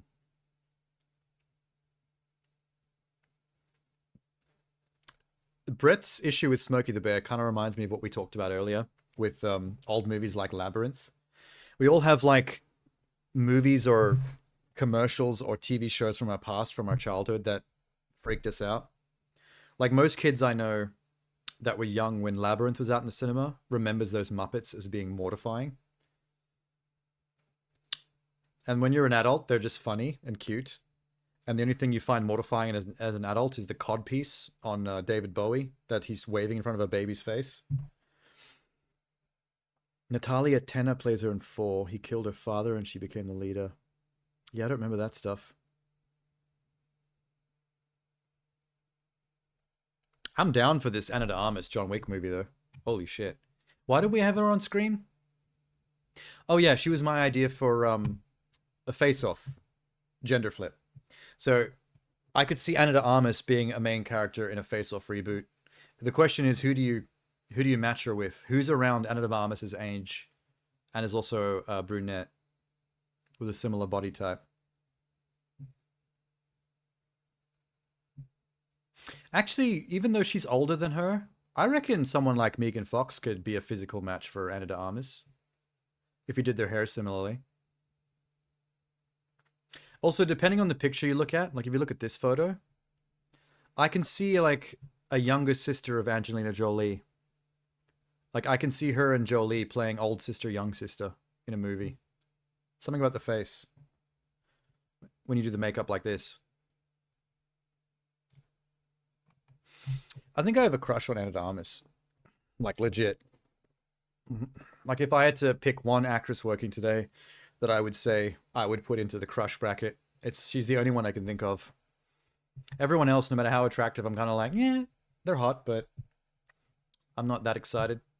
She's 35 years old too. That kind of puts her like within my range of dateability. We're kind of close to the same age. Wicked. I have so many like openings to like get in there. What about Hugh Grant? Huge Grant? Did you meant to type it that way? I'm assuming you meant Hugh Grant, and Huge Grant was an unfortunate typo. But now I want to see someone do can someone make an AI generated piece of art of Huge Grant? I want to see a buff Hugh Grant. Like thicked up. Like Vin Diesel or Dwayne Johnson Hugh Grant. Wait, let me write this down. If no one else does it, I'll do it. Huge Grant. I'm curious if you typed in huge Grant into an AI generator and no other prompt, what it would do. You might not need any more text. You once had a dream where you couldn't make noise at all or a monster would eat you? That's like 99% of all horror video games. Only things to eat were pretzel, goldfish.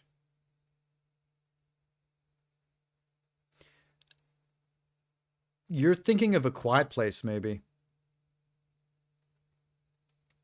Pretty big deal plot point in A Quiet Place. I'm still mad at that movie. I couldn't get over the fact that they were having a baby in a monster apocalypse where you couldn't make sound. They chose to get pregnant. That gave me the shit so hard. I was thinking about that through the entire film. I was so distracted. I kept wanting to scream at the TV. Like, why the fuck would you knock your wife up in this scenario? You idiot. I'm glad you died. You just see a giant bulge in his pants. Huge Grant? Actually, you're right. If I just typed in huge Grant, there's a good chance the AI might just give me smut. Softcore Hugh Grant smut. I'm still down for that though. I might just do it anyway. If I can't find a decent way to get AI to do it in a way that I'm satisfied with, I might just Photoshop it. I'll find a good picture of Hugh Grant's face and a good bodybuilder picture with a similar skin tone, and I should be able to Photoshop that pretty easily. Pretzel goldfish are trash. I'm actually not a big fan of pretzels myself. They're a bit dry. Pretzels are kind of unimaginative as far as snacks go. Not the hottest on them. What's the time? Ooh. It's getting a bit late. Soft pretzels are better. I can't remember the last time I had a soft pretzel. I've forgotten what they're like. Oh, there was an official trailer for Scott Pilgrim, the Netflix animated series. We've only seen the teaser so far. Well, I've only seen the teaser so far. So I need to jump on this before I forget. Pretzel goldfish are the shit. I don't know if that's a big thing here in Australia, because I don't hear or see anything of pretzel goldfish ever. Here we go, here we go.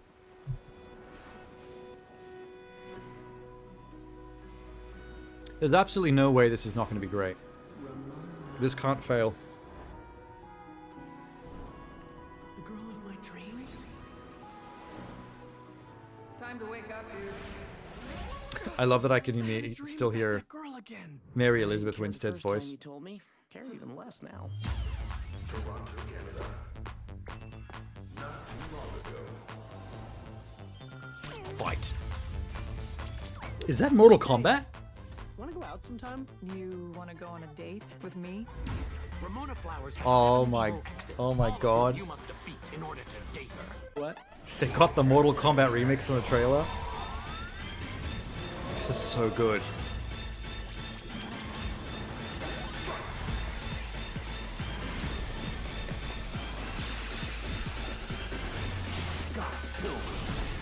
Nerd points acquired.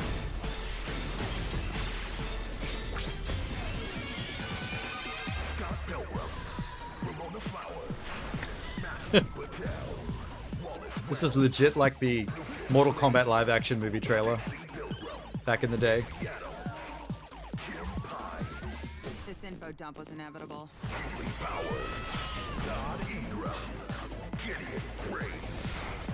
I love how they're saying the name of the characters, not the actors.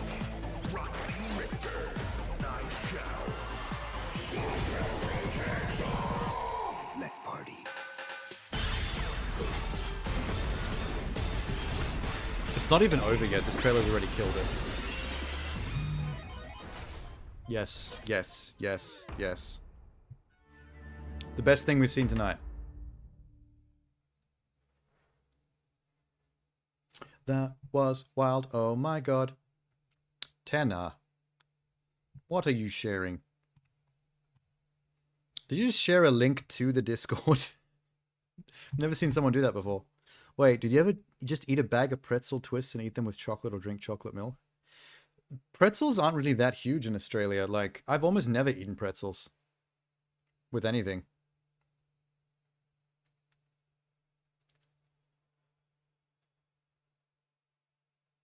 I was not expecting that Scott Pilgrim trailer to kick off with a Mortal Kombat remix. That is so awesome. It's amazing how easily I was sold on the project just by that. But technically, I was already sold before that anyway, so it doesn't really matter. I'm just now double sold. I'm double rainbow all the way. Let's check out the hentais. Oh my god, Tenny, you did it! Yes, Huge Grant.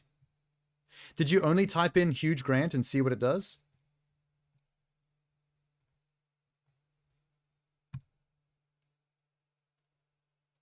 Is that like the only prompt you gave it? I'm just curious what it took to get it there, because that's so amazing. Did you actually put that in the Discord? Hang on. Oh, you put it in private private chat.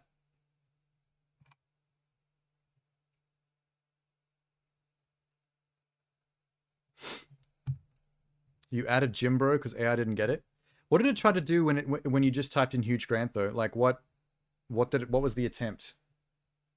Did it just make him like big, not ripped, like a giant, or did it give him a bulge like Jeannie said?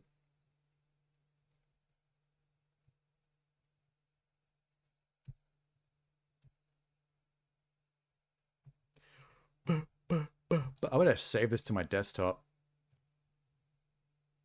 Wait, where did that go? Oh, good, desktop. Nice. Good job, Tanner. Let's full screen that for everybody. Everyone needs some Huge Grant in their life. It was some big library? Oh, it probably didn't even know you were talking about Hugh Grant. Oh, Huge Grant. It would have thought you meant grant as in like a government grant to like build something for the people. Like if you got a government grant to build a library. I didn't even consider that. How do you generate these images? There's a fair few ways to do it.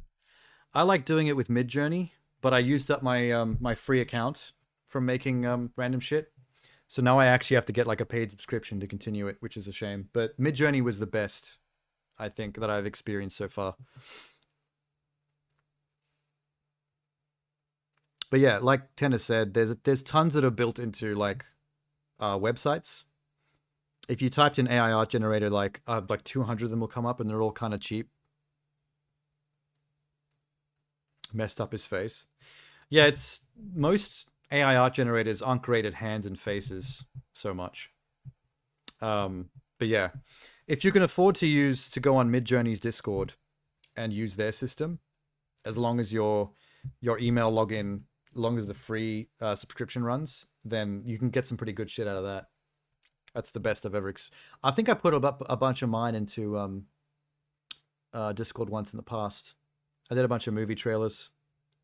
I didn't refine them though. A lot of people who use the Midjourney one, they'll take the result of the things that they create and they'll refine them by typing in more stuff and then getting the AI to take the photo they've already got and then iterate it based on even more input. So people iterate and iterate and iterate until they get close enough to the real thing that they're trying to do.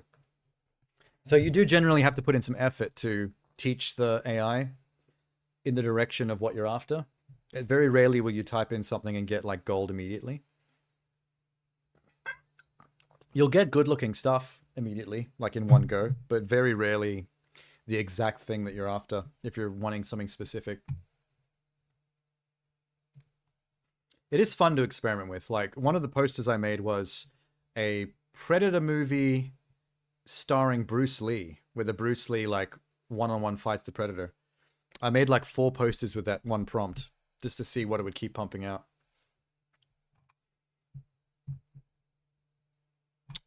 God, that was good. I want that cover as well.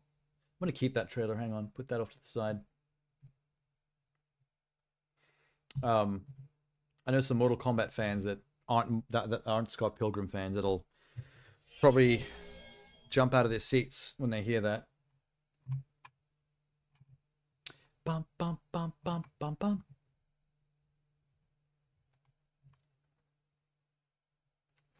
I don't have much left. Oh, there was an announcement trailer for Devil May Cry, the anime Devil May Cry for Netflix, made by the Castlevania people. Is it based on days or number of things? It's number of things. They do give you quite a lot, though. I spent 2 or 3 days coming back and forward, coming back to it and trying out other stuff. And then I eventually ran out of attempts. But yeah, it's basically... they run it through their Discord server. So you basically type your paragraph of prompts. The more detailed you can make it, the more likely you're going to get something interesting. And then you just wait and see what it does. There's also controls for like it'll come out with 4 different variations on trying your thing, and then you can pick one to do in high res if you like it, and then download it, or you can pick one to iterate on and go, okay, take this one of your 4 attempts and now do that again, but try to twist it and do these things, and then just keep working on it. I need to check out this Devil May Cry trailer real quick. It's only a short teaser though, so probably not going to get much from it. This came out like a month ago and somehow I missed it. Itsuno tweeted he was involved in the creative process. Legit. Kind of like that one, the guy behind One Piece that's involved in the live action.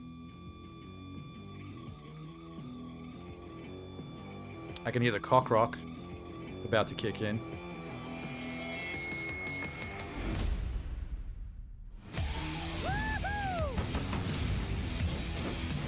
Dante looks a bit young.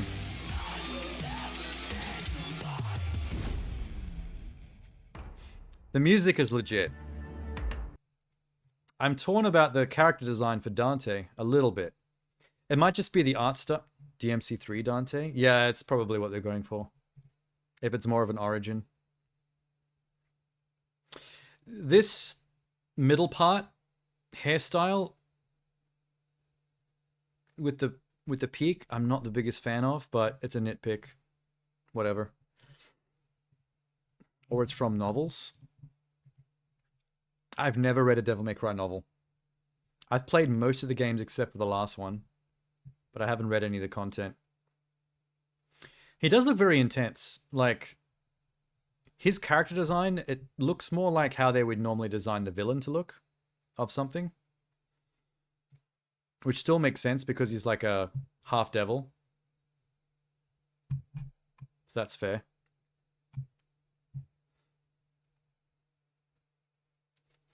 What's this? Is this about Devil May Cry? Oh no, Nike.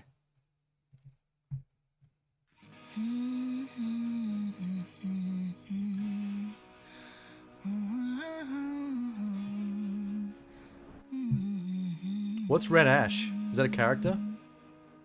From Nike? I knew this was coming, so I was mentally prepared. Being alone has been my reality all along. It's like things just circled back to where they started. I used to be nothing more than a street thug. And now here I am, the goddess of victory. Lily It just occurred to me, I never... Goddess Squad. She's the most trustworthy and also the most intimidating person. It just occurred to me, I've never actually considered what the Goddess of Victory meant in the title for Nike. So a Goddess of Victory is an actual thing? Like a rank? Scarlet, the genius sorts person who can slay anything in this world. But she's still not quite on my level. Dorothy, an arrogant, cold young lady. But there's hardly anyone easier to get along with. Rapunzel, a warm and considerate saint. However, she conceals Rapunzel. a dangerous side of her. Why is that her name? Snow White, a weapon development specialist. Oh, well, there are a bunch of them The are named girl I after care about Disney most. princesses.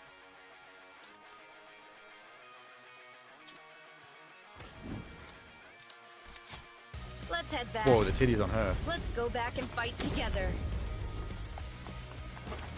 Can we go back to Get the out of my titties? way! I've got things to do.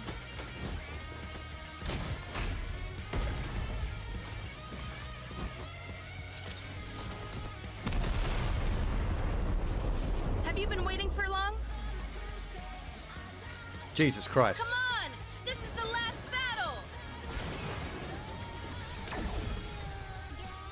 Okay, the one in white had go even back. bigger titties. Back to our home. She looks great though. Hang on. Back it up. I like this shot. That looks awesome. Awesome character design. That's like a full-on anti-tank sniper rifle. Red Hood is her name. That was an uncomfortable zoom. Let's zoom in on this. Boom. Full screen. Anti-material rifle. Or riffle, as the case may be. Good spelling, Tenor.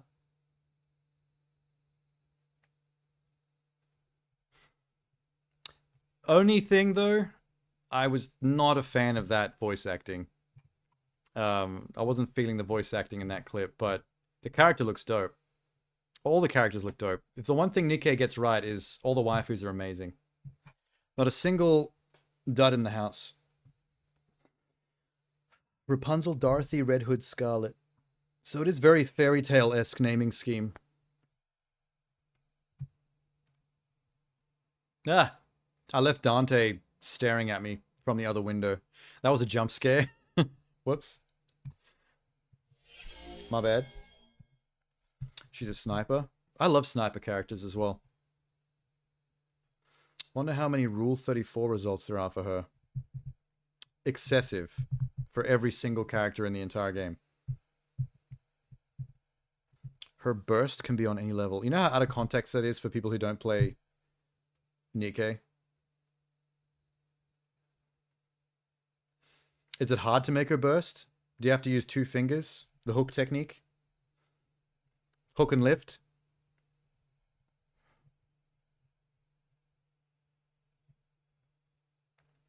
Bum bum ba ba ba ba. Ba ba ba boom. All right. Where's that thing I just saw? Considering we just watched the Dante trailer, we should probably watch the Captain Laserhawk trailer as well. There was an official trailer drop a couple of weeks ago that I missed. If you don't know what Captain Laserhawk is, it's a Ubisoft collab with the same company that's making the Dante, the DMC thing. It's basically all Ubisoft's properties mixed together into one big animated cyberpunk thing. It's based on Blood Dragon from the Far Cry universe, but it has like all the other Ubisoft characters in it and references.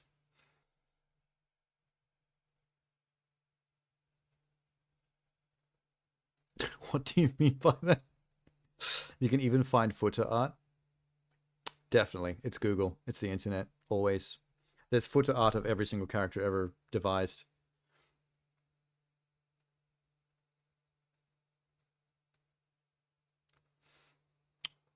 Another generated art someone did, meme Disney Pixar poster. Before I look at that, Tenor, let me just do this Captain Laserhawk. Well, I'll just make this my final trailer for today, because I'm keen to see how this turned out. I saw a lot of people on Twitter were freaked out about the inclusion of Rayman in the show, because apparently he appears as kind of a villain, even though he's meant to be like a wholesome platformer character. Oh, and Assassin's Creed gets a shout out, but I think the assassin is a frog. It's weird. You'll get it. Don't worry about it. You know what the worst part of living in a fascist dystopian hellscape is? The shit they put on TV. I saw Rayman. Let's do this.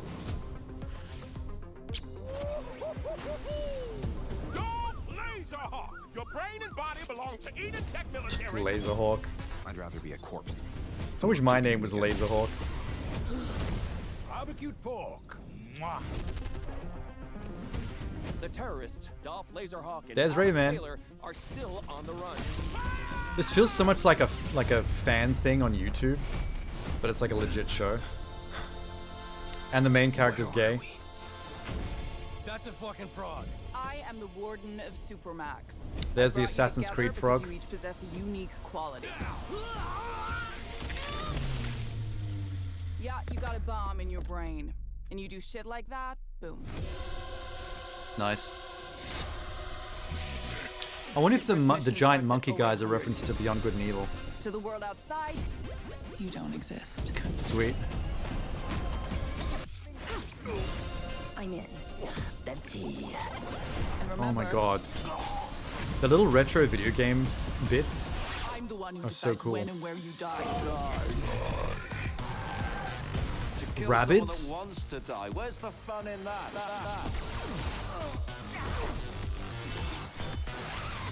I made a promise that I would. So rabbids are like monsters in this universe?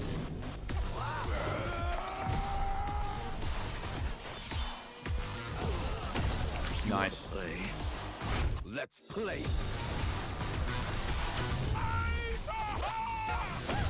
This world won't change. Till it's There's Rayman again.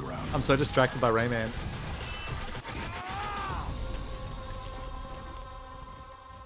Blood Dragon remix. Can I put some music? Shut up. Okay. I love the Assassin's Creed frog. He seems OP. I didn't see a clip from there that I think there's another clip from the show that's been doing the rounds on Twitter of Rayman eating sushi off like a naked geisha in his penthouse, which I think is the one that freaked everybody out because they didn't realize up to that point that Rayman was a villain in that show. Beyond Good and Evil is based on the Wukong myth. Yeah, we know. But this show is based on all the Ubisoft properties, bootleg mixed together in a Blood Dragon cyberpunk style way, which is what keeps freaking people out because they keep on getting kind of tripped up by various video game references they don't expect to see in some show they've never heard of. The Rayman thing is what really, like, I saw photos on Twitter of him doing coke as well. Oh, it's in the wait. There's a thumbnail on the right here that's probably too small for you to see, but there's a picture of him with coke all over his nose. So yeah, that would throw people for a loop that don't have any context because he's a wholesome, family-friendly character / mascot. So that's not a way you'd expect to see him, even as a first-party Ubisoft property. Yeah, the Far Cry game. I guess they needed some kind of bedrock to base a show that combines all their properties into one, and they chose Blood Dragon Far Cry. That's why the show was called Captain Laserhawk, a Blood Dragon remix. It looked like Rabbids are some kind of Cthulhu-like monster that are coming through a portal at one point. So they're probably just going to make a cameo as some kind of monster they have to blow up. I can't wait to see what other franchises show up. Like, one of the main characters got to be an actual Assassin's Creed reference, but we haven't seen any Splinter Cell references in there yet. Guaranteed at some point one of those characters gets the help of Sam Fisher with the 3 green light goggles, or a character that at least references Sam Fisher to do something. God, there are so many Ubisoft properties you could cram in there. They could do so much with that. Have you seen Monty Python? Rabid bunnies are dangerous and evil. Oh, the Beast. Yeah, Monty Python's genius. I love Monty Python. But no, I was talking about Rabbids from the Rayman spin-off series. Rabbids were originally going to be villains, I'm pretty sure. Rabbids are always villains. They were funny villains that were cooked up to be antagonists for Rayman. And then they were so popular they got spin-off games of their own. They still get used as villains quite regularly though. Like Mario vs. Rabbids Kingdom Battle on the Switch. Aren't there some bad guy Rabbids in that too? If I remember correctly. Alright, what did Tennis send?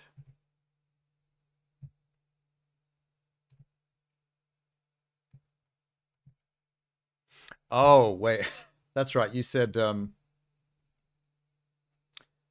AI generated art of Disney Pixar posters. Let me enlarge on that. If you know, you know. This is like one of those jokes that you have to know the meme to get the poster.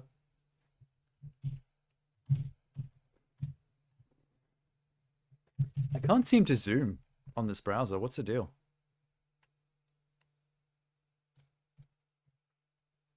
There we go. That's better.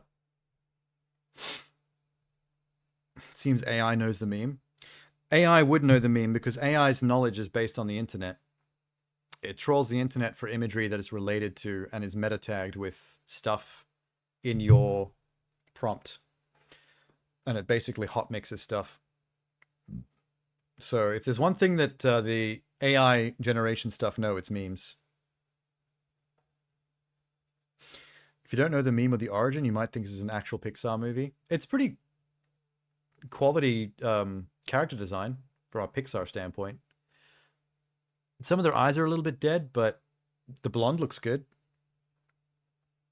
Let me just put myself in the middle a little bit here. Tenor, I have a source on these, by the way. I hadn't seen this one. But I do have a source on these offensive Pixar movie poster generations. I can show you even more than this. Check this out. Hang on. Let me close down everything real quick. All right. You ready? Oh, this one's kind of tame, actually. Hang on. There's Florida Man. Pixar movie about crazy Florida people. Hopefully Twitch doesn't mind. As long as it's not actually TOS. You might think it's a movie about anti-racism. Oh, in the cheesiest way possible. Like, a single white blonde lady is going to fix the problems of, like, the entire black community. That's what that movie poster looked like. Here's Jack the Ripper by Pixar. Gutting soon.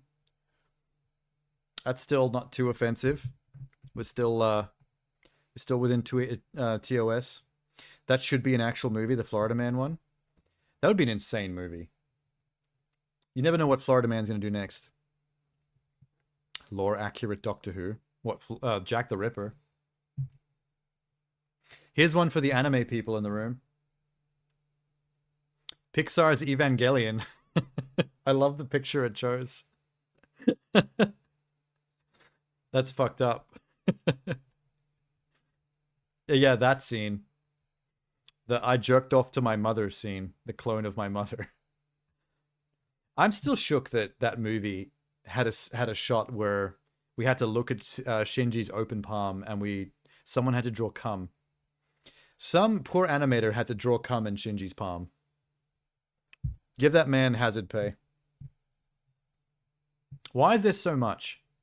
Why is it literally dripping off every inch of his hand? What does Pixar Sweeney Todd look like? That'd be one worth generating, actually. Here's one for the Americans. Sorry, Jeannie. Now we're starting to get a little bit on the line offensive. Whoever the hell generated this. Asuka is a clone of his mother. No, it's whoever generated that image made a mistake. The person in the actual bed was meant to be what's her name? The short, white-haired, bob-cut girl. Ray? It's Twitch. We don't condone anything here. Yeah, it's Ray. In the scene, it's actually Ray in the hospital bed, and Ray is a clone of his mother. For some reason, the AI put Asuka in the bed. I don't know why. It kind of fucked up. You know what's really weird about this poster? I don't know if anyone else noticed this, but this little girl behind the main character in the front, she's holding something like it's a gun, but it's a tiny person being held like a gun. That's really weird. You were in high school when the DC sniper was active? Holy shit. That's crazy. Here's another offensive to Americans one.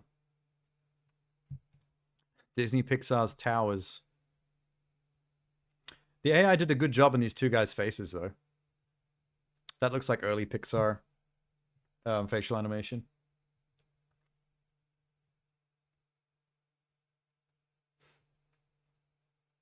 Oh, when I went down the rabbit hole of people making offensive Pixar movie trailers with AI, this was the, they look oddly terrifying. They're terrified what's about to happen to them.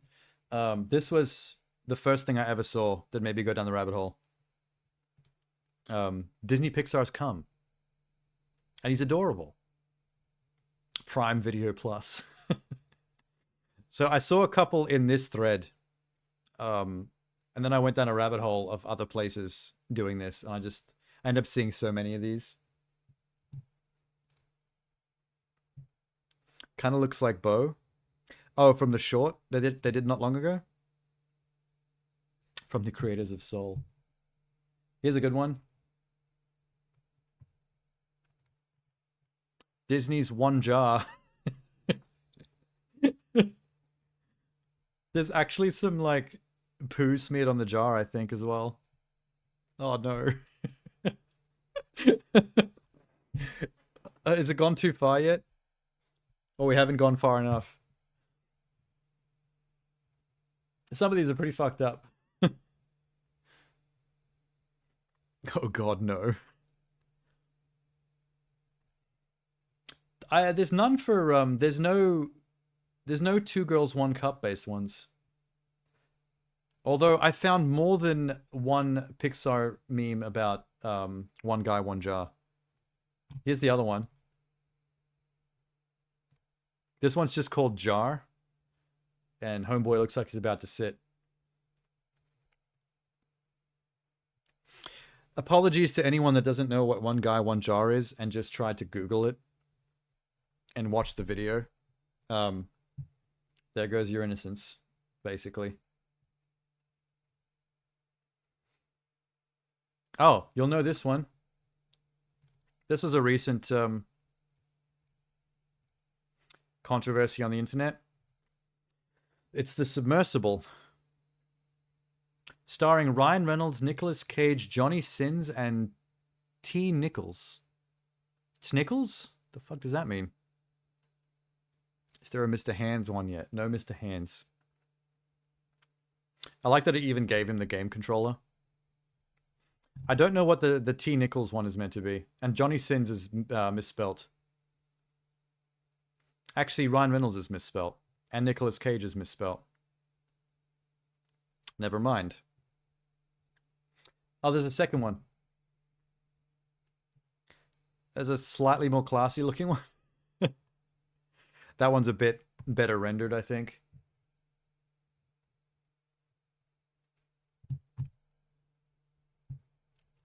You want to see Nicolas Cage in that movie? Well, he was in the cast. What is that guy on the right? People in scuba gear.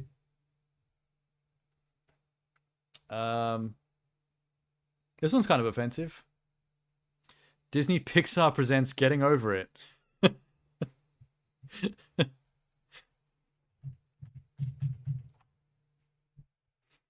When the cartel is on your tail, the wall is the place to bail. He's clearing that wall, but that Mexican's got some ups. That's what this movie needs. This movie needs a Pixar-style Trump shaking his fist going, "Oh, you Mexicans." Minx is posting things. Oh, Halloween Day. Okay, wait. I'll get to your link in a second, Minx. After I've gone through these Pixar posters. I think this one legitimately could make a very interesting film. Pixar's Incel. Like, that sounds like a joke, but honestly, if you wanted to make an animated film about incels, like, you could do something deep with this. Like, looking into the actual psychology behind a young man becoming an incel. Is it right that his wall isn't actually a complete wall? No, it's not. It's some stupid series of like metal pylons that are just close enough together that you can't fit through. And it doesn't even, you know, cover the entire border.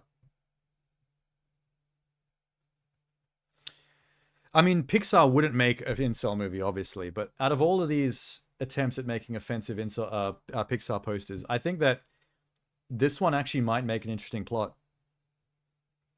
And would be worth people watching, because if you want to prevent people turning into incels, you make a movie about what makes an incel, and then automatically you'd get self-aware about it.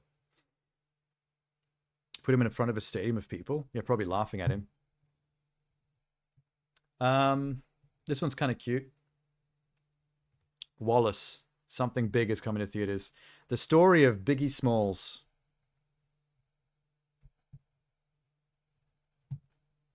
That's him, right? Wait. Let me just make sure I'm getting this right. Biggie Smalls. Notorious B.I.G. Christopher George Wallace. Yeah, okay. I got it. That's why it's called Wallace. But that's the Notorious B.I.G. Widely considered one of the biggest rappers of all time. Isn't he one of the people that people assumed was the reason why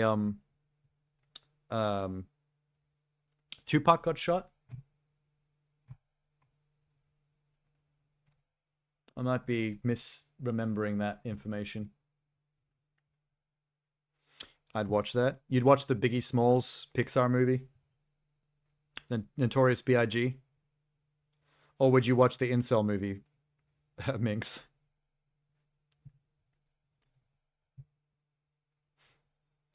Not the incel, okay. Would you watch the, would you watch Klux? That's a really cute Ku Klux Klan hood. Are they sentient with little feet? It's actually kind of smart of them not to call it KKK. Just calling it Klux is probably better. The theory is Suge Knight had Tupac and Biggie killed. Oh, Suge was behind both of them. All right. I don't know why my mind changed it to Notorious B.I.G. being somehow behind Tupac.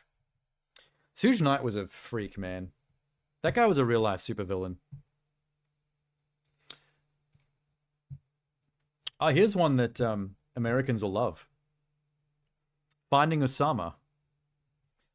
If you're American, this one has a very happy ending.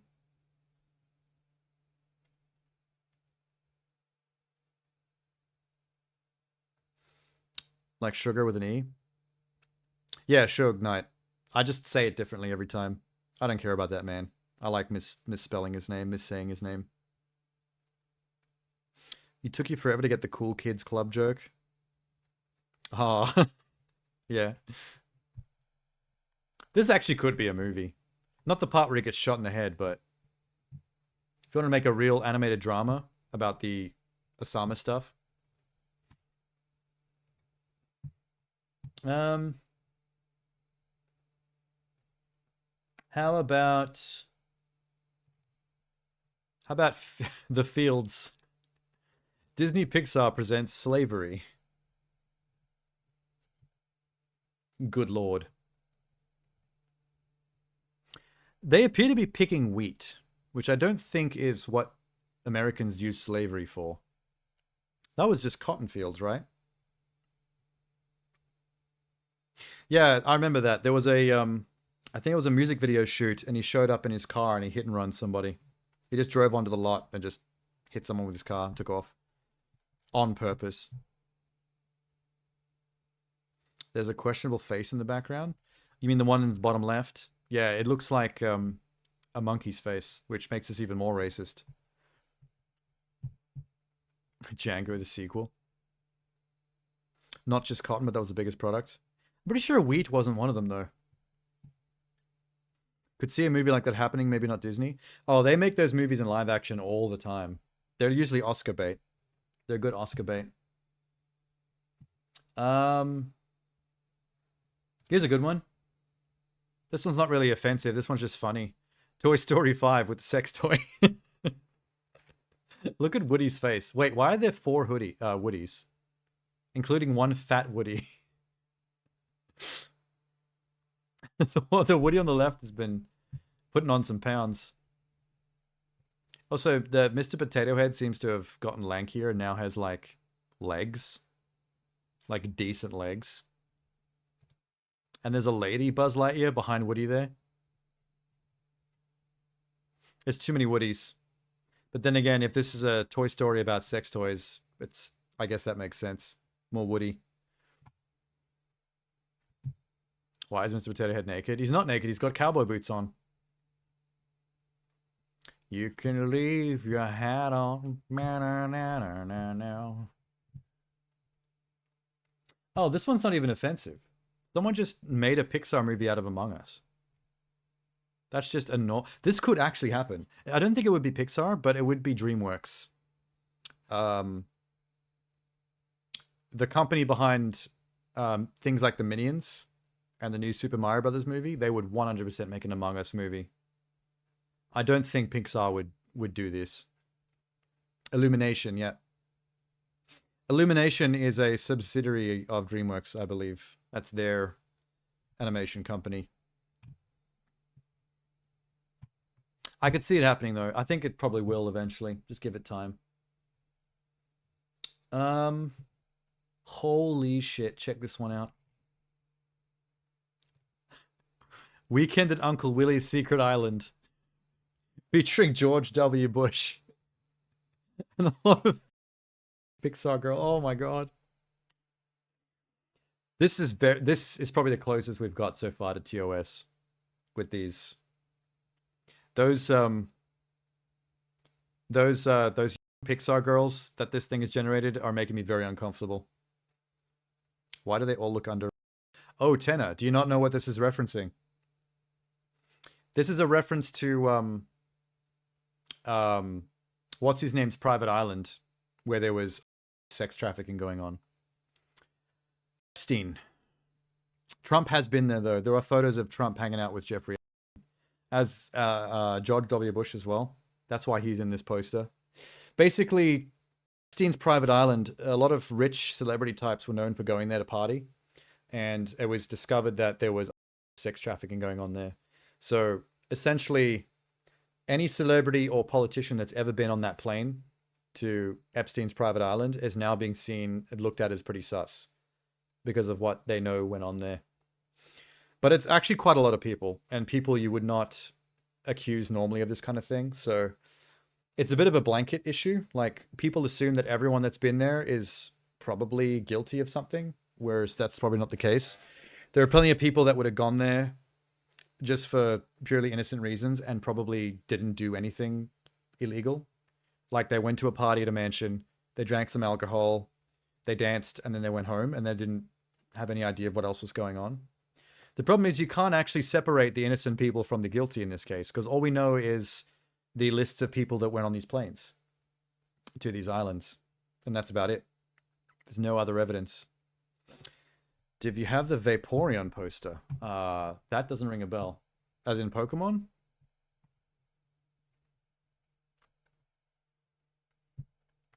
Wow,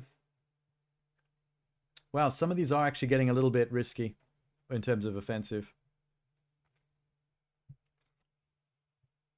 Like, Coursed. This appears to be a Pixar movie about the Holocaust with Hitler as the main character. And for some reason, all the prisoners are cheering for him. Happily, with big smiles on their faces. I don't think they know what goes on inside that, that prison behind them. The gas prison. Yeah, they look too happy. That doesn't make any sense. That giant dude in the background looks like he's half human, half building, and he's holding a plane in his hand. That doesn't make any sense. I think the AI lost its mind with that one. Like, as offensive as this is, this rendering of Hitler is actually really good. Like, if you were to render Hitler in Pixar art style, this is actually pretty solid. I feel bad for saying that, but Tower foreshadowing? Yeah, we're a few years before that. There's no real connection between the Hitler's atrocities in World War II and the tower issue. But we've already seen that poster. Oh my. Who knows what this is a reference to? Just curious who gets this one.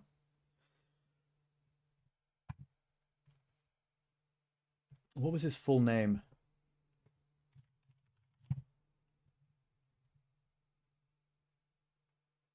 Jimmy Seville. What's this a reference to? He will fix it. Oh, Minx is probably the closest to who's someone who's going to get this, because this is from your country. Yep, he's one of us. I knew you'd get it. Jimmy Seville was a BBC presenter, right? He was like huge in the media. He, by the time he died, he'd sexually abused more than 50 people, including staff, patients, visitors, and at least one victim 8 years of age. Yeah, what Mink said. Absolutely disturbing human being. Necrophiliac, pedophile, sexual assaulter, all of the above. He had an absolute rap sheet. The problem is, I don't believe he was caught until after he died, right? Like, people only discovered all this stuff about him, like, after he was already dead. So there was no chance of him, anyone bringing him to justice for any of the stuff he did. BBC hit it. Oh, that's fucked up. Did the BBC think that it would reflect poorly on them? And didn't think about the victims at all? There's some interesting YouTube videos that come up in relation to this. There's one that just popped up in my feed saying, top 10 most chilling Jimmy Seville TV appearances. Probably the kind of thing where, in retrospect, it's kind of scary and creepy. But at the time, it wouldn't have been because no one knew. He twisted his leg. Yeah, I just noticed that as well. Something's wrong with his foot. It's like it tried to... It looks like it tried to generate 2 different feet on the same leg and fucked up. It's creepy that that it created this art with him with 4 kids. Out of all the things he's done, it picked the pedophilic angle for this poster. Oh, that's why you said he will fix it. He had a show called Jimmy'll Fix It between 1975 and 1994. For some reason, I thought that was meant to be a Bob the Builder reference that you were doing. He visited schools regularly? Oh, fuck. These are all not the things you want to hear after you find out what he was really about. Well, that's just fucked up. That is probably the creepiest possible poster you could have designed based on that man.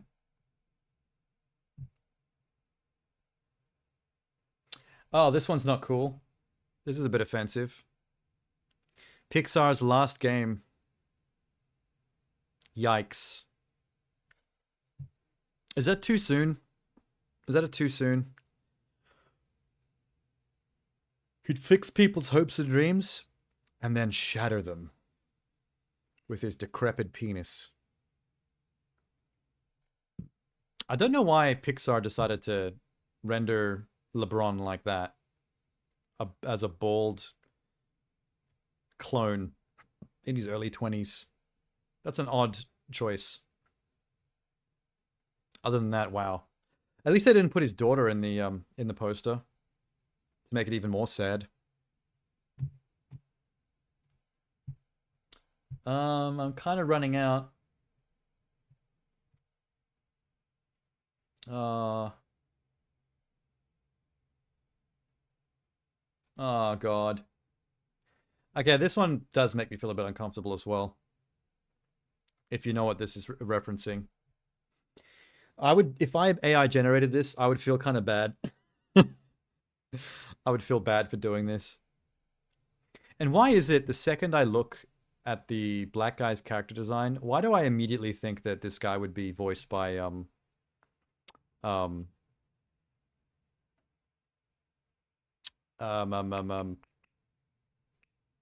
what's the black actor that is in movies with Dwayne Johnson all the time? Not. This is killing me, man.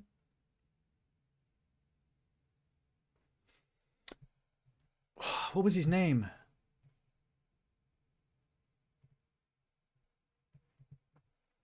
What's the movie they were in together? Now I can't remember that. Wow.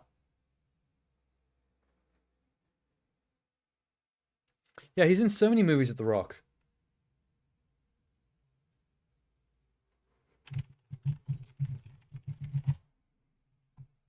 Kevin Hart. Jumanji. What the fuck? It was Kevin Hart. For some reason, I can picture Kevin Hart, his voice in that character. Oh yeah. Okay, the new Jumanji movies. He was in those. Yeah. Kevin Hart.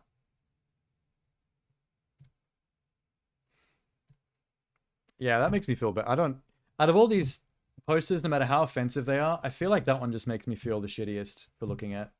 Oh, there's a second one. Someone else did it too. This one's just called Floyd. Dwayne Johnson and Ben Stiller.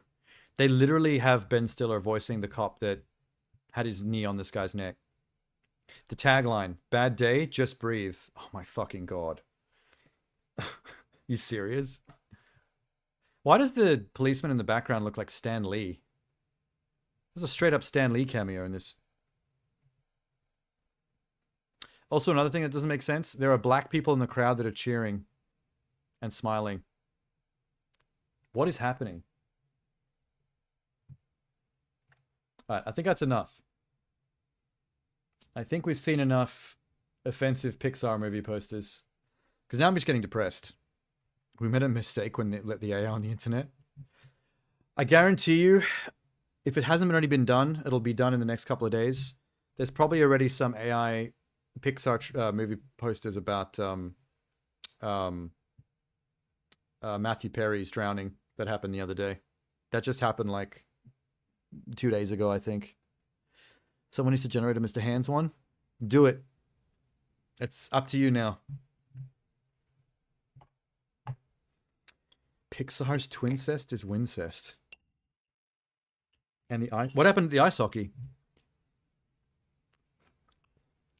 While I have this Biscoff.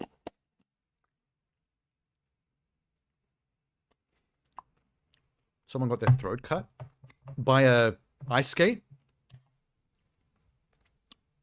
So the plot to Happy Gilmore actually happened for real? See you later, Tenor. I'll be wrapping it up soon. Why is he smiling? Not just him, all the black people in the crowd behind are cheering for it as well. The poster makes no sense. Remember in Happy Gilmore how Adam Sandler's origin story is he got kicked off the hockey team because he tried to stab another player with an ice skate? And now it's actually happened in real life.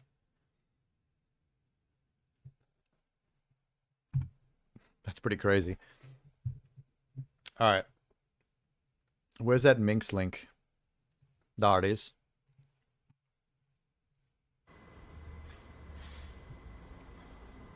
Is this a hentai Halloween display? Oh, it's the submarine.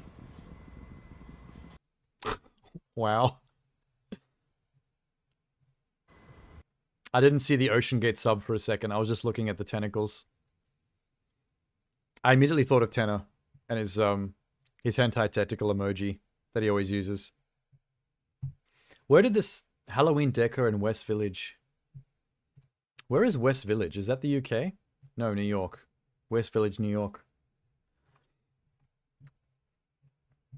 Guy's foot went up in the air and sliced a throat on live TV in front of the crowd. Oh, so it was just a pure accident. I'm shocked that doesn't happen more in ice skating because they're literally, everyone's got 2 blades on them at all times. And it's a physically violent sport. I've seen enough hentais to know where this is going. That would have been a better fate for those people in the submarine, honestly. Because they went out badly. They got turned to spaghetti in 0.5 seconds.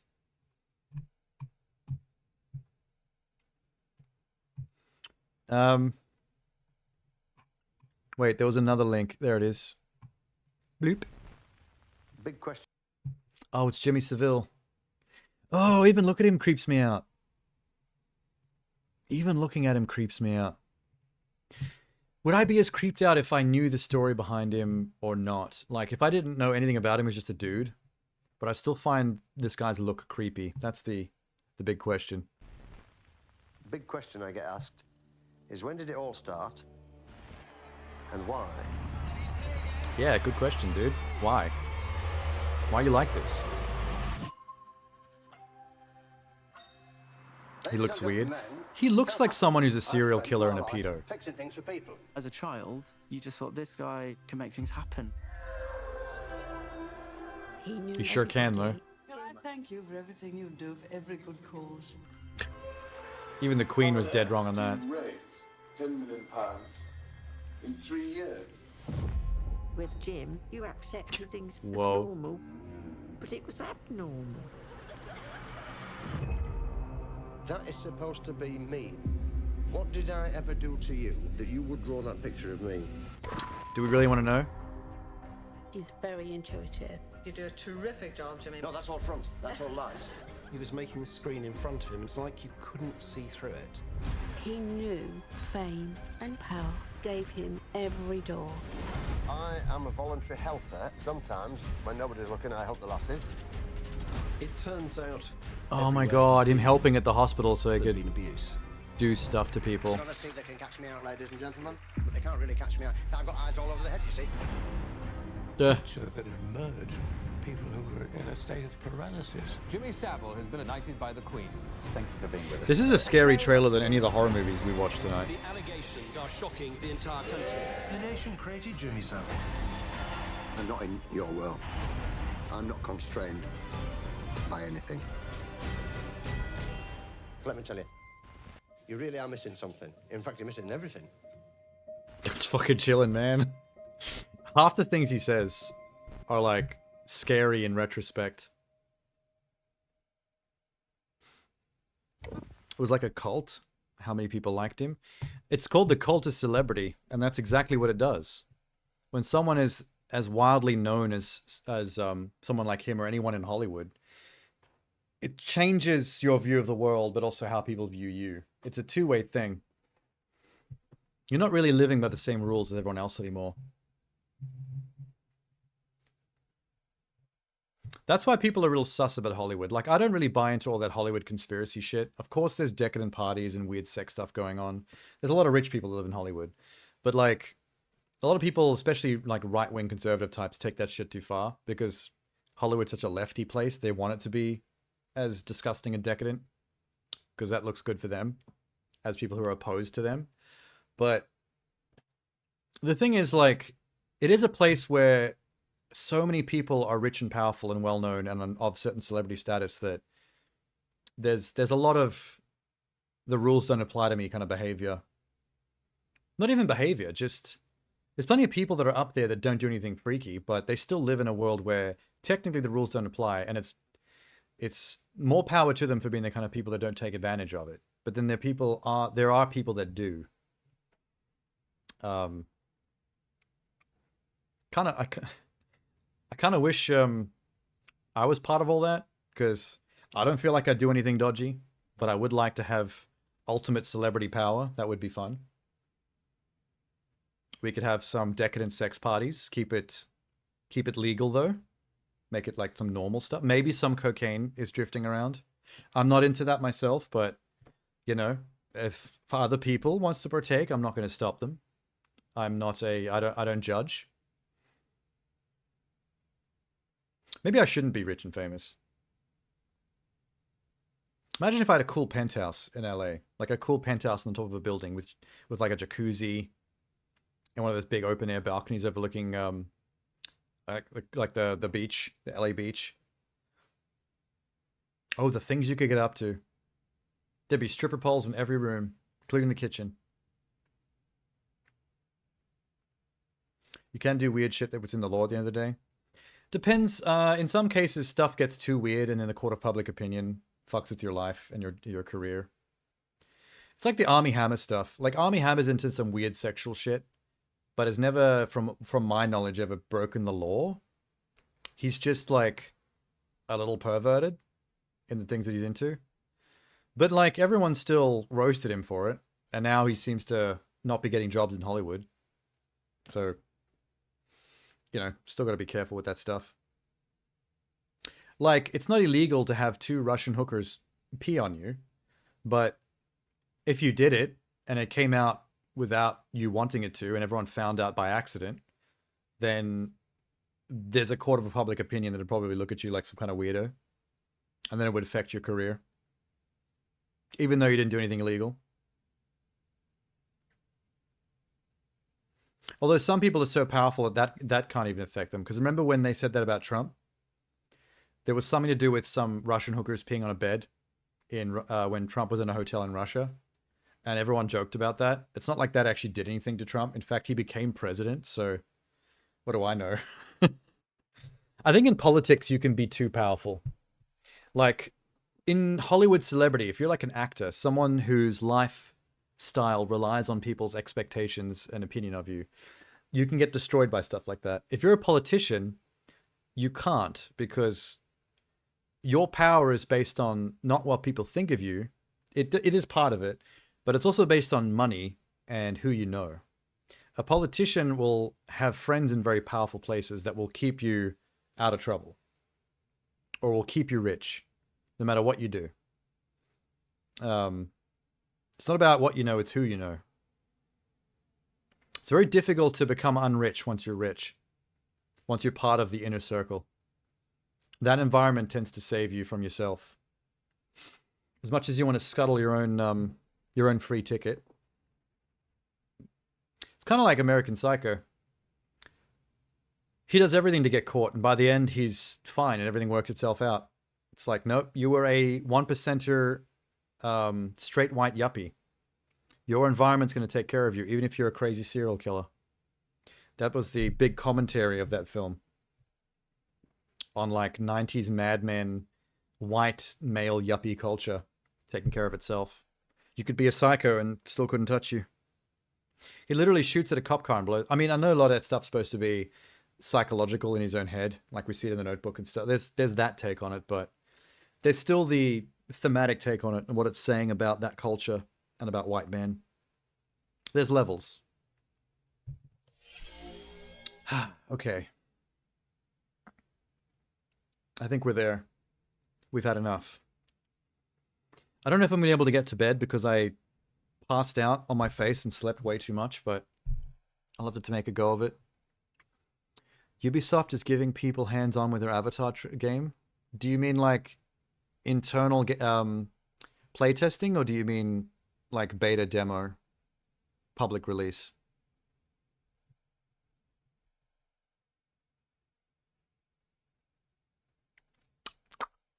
What time is it? Where are we at? 3 a.m. Okay. PlayStation Access released a video. I'd be keen to see what people think, because that's the kind of game that the trailers don't really give away whether it's good or bad. It looks 50-50 from the trailers. Could have gone either way. I was not too excited myself because I like Avatar just fine. I'm not a hater of that film series, but I don't really have an interest in playing as space hippies. Like, I want to play as the humans with the mechs, and I want to help get rid of the space hippies so we can build parking lots and hotels on Pandora. I don't want to run around the jungle in a loincloth with a bow and arrow. I want to actually be on the human side. Which they actually let you do in the old Avatar game. There's an Avatar game for PS3 and Xbox 360 where you can play as human and Na'vi. But this new one, it's a pretty linear cinematic story. It's a revenge story to actually use guns. Yeah, because you're meant to be someone who's trained into Na'vi, into the human stuff, and then you turn back to Na'vi against the humans using their own tech. I wasn't suggesting it wasn't open world. I'm just saying it's a more linear story. Like, it's not a open-ended thing where you get to play as the Na'vi or the humans and like change the plot. It's a particular story about a particular character going through a particular arc. Which is fine. It's just I've never had an interest in the Na'vi myself. It's too space hippie. Open world literally means not linear. I don't think you're understanding. I'm talking about story, not construction of the game world or environment. I'm not saying linear as in like a Doom corridor that goes to an exit. It's a curated experience as far as story is concerned. You play as one character. It's like a movie with a preset story that you're just happen to be playing. You're in the POV of the main character. But the main character is already created, already has a name, a personality, and you just are them. And the story arc they're going through is not up to you. It's you're following this predetermined story. That's what I meant by like a linear cinematic story-based game. Which can still take place in an open world environment. That's just the environment. It doesn't mean anything. It's better. I like games that are open world way more. Just it gives the illusion that the thing you're immersed in is an actual real world, a real environment. Whereas some games that are too linear, it's like I can literally feel the video game design of corridor, room. No matter how you pretty it up with a skybox to pretend like it's not. I did think by now that most games that have gone open world, I felt like that was a trend that was going to end up catching on to the point of everyone doing it, but it didn't really happen that way. There are a lot of open world games, but it's not like the only thing. I was expecting it to be bigger. A bigger shift in gaming. Louis Theroux, Seville. Did he interview him? Wow, that's crazy. I'm going to close this before I get distracted. Sorry. I still had the related videos from that Seville thing we looked at. But yeah, I'm keen to see whether that game turns out well or not, but I'll wait to see what other people say. It doesn't seem like the kind of game that's going to end up on Game Pass or anything, though. It's a pretty big first-party Ubisoft deal. Usually, that type of stuff avoids the need for something like Game Pass, since they know they're going to make a shit ton of money on their own without needing any help. Like, EA games used to be like that, but now that they're in cahoots with Microsoft, it's like, we now have them all on Game Pass. Including the Jedi Survivor series, which I still haven't played. I really should get around to that. They're like Souls-likes, but light. Which is up my alley right now. I haven't played a Souls-like in a while. And I don't mind that it's a Souls-like light. It doesn't have to be too full-on. I'd be more in it for seeing what they do with the Star Wars story. Because the movies haven't done it for me for a while. It's up to the games now to bring us back. Make the shit interesting again. Like, what's that open world one that's coming? What was that called again? The one with the chick? The female Han Solo type main character? Their Metroidvanian design? I love it. I would be happy to play either a Souls-like or a Metroidvania right now. So, combining the two, juicy. There's not enough 3D Metroidvanias. I love 3D first-person or third-person like open-world games that have a Metroidvania kind of thing. I remember I didn't know that that's what Darksiders was going to be like until I played the first one, and I was actually really surprised. It was like playing a cross between Legend of Zelda and a Metroidvania, but with that Darksider guy's art, the comic book dude, the dude behind Spawn and that shit. Outlaws, that's the one. Yeah. I'm much more interested in what happens with Outlaws. I think Outlaws looks great. Sekiro is never leaving Game Pass now? What do you mean never? What's up with that?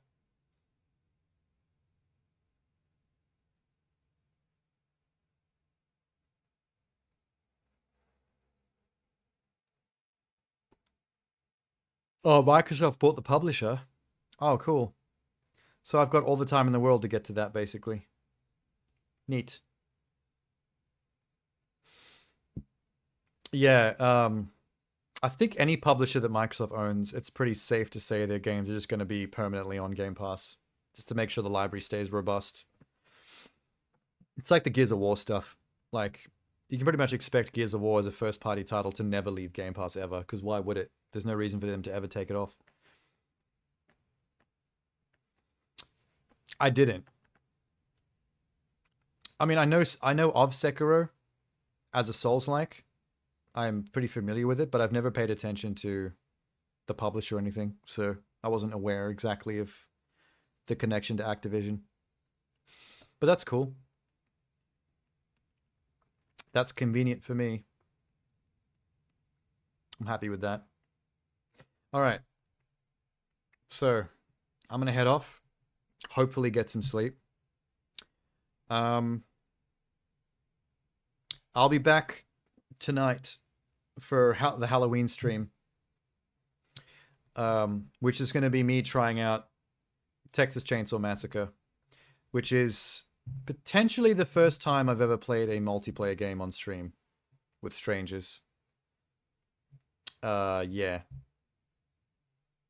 You have that game? It's so good. It's on Game Pass. That's why I considered trying it. I thought that, like, I was thinking what to do for Halloween stream that's slightly different, because I just spent the whole week playing Amnesia, so that's like a whole horror game week. So playing another horror game just normally isn't that fancy, but I thought, okay, let me do a horror game that's different. That's not something I would normally play. So I'm going to give that a shot for Halloween. Are you going to play the Yakuza game now that they're on Game Pass? I would like to. The problem is just time and priority. It's difficult to fit in bigger games in the Game Pass environment. Like, I love the Yakuza games, and I'd play any one of them in a heartbeat that I haven't got to yet, because I have played a lot of them, at least half of them. But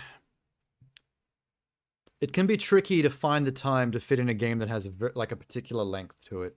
Yakuza games are very substantial, and I'm the kind of person who does everything in the game too, so I can't just bust through the main story. I'll be there for a while.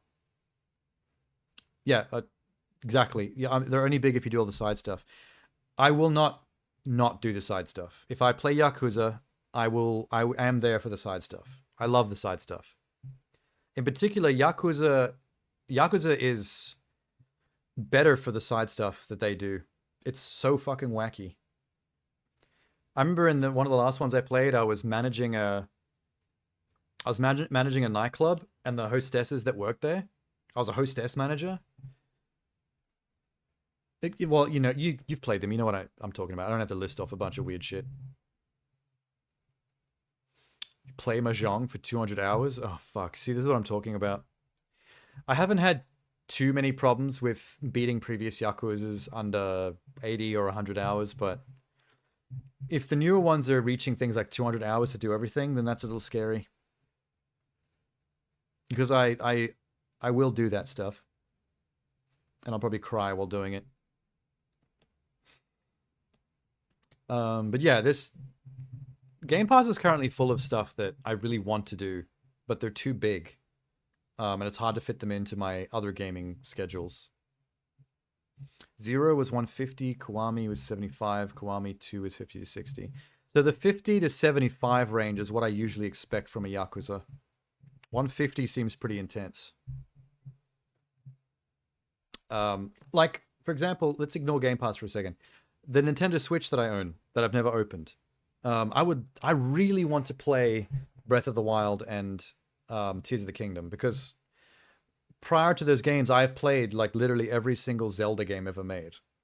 So I really should play those games as well. But the way I game nowadays and with how I stream, like, it's difficult to figure out how to fit in Breath of the Wild into my schedule, because that's a very long game. These are some of the longest Zelda games I've ever made. Yakuza 0 is basically 2 games in one. That's fair. That checks out then. A 150 is basically double the other games, if they're around 75. That's almost exact. Took you 180. You didn't even do all the side quests. Fuck, man. I'm a little bit saddened that Zelda got that big, because I've always liked the vibe that Zelda games have always given off. They're kind of intimate. They're usually not that big. They give the impression of feeling big, like the adventure feels big, but the actual game on a technical scale is kind of intimate. That's always been the traditional Zelda vibe, and Breath of the Wild kind of shattered that and did something entirely new. And I feel like even though I haven't played the two new ones yet, I already feel like I miss the old school Zelda vibe. You know, your Ocarina of Times, your Twilight Princesses, your Majora's Masks. Even something like Wind Waker. Wind Waker, the vibe of the adventure felt big. You were like sailing the ocean. But the actual world itself was still fairly intimate. Like the amount of explorable dungeons or actual landmasses between the ocean sailing, once you actually crushed it all together, it wasn't any bigger than any traditional Zelda game. It just invoked a larger feeling from the way the world was designed. But Breath of the Wild they got to a point where they're like, let's actually make a giant world, like massive, like dauntingly massive, full of too much shit, and slow sailing speed. But that's part of the immersion of like, if it was too quick to get between landmasses and points of interest, it wouldn't feel like a real ocean. It barely does in any way. It would feel like a bathtub, like you've got little Zelda style toys in a bathtub, just like moving them around between the sponge and the soap and the pretending to be landmasses. I do like the illusion of scale when you have to slow things down. It's kind of like when you play a Skyrim or an Elder Scrolls sized medieval game where you have to like ride places on horseback. There's no just fast traveling or getting places quickly. It's like you have to travel down the road for ages, go through a forest, over a mountain range. Like there's something immersive about that. It's what I love about Death Stranding as a Kojima experiment.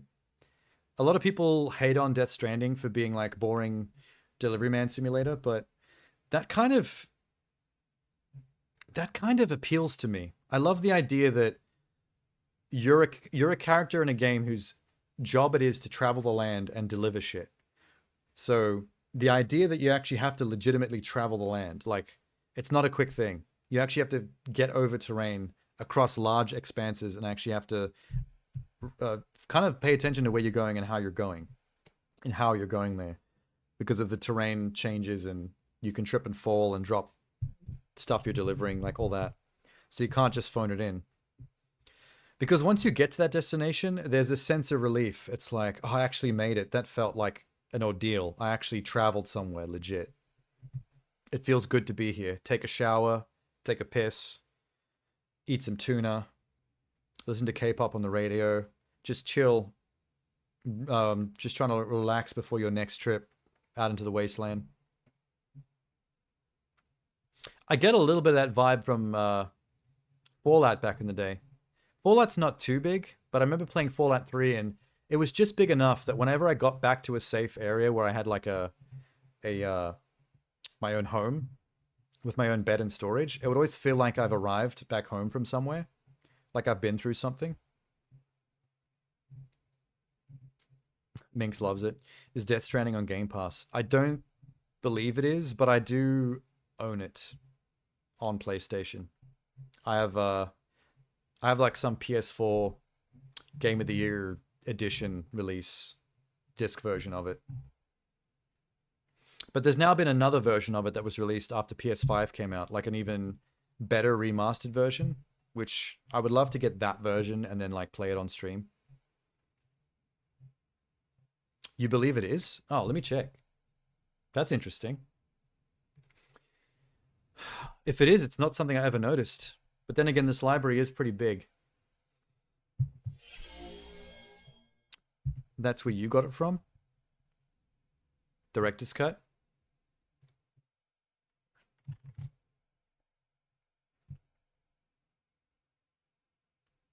Deathloop. Oh, I actually forgot Deathloop was on Game Pass. I should play that. Death Stranding. I think it was at one point, but I think it's gone now. You can only buy it for $44.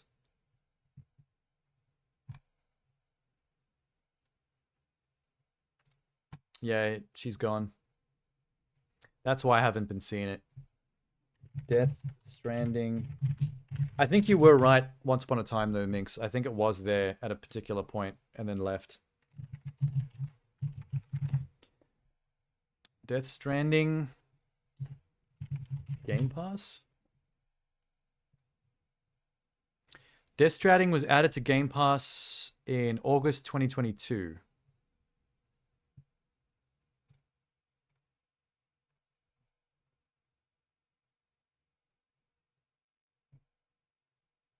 So from the sounds of it, 2022? Hang on, let me just check this article. I think this will give it away.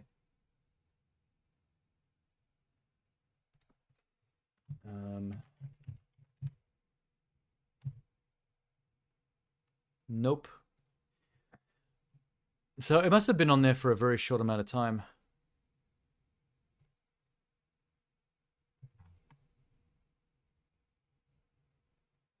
Death Stranding left Game Pass. I think it was a year. I think it was 1 year. Deathloop isn't leaving either. Oh yeah, true, because of the publisher thing on Steam sale.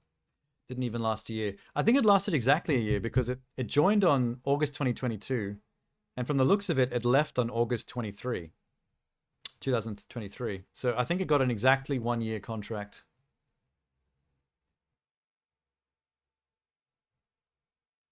So essentially, we just missed that. That was gone as of like 2 months ago. See you later, Minx. I'm going to head off as well, so I could sleep for Texas Chainsaw Massacre night. I wish I had something Halloween-y to wear to look the part. As if I was going on trick-or-treating. Why do I have Twitch DMs waiting for me?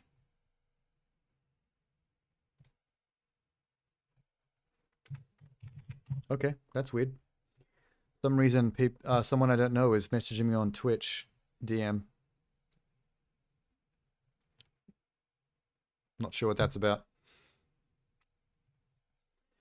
Okay. I'm going to say goodnight as well.